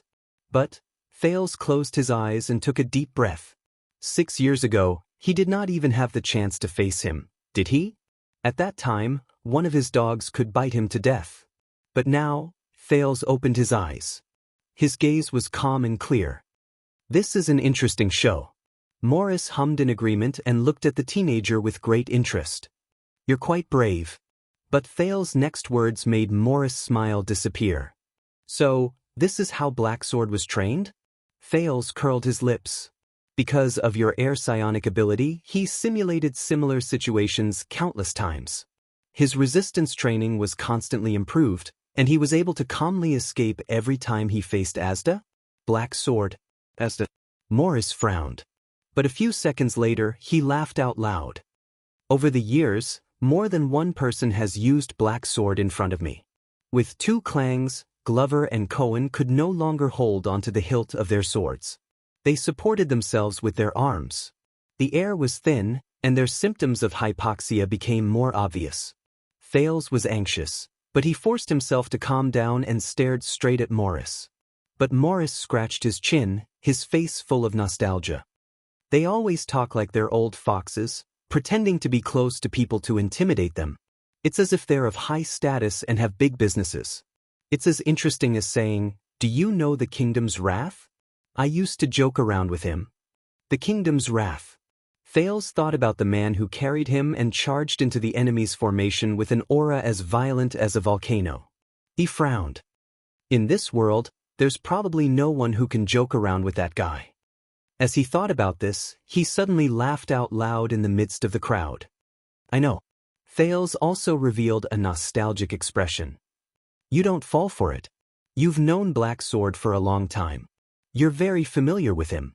Perhaps 20 years ago, when you were still mercenaries in the Great Desert? Morris' gaze froze. Thales chuckled. Right, the 9 powerhouses? At that moment, the members of the Brotherhood looked at each other in confusion. Morris did not speak. He only pursed his lips and stared at Thales with a silent expression. The teenager also stared back at him quietly. But the next moment, Morris burst into laughter. Pretending to be profound and revealing some superficial secrets to make people think that you're well-informed and that you're at an unfathomable level. I've seen this pretentious act before. Thales' expression did not change. He looked at Morris and shook his head. Very childish. Morris swung his arm, unconcerned. Tie him up and bring him back. But at that moment, there was another commotion in the Brotherhood. This commotion did not originate from the rear. Thales lowered his head.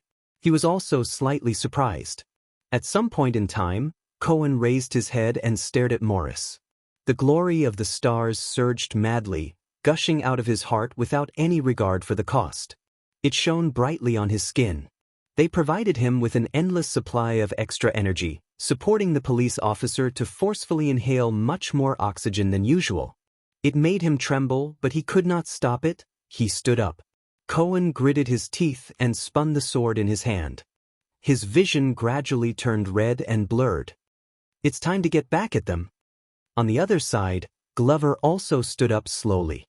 His power of eradication spread throughout his body, melting the stored substances and energy, reducing the discomfort in his body, numbing his pain and soreness, and making his expression cold. The zombie's eyes froze and focused on Morris. As usual, his pain disappeared without a trace. His emotions gradually became numb. His body became a cold, cruel, and fearless weapon again. It's time to kill.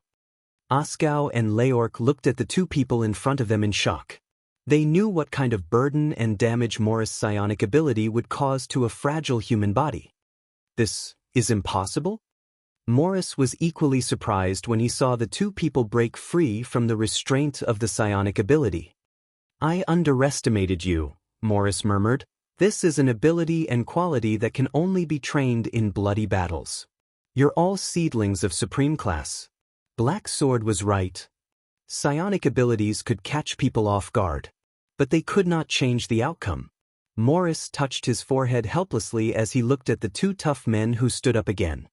He smiled bitterly and helplessly. You're right. Tisk. Why are the elites always on the enemy's side? Thales nodded. He felt the same way. But this time, he smiled happily. Can we talk now? Morris' smile froze for a few seconds. Behind him, Oskow and Leork gripped their weapons. Cohen and Glover's expressions became even more terrifying. Finally, the plump man sighed and spread his hands. Glover and Cohen immediately felt that the air around them smelled good again. Then, they panted and returned to normal. Don't worry. I hate childish tricks too. The change in the situation made the prince feel at ease. He said loudly, "We're all adults." Morris looked at Thales' tender face and furrowed his brows. Thales came to his senses and coughed. You know, during the age of the Empire, men became adults at the age of 14. They could go to war, get married, and have children. The teenager took a step forward. That's why I don't want to use my identity, and I don't want to use sensational news to scare people. Thales looked at him seriously. I'll say it again. I'm here to help you, Morris. Morris rubbed his hands. He looked around. The Brotherhood's thugs had calmed down again. He sneered. How? Returning to the battlefield he was most familiar with, Thales took a deep breath. The Blackstreet Brotherhood may be big, but there's no need for them to gather 4 big shots at the same time to carry out a normal street robbery, even if there are 2 muscular men behind them. Cohen shook his head. Glover swung his arms and snapped out of his previous state. Thales thought about what he had seen and heard over the past few days. He said faintly, "There's only one reason for you to be so nervous." Morris stared at the teenager. "You're talking nonsense." Thales ignored his words and sneered. "But what if it's not them?" Morris rubbed his hands together and paused. "If the culprit who kidnapped Felicia's people in your territory, if the culprit who destroyed your business, hindered your development, caused everything to go wrong for you, and caused you to run into obstacles everywhere, isn't the old enemy that you thought?" Thales' voice became stern. "What if it's not Blood Bottle Gang?" Morris did not reply, but Oskow, Leork, Adrianza, and the others behind him had different reactions. "Of course, you already know," from Felicia's mouth. Thales said coldly, "You just don't know what to do. Because the enemy is too powerful and cannot be resisted." Morris pursed his lips tightly and stared at the teenager under the hood. Thales pushed Glover and Cohen aside. Under their worried gazes, he took a step forward and stopped a foot away from Morris. Their eyes met. It turned out that he was already as tall as Morris. And the evil fatty in front of him, who made countless people fear him, his gaze, was so fearful. Thales was at a loss, but he quickly regained his composure and said resolutely, "And I am you. I am also the only hope for the Brotherhood in this predicament. Now, can we talk?" Thales finished speaking and waited quietly. The air became quiet. Morris did not say a word. His gaze became dark. Everyone subconsciously clenched their fists or weapons. Leork's cold gaze met Cohen's. Glover and Adrianza looked at each other and exchanged a provocative gaze. Finally, amidst the unbearable silence, Morris suddenly burst into laughter. Ha ha. Perhaps it was because of the air's psionic ability, his laughter shook the alleyway and made people uncomfortable. Leork pressed his ears in discomfort and said through gritted teeth, "Boss." But Morris suddenly turned around. "Retreat." The fatty had an elated look on his face as he waved his arms around happily. Go home, go home. Do what you need to do." The people in the Brotherhood were stunned. Thales exhaled and smiled. In the next second, Leork, who had followed Morris for many years, turned around and gave his order without hesitation. Amidst the rustling of footsteps, the people who belonged to Morris behind him dispersed. Redmore and his Sleepless were expressionless, but they quietly melted into the shadows and disappeared into the messy and hidden alleyway. Adrianza hesitated for a moment, but he nodded and turned around with his subordinates. Glover and Cohen finally breathed a sigh of relief. More than half of the people in the alleyway immediately dispersed. Only the last few people were left. "Boss Morris?" Laschak looked at Thales unwillingly. "Are we still going to Red Street Market today?" Morris did not even look at him. He only looked at the prince with interest and repeated, "Retreat." Usjak took a deep breath. "Boss Morris, since we have mobilized so many people, we should not return empty-handed. We should at least go to Red Street Market and give the Red Turbans a warning." When Morris heard this, he seemed to have suddenly thought of something. "Oh, you're right. That's good." He waved his hand in a sluggish manner. "Go, it's all up to you." Usjak was stunned. He looked at the thin team behind him. "But we are going to Blood Bottle Gang. We need numbers." "Boss Rhoda, Oh, Rhoda, my old friend." Morris was like an old man who was hard of hearing. He slowly dug his ears. "Is he here too?" Usjak pursed his lips. "No, boss, but..." Morris's face fell. "Then why are you still talking nonsense?" The plump man turned around slightly. His eyes were filled with coldness. "Is your surname Rhoda too?" Usjak's face immediately turned pale. However, he judged the situation and did not continue to pester him. He turned around decisively and left with his subordinates. The Brotherhood's forces, which were originally heavily surrounded, were suddenly left with 3 people: Morris, Leork, and another subordinate who had opened up a path. Then, in the empty alleyway, Morris rubbed his hands together and looked at Thales with a smile. "This handsome, why?" Thales suddenly interrupted him. "Why did you say that this is a true noble?" Morris paused. A thought appeared in his head. "Because I have seen it before." Thales narrowed his eyes. The Brotherhood's kind-looking plump man laughed. "A true noble has nothing to do with their outward bearing or even their birth or bloodline. Instead, it is the mark that is branded in their soul and bones." Morris' smile faded slightly. His small eyes shone brilliantly. "Even if they are mired in mud, even if they are born despicable, even if they have nothing, they are also destined to be nobles." Thales was deep in thought. Morris rubbed his hands on his clothes. He walked forward and extended his hand politely. Let me introduce myself. I am Morris. I do not have a surname." He chuckled. "I am just a street thug." Thales looked at the man's attitude and suddenly had mixed feelings. 6 years can indeed change a lot. The teenager did not think too much. He also put on a smile and held Morris' swollen fingers. "I am Waya Casso." Morris' smile remained on his face until Thales said the next sentence. "I am the attendant of the Prince of Constellation. I represent the noble, magnanimous, and wise Duke of Star Lake, the second prince." Thales' expression became solemn. "Prince Thales Jadestar." Morris' hand froze. Glover and Cohen looked at each other. In the face of Thales' indifferent but prideful gaze, Morris seemed to be a little confused. He blinked, took a step back, and listened to another subordinate whisper something.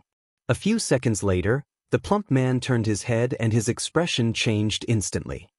"Oh my, you are the prince's attendant, right?" Morris held Thales' hands again and shook them vigorously. He looked pleasantly surprised. "It is my honor. It is also my honor." Thales let him shake his hands and sighed. "You may not be able to imagine." Morris listened attentively. The teenager looked at the charmingly naive Morris before him and said sincerely with emotion, "But a long time ago, I really did not expect that I would one day stand here like this and talk to you." Thales shook the plump man's hand back forcefully. "Boss Morris." Morris' smile was so wide that it almost reached the back of his ears. He clicked his tongue and shook his head. Oh my, you are too polite." Glover and Cohen looked at each other's change in attitude and showed disdain at the same time. "Just a little bit." Morris smiled obsequiously. Thales' lips curled up slightly.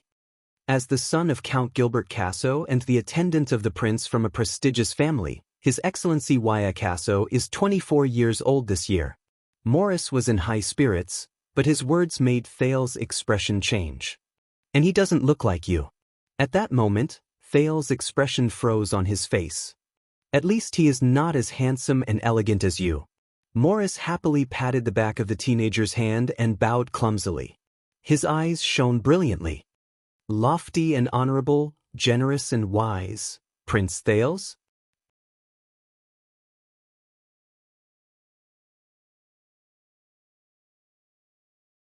Chapter 602. Underground Street, Grove's Pharmacy. Grove listlessly sent away a bruised thug from the Brotherhood and recorded his credit in his notebook. Only then did he sit down lazily behind the counter. He warmed himself with a bottle of wine as he watched his wife take care of the shelves. Not to mention the occasional street robberies and petty thefts. Even if everything went smoothly, there was basically no profit to be made from opening a pharmacy in Lower City District. But he, the slick Grove, still managed to take root in this notoriously chaotic place. He had been doing business peacefully for more than a decade. This was not something an ordinary person could do. Aside from the good connections his father had made while he was still alive, his good working relationship with the Blackstreet Brotherhood was also one of the reasons. Now, in the underground street, he was considered a big shot. Who would be stupid enough to give him a hard time? Every time he thought of this, Grove felt a little proud, which made him look around his shop even more contentedly. Occasionally, he would take a sip of the warm wine. "Dad, this business of mine is much better than when you swindled people back then, isn't it?"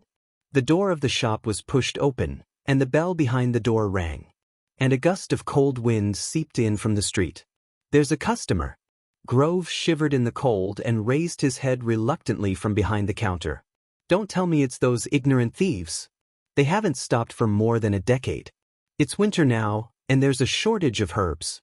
We don't have enough typhoid medicine. If you must buy it, the price won't be cheap." Grove, who was repeating himself mechanically, was stunned when he saw the customer. The person who opened the door was a strong man with a stiff expression. He lifted his cloak to reveal the sword hilt at his waist. He looked down at Grove from above. Behind him was another large man who was about the same size. The latter was unlucky enough to be caught by the doorbell's rope. He was shocked. Then, he held the weapon at his waist and looked around unhappily. Grove was a little puzzled. He had never heard of these two people in the Brotherhood. Were they new? Or robbers? Having lived in Lower City District for a long time, Grove's first reaction was to reach for a knife under the counter. But the appearance of a third person made him change his mind. It was an average-sized man with a childish face. He was clearly a teenager who was still growing. He lifted his hood and scanned the shop in a daze. This was strange. Grove mumbled. He had seen a lot over the years. He had met all kinds of customers. Those who were just shopping, those who were sincere in bargaining, those who were poor but pretended to be rich, those who were rich but stingy. However, he couldn't tell the background of this young man. He couldn't tell if he was a second-generation noble from a wealthy family or a commoner from the lower city who was used to living a hard life. He couldn't tell if he was a gangster who had been beaten up, or if he was a harmless and adorable hedonistic young master. The young customer did not pay any attention to him. He just stretched out his hand and stroked the rows of shelves like a wanderer who had just returned home. Of his two muscular attendants, one was extremely vigilant and kept looking back, while the other lowered his hood and stared straight at Grove, hesitating to speak. When Grove saw the latter's face clearly, his expression changed drastically. "F***, it's you again." The owner of the pharmacy looked disgusted and annoyed. "Stupid police officer?"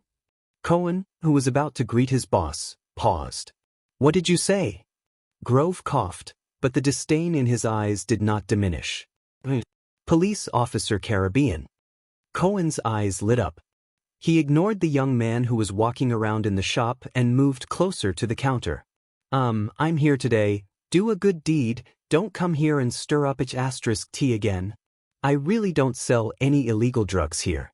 Before he spoke, Grove let out a long sigh. "I have nothing to do with those gangsters either." Thud.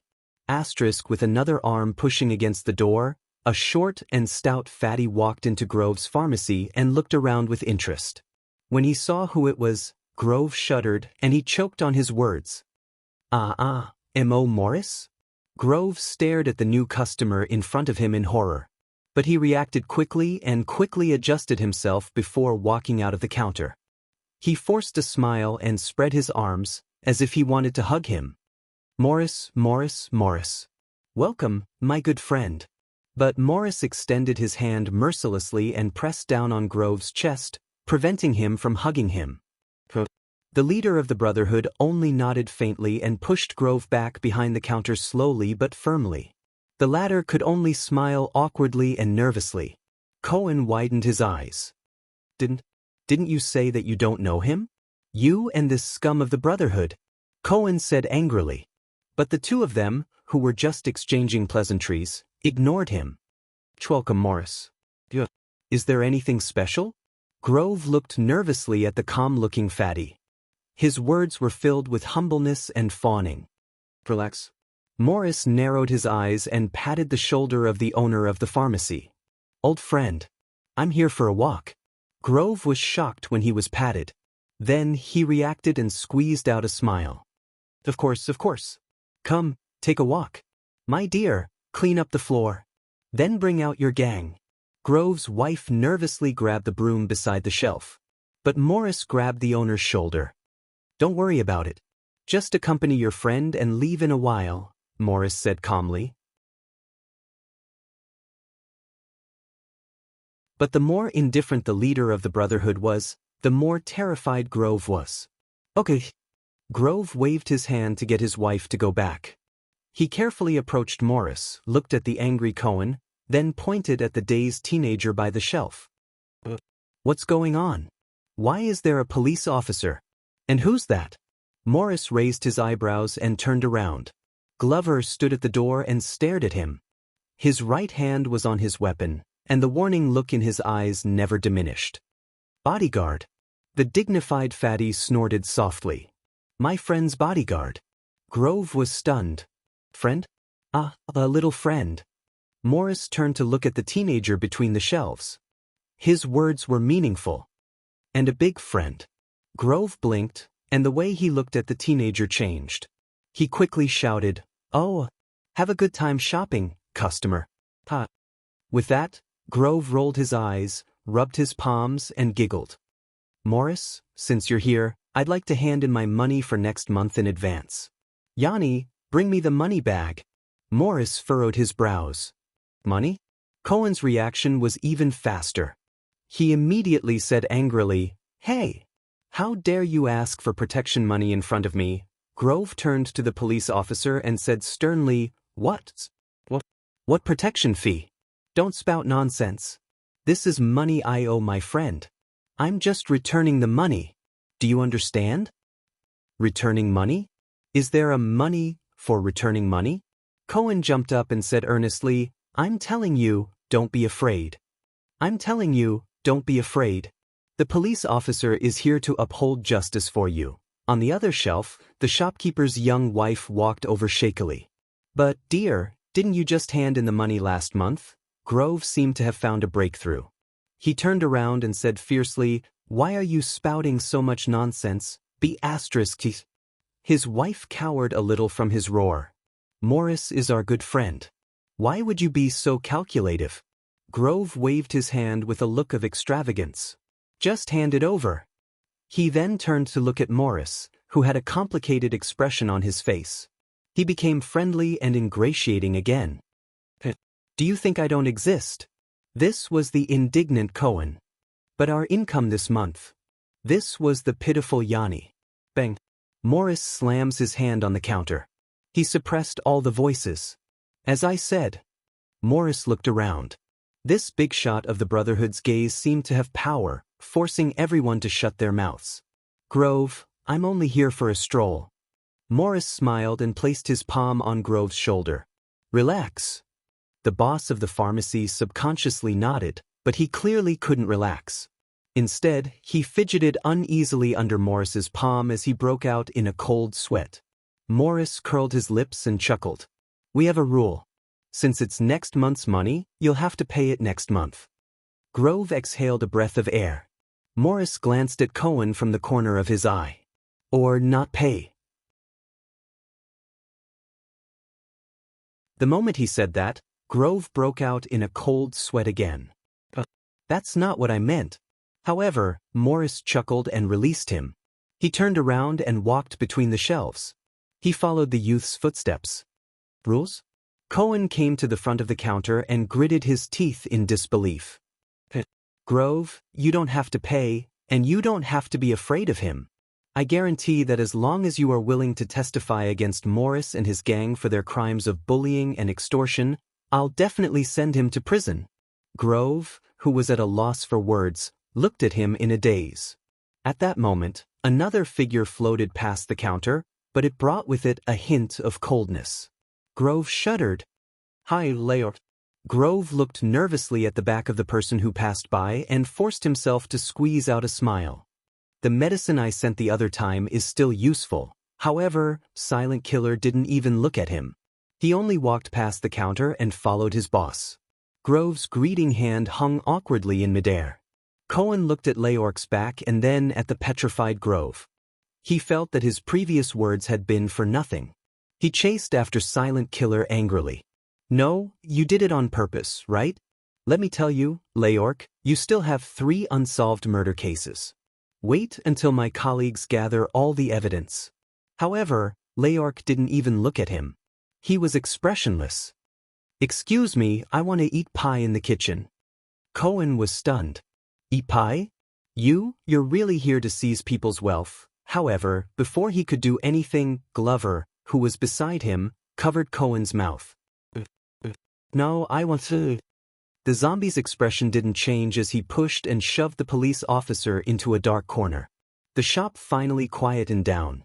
At this moment, the young man who was quietly looking around the Grove Pharmacy on the other side of the shelf suddenly turned around and called out to the owner's wife.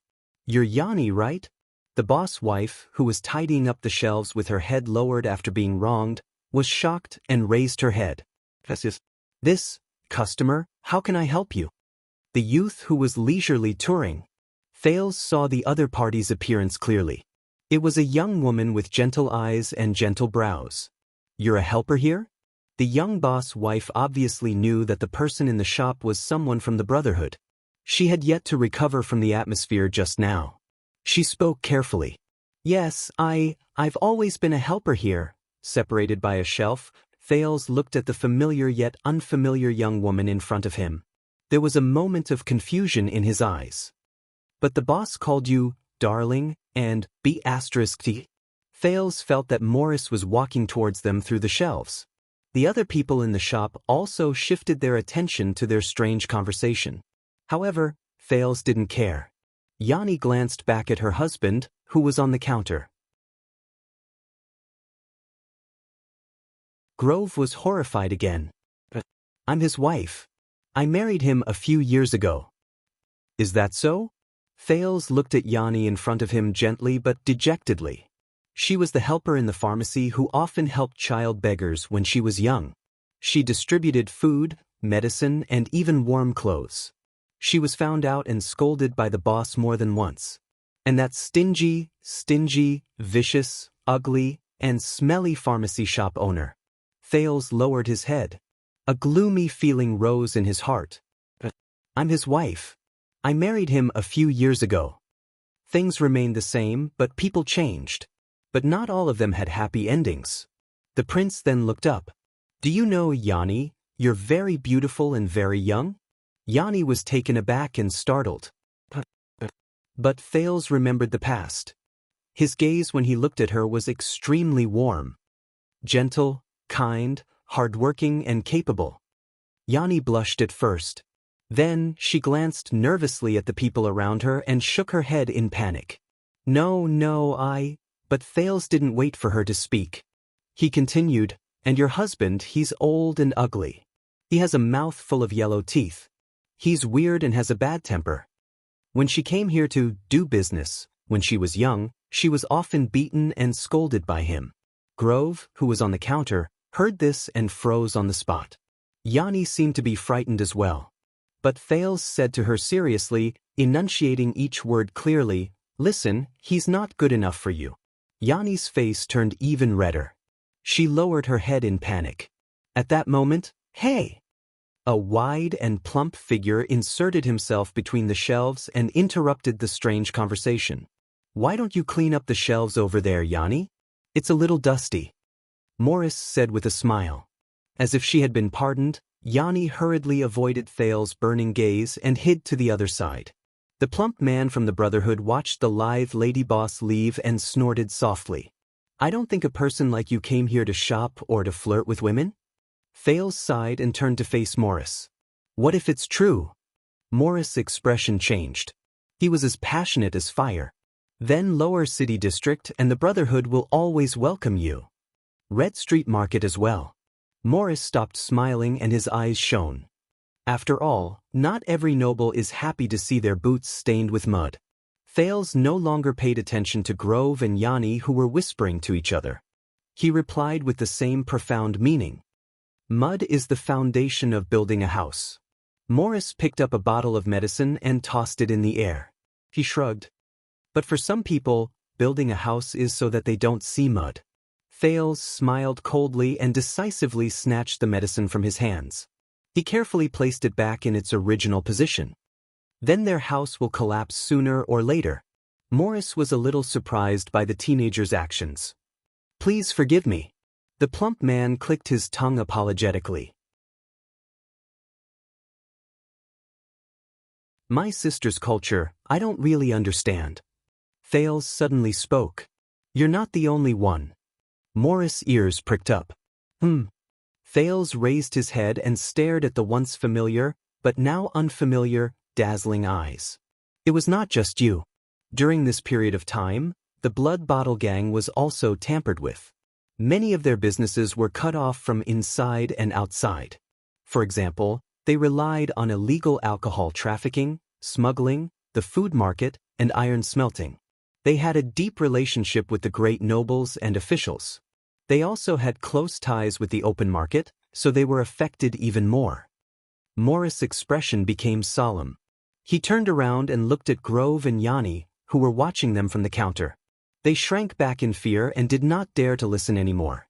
The plump man then looked at Thales and whispered, I don't understand. Of course you do. Thales interrupted him and walked to another row of shelves. What did Felicia tell you? Who kidnapped her? Morris' gaze froze slightly. He was extremely vigilant. So, you're here on behalf of the kingdom's secret intelligence department? Or rather, this was your idea, and the kingdom's secret intelligence department is just following orders? Thales smiled. See, you understand. But Morris' expression changed. He stared at Thales coldly and clicked his tongue as he shook his head. I'm flattered to receive such favor from you. The plump man thought silently, how did I or the Brotherhood offend this young prince? Or did Black Sword offend him in Dragon Cloud's city 6 years ago? Is it worth him mobilizing the kingdom's secret intelligence department to seek revenge? What kind of enmity did they have? Thales shook his head in a relaxed manner when he saw that the effect had been achieved.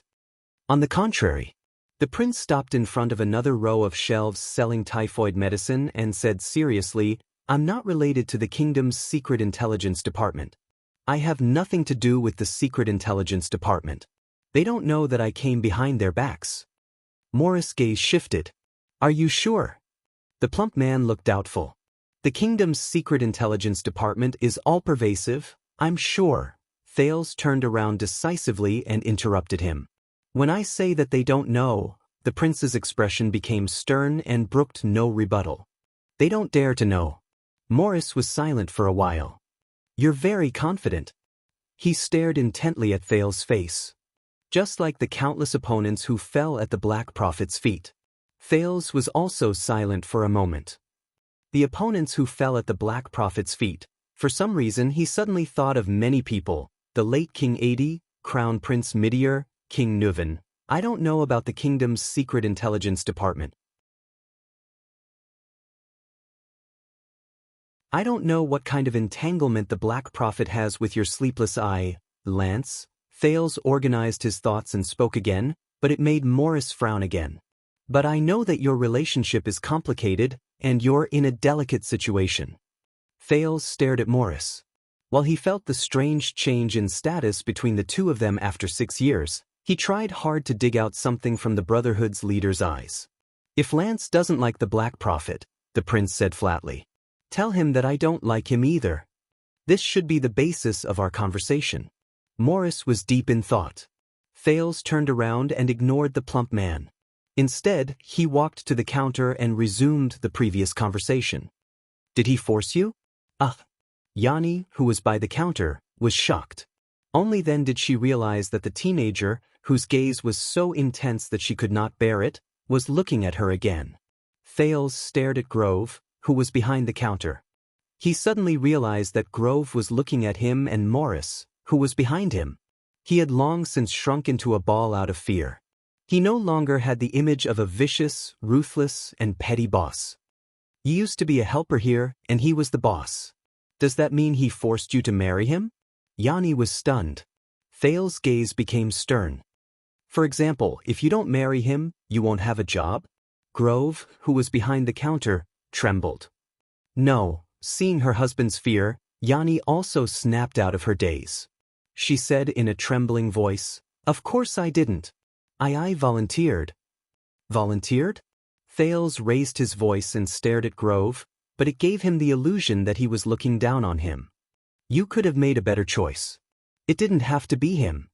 Cohen, who reappeared from a hidden corner, happened to see this scene. He was stunned for a second. Grove was about to speak, but when he saw Cohen and Glover's size, he was instantly terrified and could not even speak. Yanni bit her lower lip and grabbed her husband's hand. Thales turned around. His gaze on Yanni returned to being gentle. It just so happens that I need a maid. You can have a better job, a better life, a more respectable environment, and even a better home. Yanni was stunned. Grove's face immediately turned pale. Thales smiled. What do you say? Cohen realized what was happening. Hey Ty, why, the police officer said in a righteous manner with a look of disbelief. I'm going to have to talk about it. What you're doing is considered kidnapping, but he could not finish his sentence. With a glance from Thales, Cohen's mouth was once again covered by Glover, who had the advantage of capturing him. He was dragged into a corner and became silent again. At that moment, the voice of another troublemaker came from behind. Cough, cough, cough. Palace. Burke. Morris coughed. He finally found a suitable form of address after much difficulty. My little friend. He walked forward with a face full of smiles. You know, the customs here are different from those in Northland. We don't do this, but Thales ignored him. He only stared at the stunned young woman. What do you say? The prince said softly. Yanni. Yanni was stunned. Fear, surprise, and countless other emotions flooded her at the same time. She could not seem to react. Morris frowned. On the other side, Grove was about to cry. Don't rush. Take your time to think. I'll shop for a while more. Thales smiled and turned to walk back to the shelves.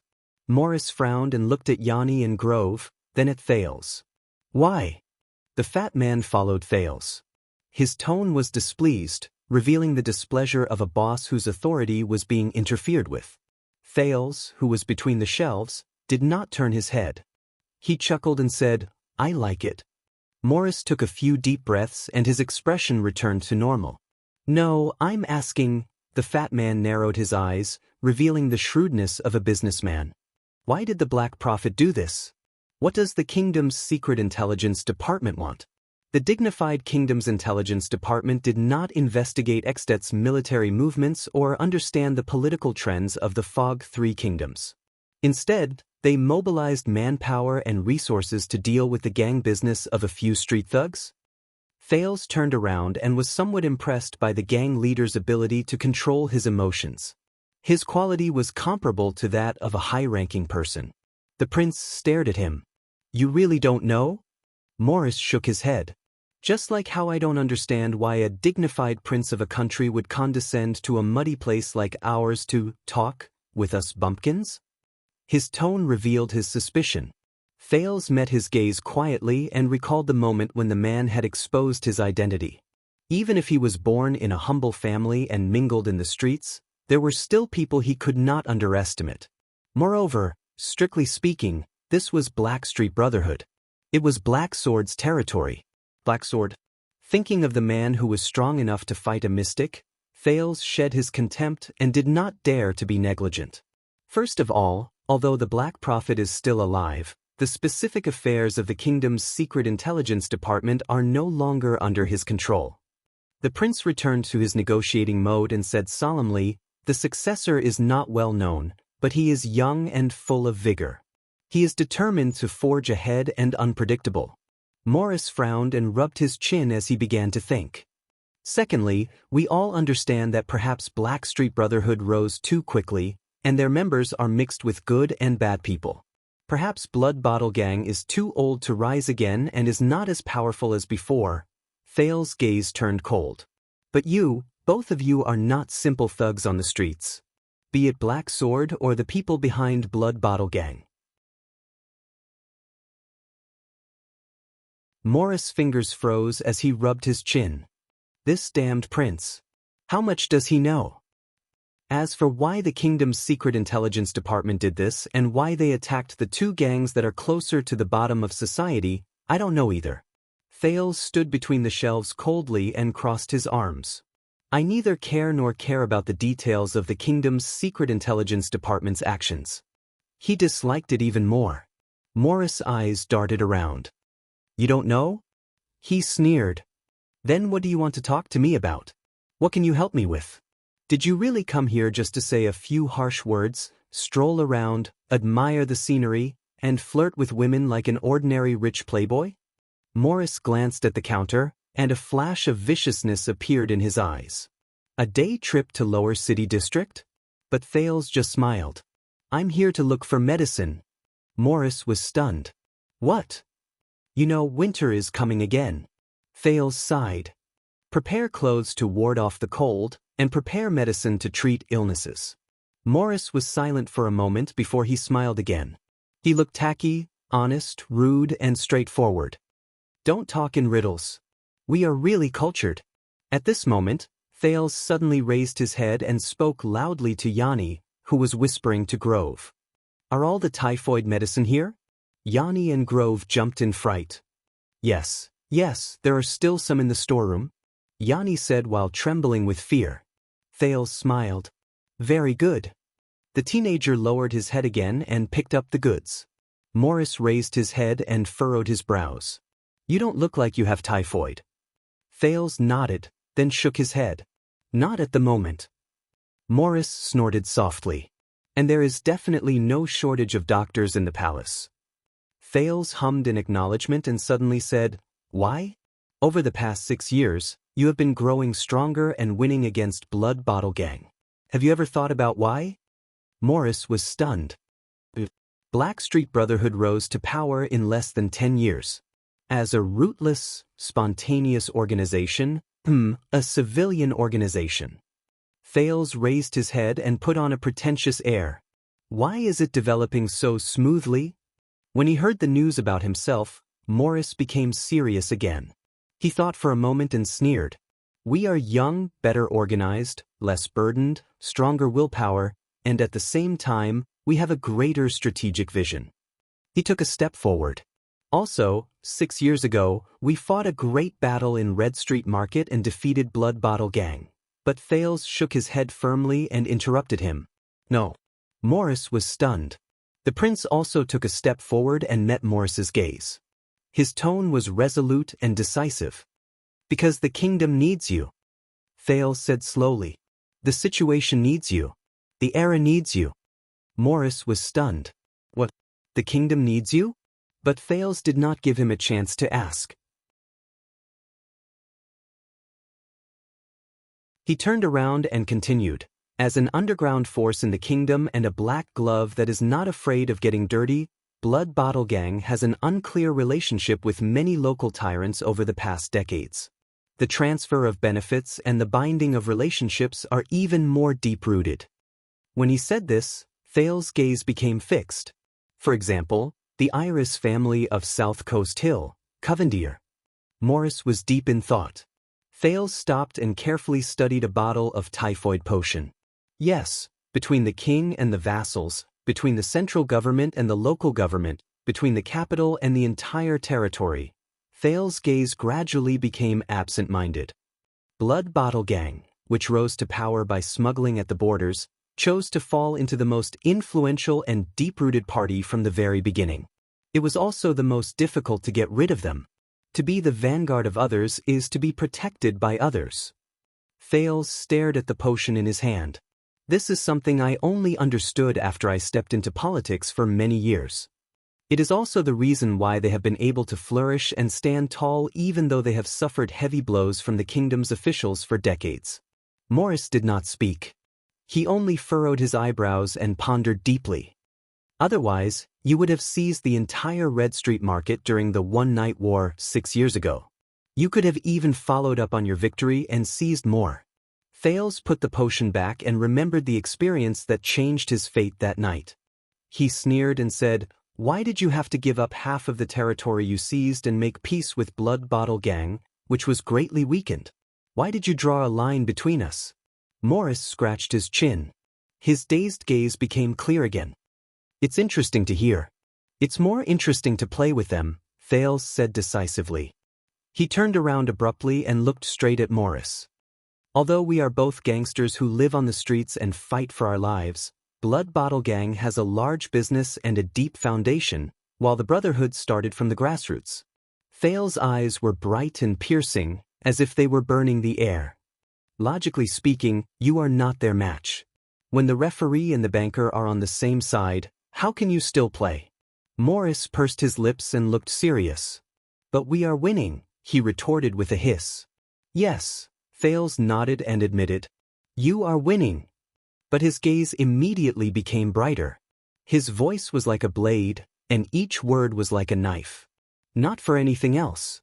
It's precisely because of a series of events that happened in recent years." The Duke of Star Lake's voice seemed to have magic. "Because there is already a successor to the throne. Because the royal family's rule is gradually stabilizing. Because the kingdom's political situation is gradually becoming clearer. Because Constellation's national strength is recovering. Because Extet's inevitable decline. Because the borders are no longer in turmoil, Constellation will be free from the heavy pressure. You will be victorious." Thales said resolutely. 6 years, or even 18 years after the Bloody Year, the entire chess game in Constellation will change drastically, and the offensive and defensive positions will change. Central, South Coast, Northern Territory, Eastern Sea, Western Desert, and Blade Edge. When the traditional tyrants in these places will either lower their heads and admit defeat, restrain themselves, or fall from exhaustion. Morris was a little absent-minded at first, but as Thales went deeper, he gradually became serious. When agriculture, sea trade, iron smelting, wine production, salt production, tobacco production, and other huge chains of interest that were once scattered all over the kingdom because the royal family was weak and the kingdom was in chaos, they were reorganized and redistributed. When places like Blade Fang's camp, when the local suzerains, nobles, and officials' power were shuffled again and again with the royal family's regular army and the king's officials stationed there, Morris' eyebrows moved back and forth, and he could not stop. When Blood Bottle Gang, who had been drawing gray nutrients from these empty spaces, when they lost their local connections and protection, when they lost their source of flesh, blood, and food, when they lost their backing and confidence, when the letters they wrote to the Covendier family for help never came back after the iris flowers submitted to the 9-pointed star, Thales' voice became calmer and more solemn. "How can Blood Bottle Gang, the gang nobles who have been at the top for 100 years, not become weak, not rot, and not fall?" He stared at Morris' eyes, which had clearly wavered. "How can you, the new challengers, not win and become stronger?" Morris gulped. His eyebrows were solemn. Thales turned his gaze away and exhaled. He stared at the exquisite decorations in the small pharmacy, which he knew was made by the mistress at first glance. "After the kingdom's war chariot ran over you, Blackstreet Brotherhood, as the representative of the desire and struggle of the bottom of the kingdom, as a new underground force without roots or foundation, as an external force outside of the official departments that have long been corrupted by the local nobles, as the most unruly force." Thales raised his hand and slowly clenched it in the air. It was as if he was crushing something. With the tacit consent of the royal power, it was only natural and unimpeded for you to nibble away at Blood Bottle Gang's body after it fell. When the conditions were right, success would come naturally, and you would be able to destroy it easily. Morris stared at Thale's hand in a daze. This is the truth behind how Blackstreet Brotherhood was able to completely shake their underground hegemony in the past 10 years and usher in a golden age. Thales clenched his fists and his voice tightened. You won, not for anything else. The prince's gaze was as sharp as a sword. It is precisely because the kingdom needs you. You're tuning in to the Passion Pages YouTube channel. We're so grateful for your support, and don't forget to subscribe to join us on this incredible journey through captivating stories. Your generosity through donations truly makes a world of difference, as it's the primary source of revenue that allows me to expand and enhance this channel for you. Thank you from the bottom of my heart for being a part of this adventure.